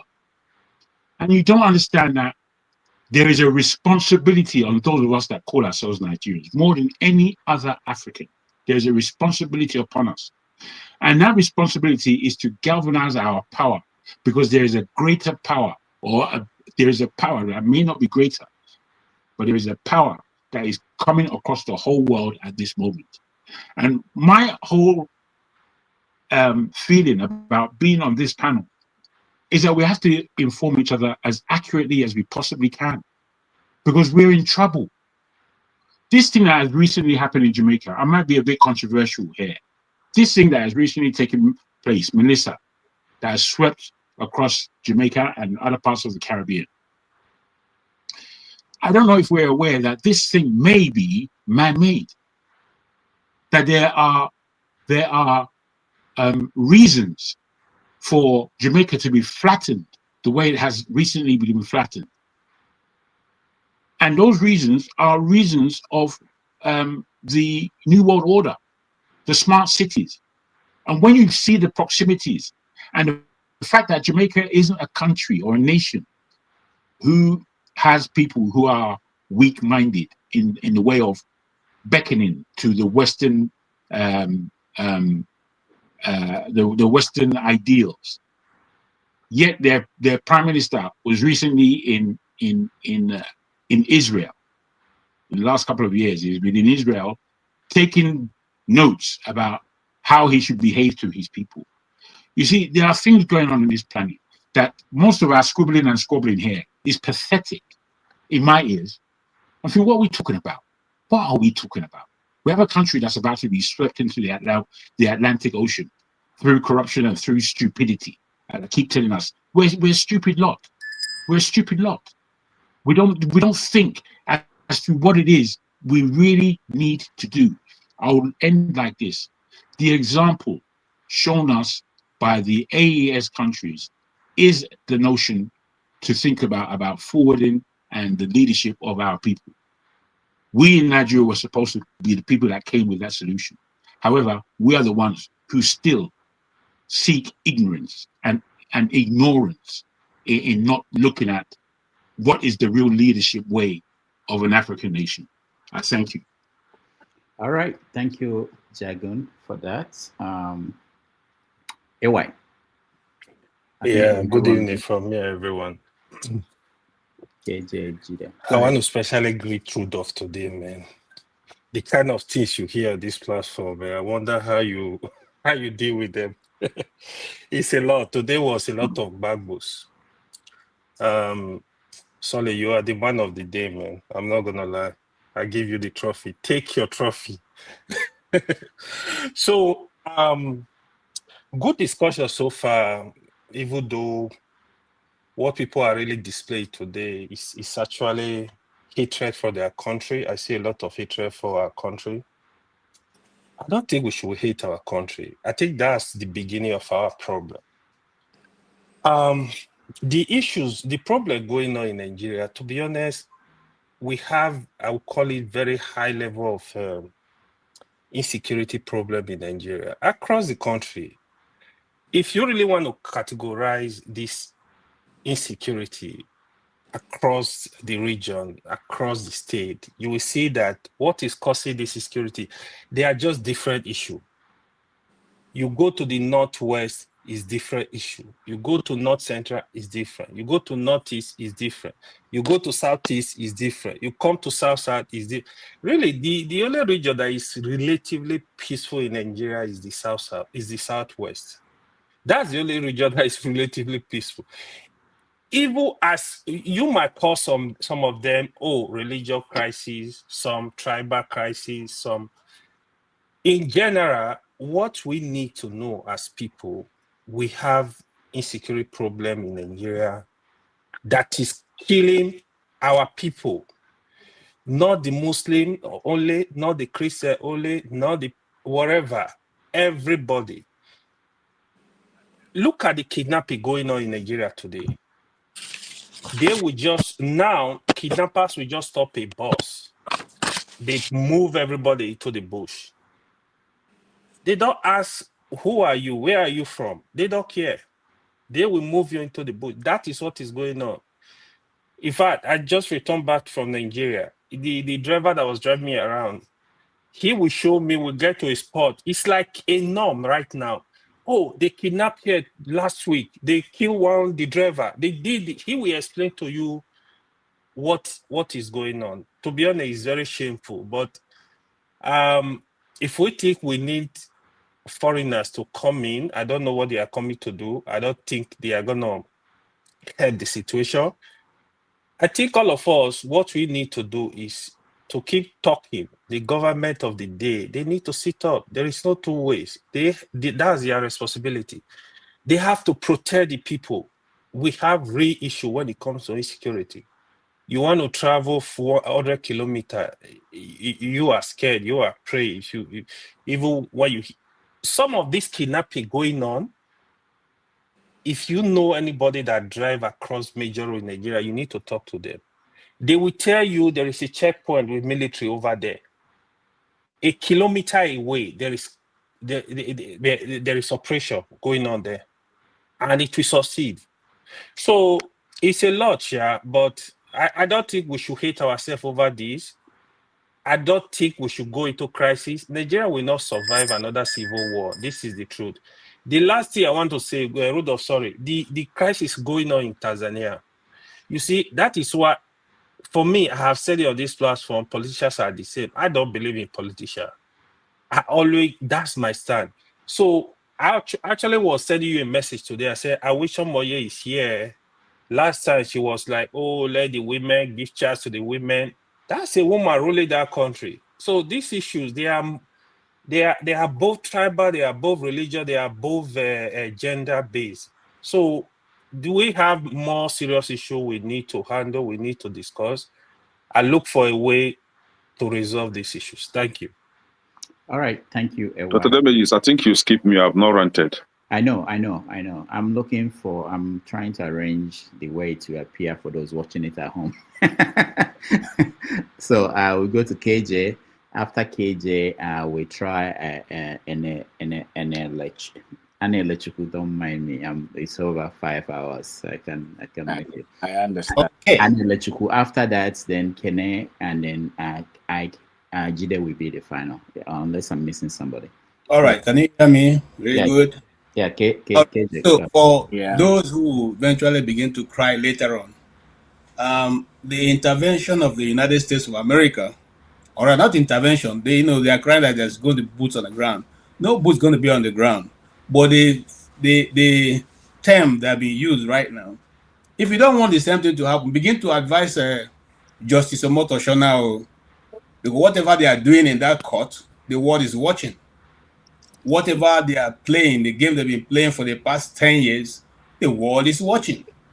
Tomorrow, if the international judges are council decide to sanction them, we will find a way to get a good word to defend them. So the thing is, we open the doors. The Pandoran box was opened by us. Hey, let's wake up and smell the coffee. The jack is out of the box. It's not going back. So what should a people do who are concerned that their people... You see, what even makes me feel so sad is that the government officials are going about saying, yes, Christians are being pied, but not only Christians. Should somebody in the first place be pied? It doesn't make any sense. How do you argue that point? Okay, the people who are concerned are not even part of your community or your citizens, but you are going to the people who are not part of your community to go and put up a stupid argument that it's not only them. This thing have been going on for long, and sometimes when we talk about it, people say, but other communities, majority of those communities that are being wiped out are Christian communities. I worked in those areas. Okay, so now when people come and spill these things, let's get up and smell the coffee. And I want to say something. Jesus was born around the 6 before Christ, BC. Okay, and Islam came at 610 CE. So how does Christ call Allah to be the God of Islam? Look, you see, when we come here, let's also know that we're not coming to a marketplace. We're coming to a place where some people also went to a little bit of school. We all of us break chalk here. All right? Let's put that aside. Now, what I'm simply going to end my rant on is this, because there are so many things to rant about. Get your ass together. Nobody who is living good, that people will now begin to come and look for their minerals. There are minerals all around the world that America can go for if they wanted the mineral. Not in a place where they already have a lot of problem to sort. And see, the truth of the matter is, we are even talking about who is in ground zero. We are talking about the Americans and other. Who is in ground zero? Who is in ground zero in Sambisa? Do you know the people there? If you know the people there, then you shouldn't be saying what you're saying. But having said all of that, now we open the door. The government had the opportunity of addressing this issue. We refuse to address it. Someone now is coming. We are comparing what's going on in Gaza, what's going on in Nigeria. Do you know how many? And you are throwing out figures. Do you know how many people have been killed since this thing started? We have over 50,000 people. Do you know that it's only in Nigeria that we have IDPs? People are living in IDP camps for more than 10 years. Meanwhile, their villages are being occupied by foreign Fulanis. And you come here to say, what are you saying? What are you defending? Are they supposed to be in those places? You forget that those communities that are in IDP camp, especially in Benue, are where the food supply come from. Okay? The Ukum local government is one of the places that yams are made. They have the only market meant for yams where trailers come and load. So these are all the areas that have been taken over. They are not farming any longer. And you are going to eat food tomorrow? and you are looking at America as a problem? How? Solve your problem. You have a government, you have an army. Instead, you are removing those who are trying to make effort to make sure that these things come to an end.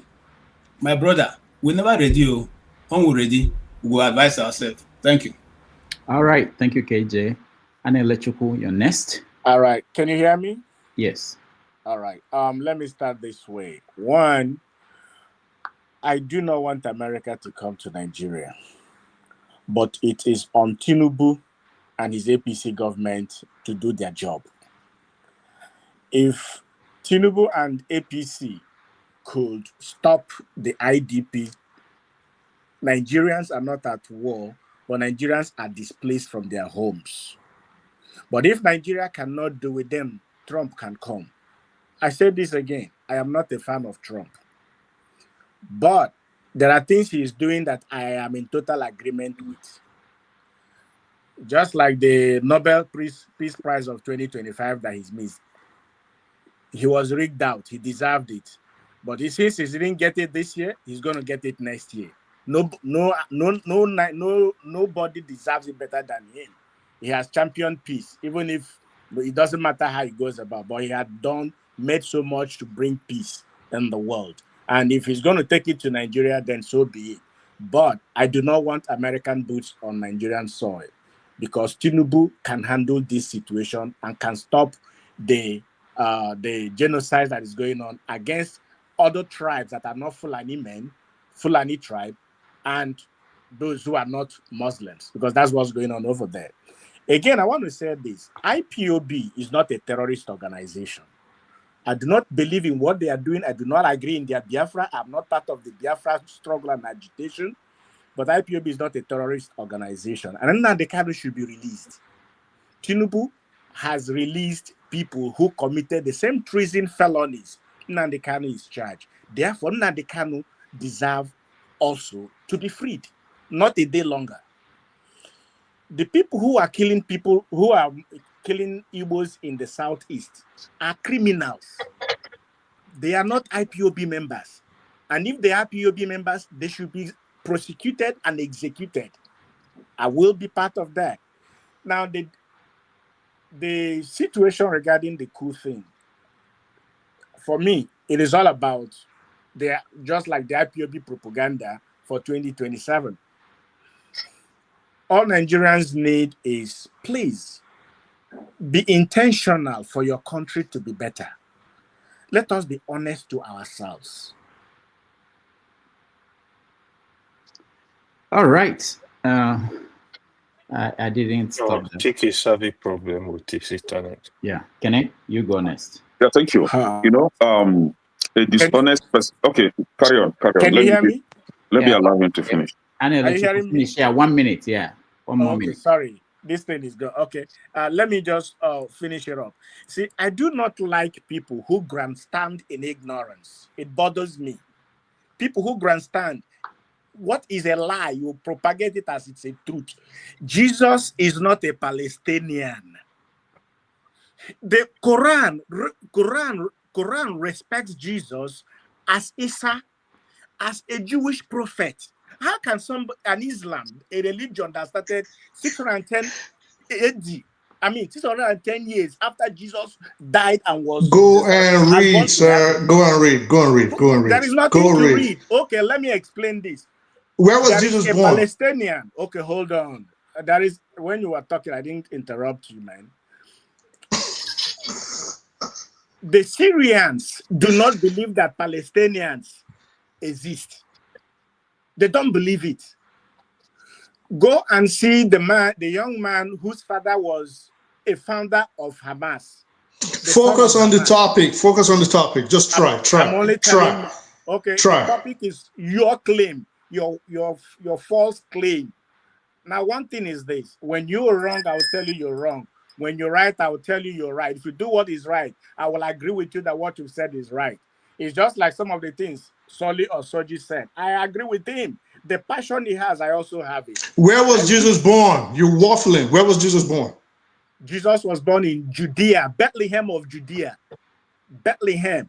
The son of Hamas tells you that Palestine is a creation of Yeah, the son of Hamas Romans. can tell you that Jesus was a Palestinian. My He friend, was stop born being in ignorant. All Stop right, being ignorant and learn. Stop being ignorant He's and not learn. ignorant. You He's saying the truth. Thank you. And He's taking my time. you allow that. No, the young man is taking my time. He should learn. All right, thank you. Let's move on. We have to round up seriously. Kenny, you're next. We'll continue next week. Our people say that you don't learn how to dance at old age. A dishonest person cannot suddenly become an honest person. A healed, raised child cannot all of a sudden act well, especially in the public. Let me leave that. I will revisit that.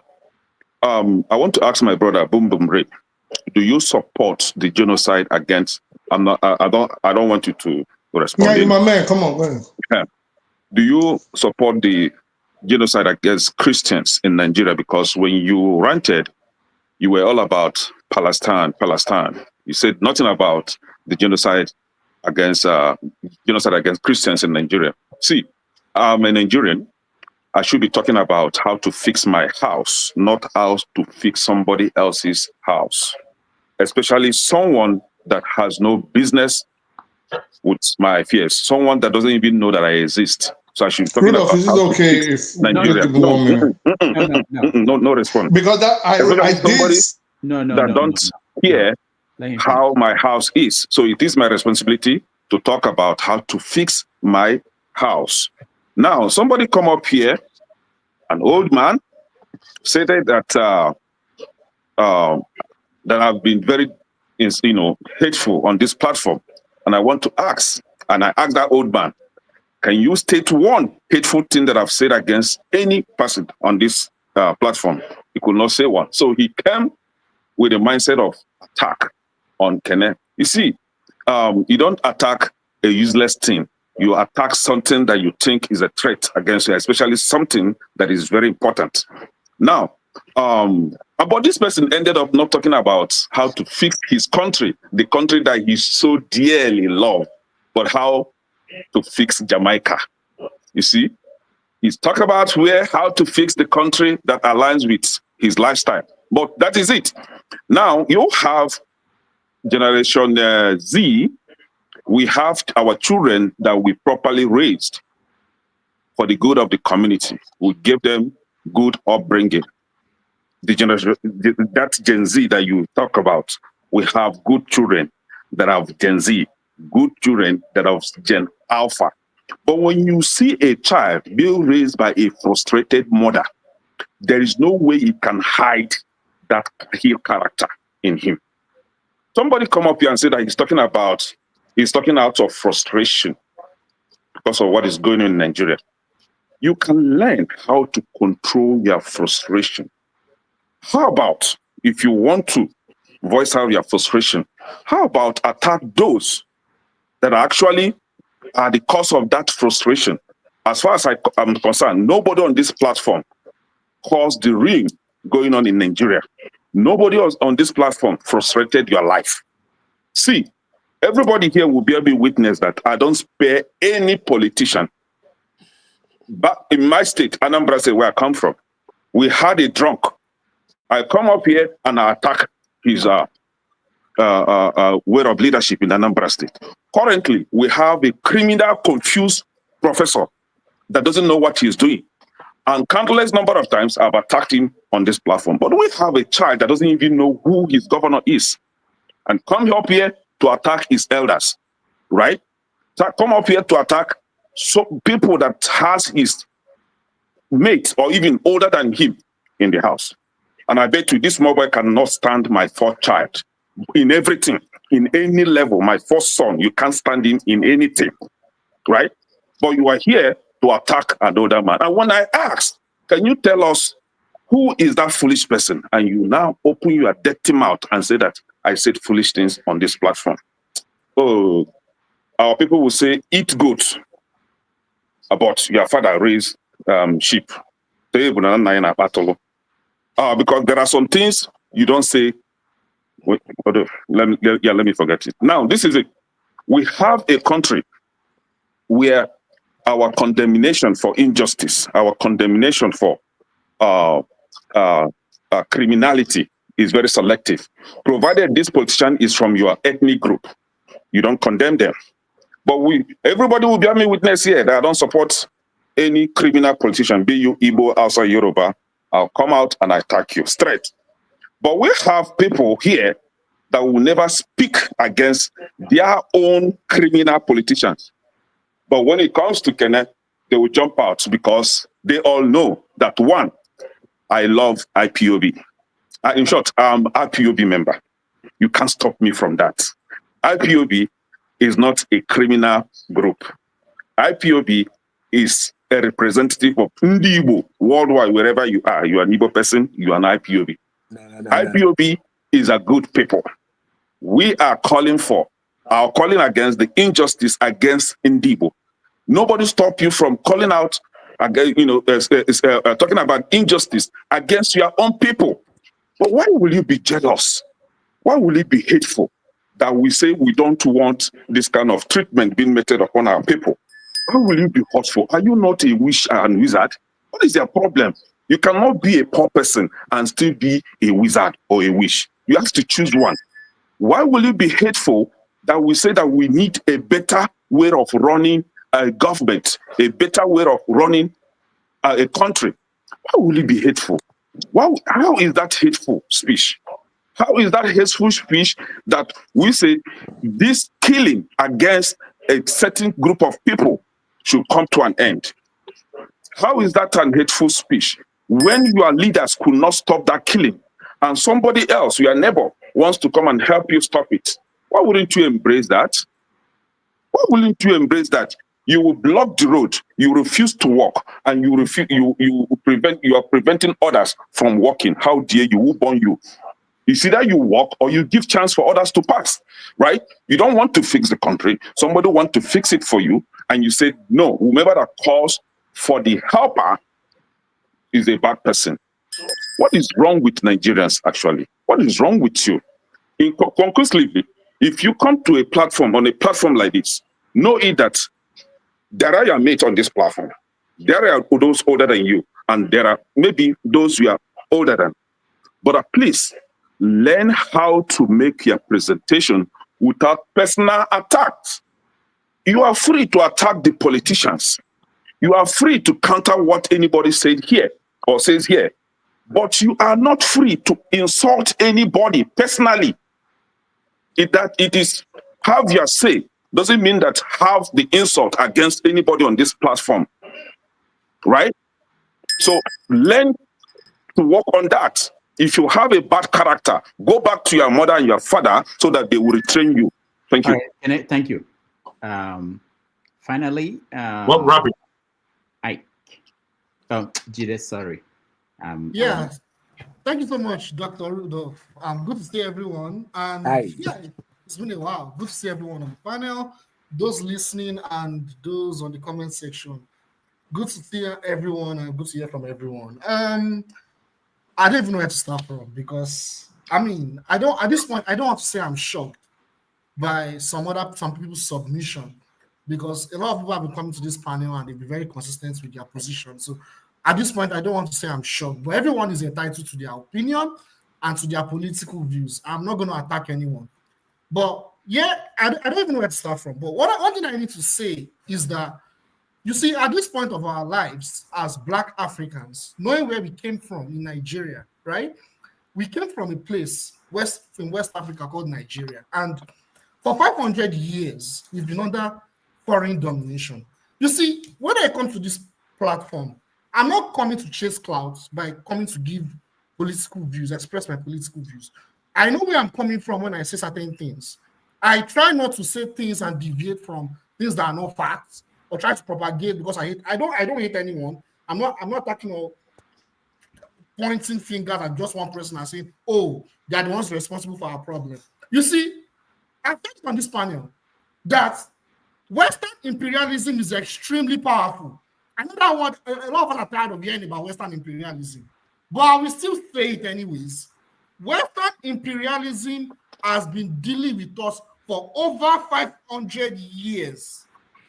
And to the point that the product of Western imperialism, colonialism, slave trade, post-colonialism, neo-colonialism, sponsoring extremist groups to cause division, cause chaos, extracting our natural resources, impoverishing our people, using religion to destroy our identity, making us mentally damaged and ignorant.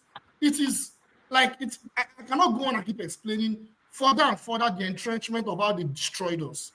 So now, I need to read this press release. I want everyone to listen.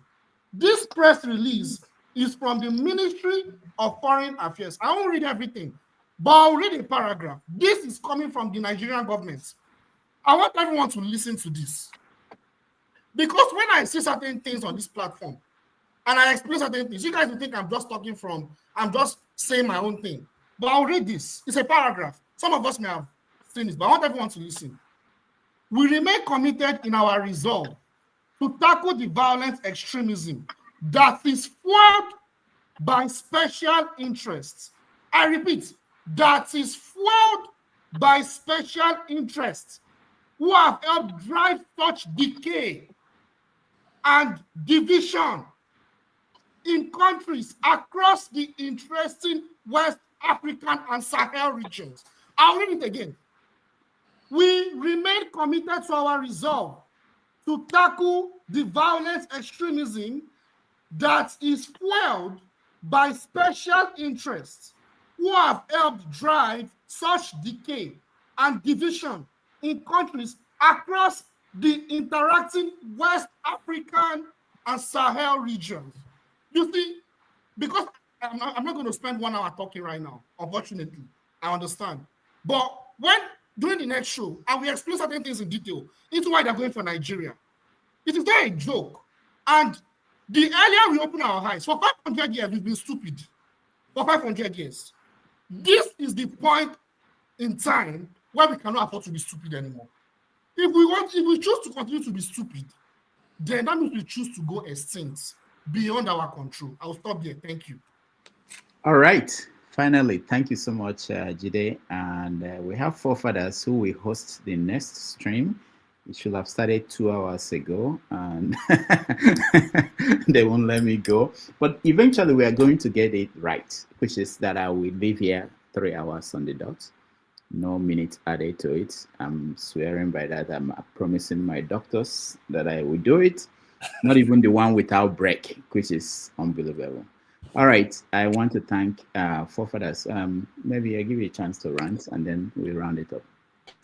Thank you for that, Dr. Dissing Damages, and greetings to all the panel, the chat, and the viewers. I think the reason why they don't want to let you go is because they're afraid of joining my panel. So the Wahala panel, they don't want to join, so they want to stay with you on this and enjoy it before we come online.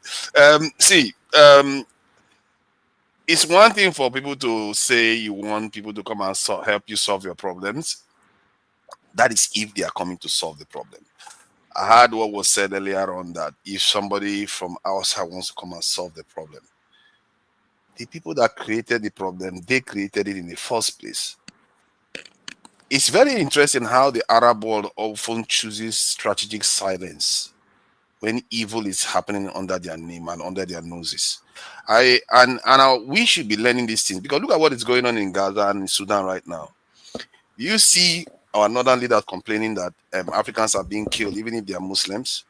They are not coming out. They choose silence. You don't see the Saudi Arabians coming out. Say, why are you killing fellow Muslims? Just because they are not Arabs. Silence. Nobody's calling them out on all these things. And this is what bothers me. In Nigeria, any northern Nigerian person that is listening to it are Muslims. They really need to be asking their leaders now, what is going on in Sudan? Because this was the same history we are here watching when the Songhai Empire was destroyed by Morocco, that is also an Islamic empire. Strategic silence, like they don't see what is happening. And whom are the best friends of some of these nations, like Saudi Arabia, Dubai? Is it not Western powers? So Some people's suggestion is let's invite the people that are also empowering the people that we are fighting against inside Nigeria, because you're not seeing the bigger picture. That is not going to lead you to anywhere. And this is one of my biggest fear with Nigerians. We appear like people that are already doused with petrol and are waiting to be lit. And some of us, if they give us guns to go and kill each other, we are going to do it. And I can assure you, it's mumu thinking, oh, first class. After how many years? After being enslaved by these people, and they give you gun and you say, you know what, my duty now is to kill these people, my own people again. It's not going to get you. But after you finish doing that, then they will take you and do whatever they like with you, like they've done before. So we should not, our problem is relatively simple. This is the weird thing. All we have to do is talk to each other and try to understand that we are all facing existential crisis here. And if we can realize that and just talk to each other and say, okay, what do you want? What do I want? Be reasonable. Because what we are living now is not. If you come to an agreement, whatever you're going to get is going to be a lot better. Anybody that is selfish, ostracize them. If you look at what is happening in Gaza, the moment they had that their ceasefire, what was the first thing Hamas did? Went after the collaborators. This is what I've been talking about. Our leaders are the collaborators that they left in charge in all African countries. Hence why you don't see them. They don't have any lever to want to change. They are basically the collaborators, and the collaborators never have any vision for you. We as a people have to figure it out for ourselves. We know how to marry each other. We know how to, even when we have different religion in different families, we know how to do that, but somehow we can't figure out how to talk to each other without these crazy leaders that are totally compromised. Watch Americans and watch Europeans to see how they deal with leaders that are compromised. You are going to watch it happen in the next coming years. You see how they too are fighting to take over their own countries from leaders that are compromised.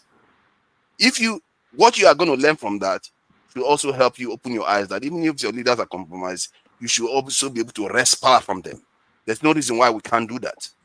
We have the numbers, we have the resources. All we have to have is common sense. Thank you. All right. Thank you so much, forefathers. For those who want the conversation to continue, join the conversation, join forefathers on this next stream coming up. Let me thank those that supported us. It's very important. We are running out of cash to sustain the platform. Oscar Blackstone, thank you so much. Always there for us. Brick House Capital, thank you so much. KJ Bread Stylist, thank you. Also, hold on, please bear with me. I'm getting some messages here. Mr. Show, thank you so much for supporting us. Brick House Capital, thank you. Young One, thank you so much. Brick House Capital, thank you. You guys think that we can do this without these people? No, we can't. I'm telling you.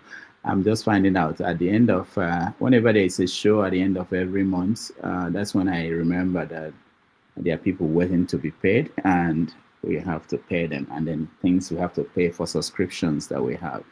Again, thank you everybody that supported us. Thank you for everyone who joined, those on the comment section, those that watched at home. We appreciate all of you. Tomorrow, we have 90 Minutes Africa with Dr. Anosike, who will join us. He's an analyst at Voice of the People TV in Lagos. On behalf of all my people, producers, people at the back end, people who send things to me, I thank everybody. Forefathers, thank you so much for being here. Jide, thank you so much. Jagun, thank you so much. I appreciate you. Kene, thank you so much. Two Nigers, one brain cell, thank you so much. Anne Lechuku, thank you so much. AY, thank you. Righteous Man, thank you. Jefferson, thank you. Pansat, thank you. I see you are coming in, but we are leaving. Ike, thank you. Femi, thank you. And who am I missing? Everybody, thank you. I appreciate all of you. I will see you tomorrow. Pansat, I'm so sorry we can't. It's straight 5 hours without break. I really appreciate you. But the important thing is that you were here and I told you that this platform is for everybody, just like you. And just like you want some people to go, some people want you to be kicked out, not to ever come up here. But we won't do that. We are open for anybody who wants to have a conversation with us. Thank you, everybody, and I'll see you tomorrow.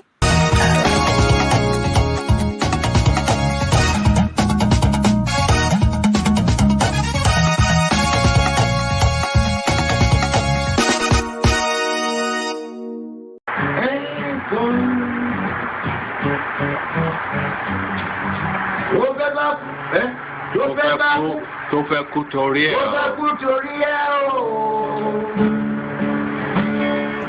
bàbá ọwọ́ ẹni ló ti ṣàánú kọ́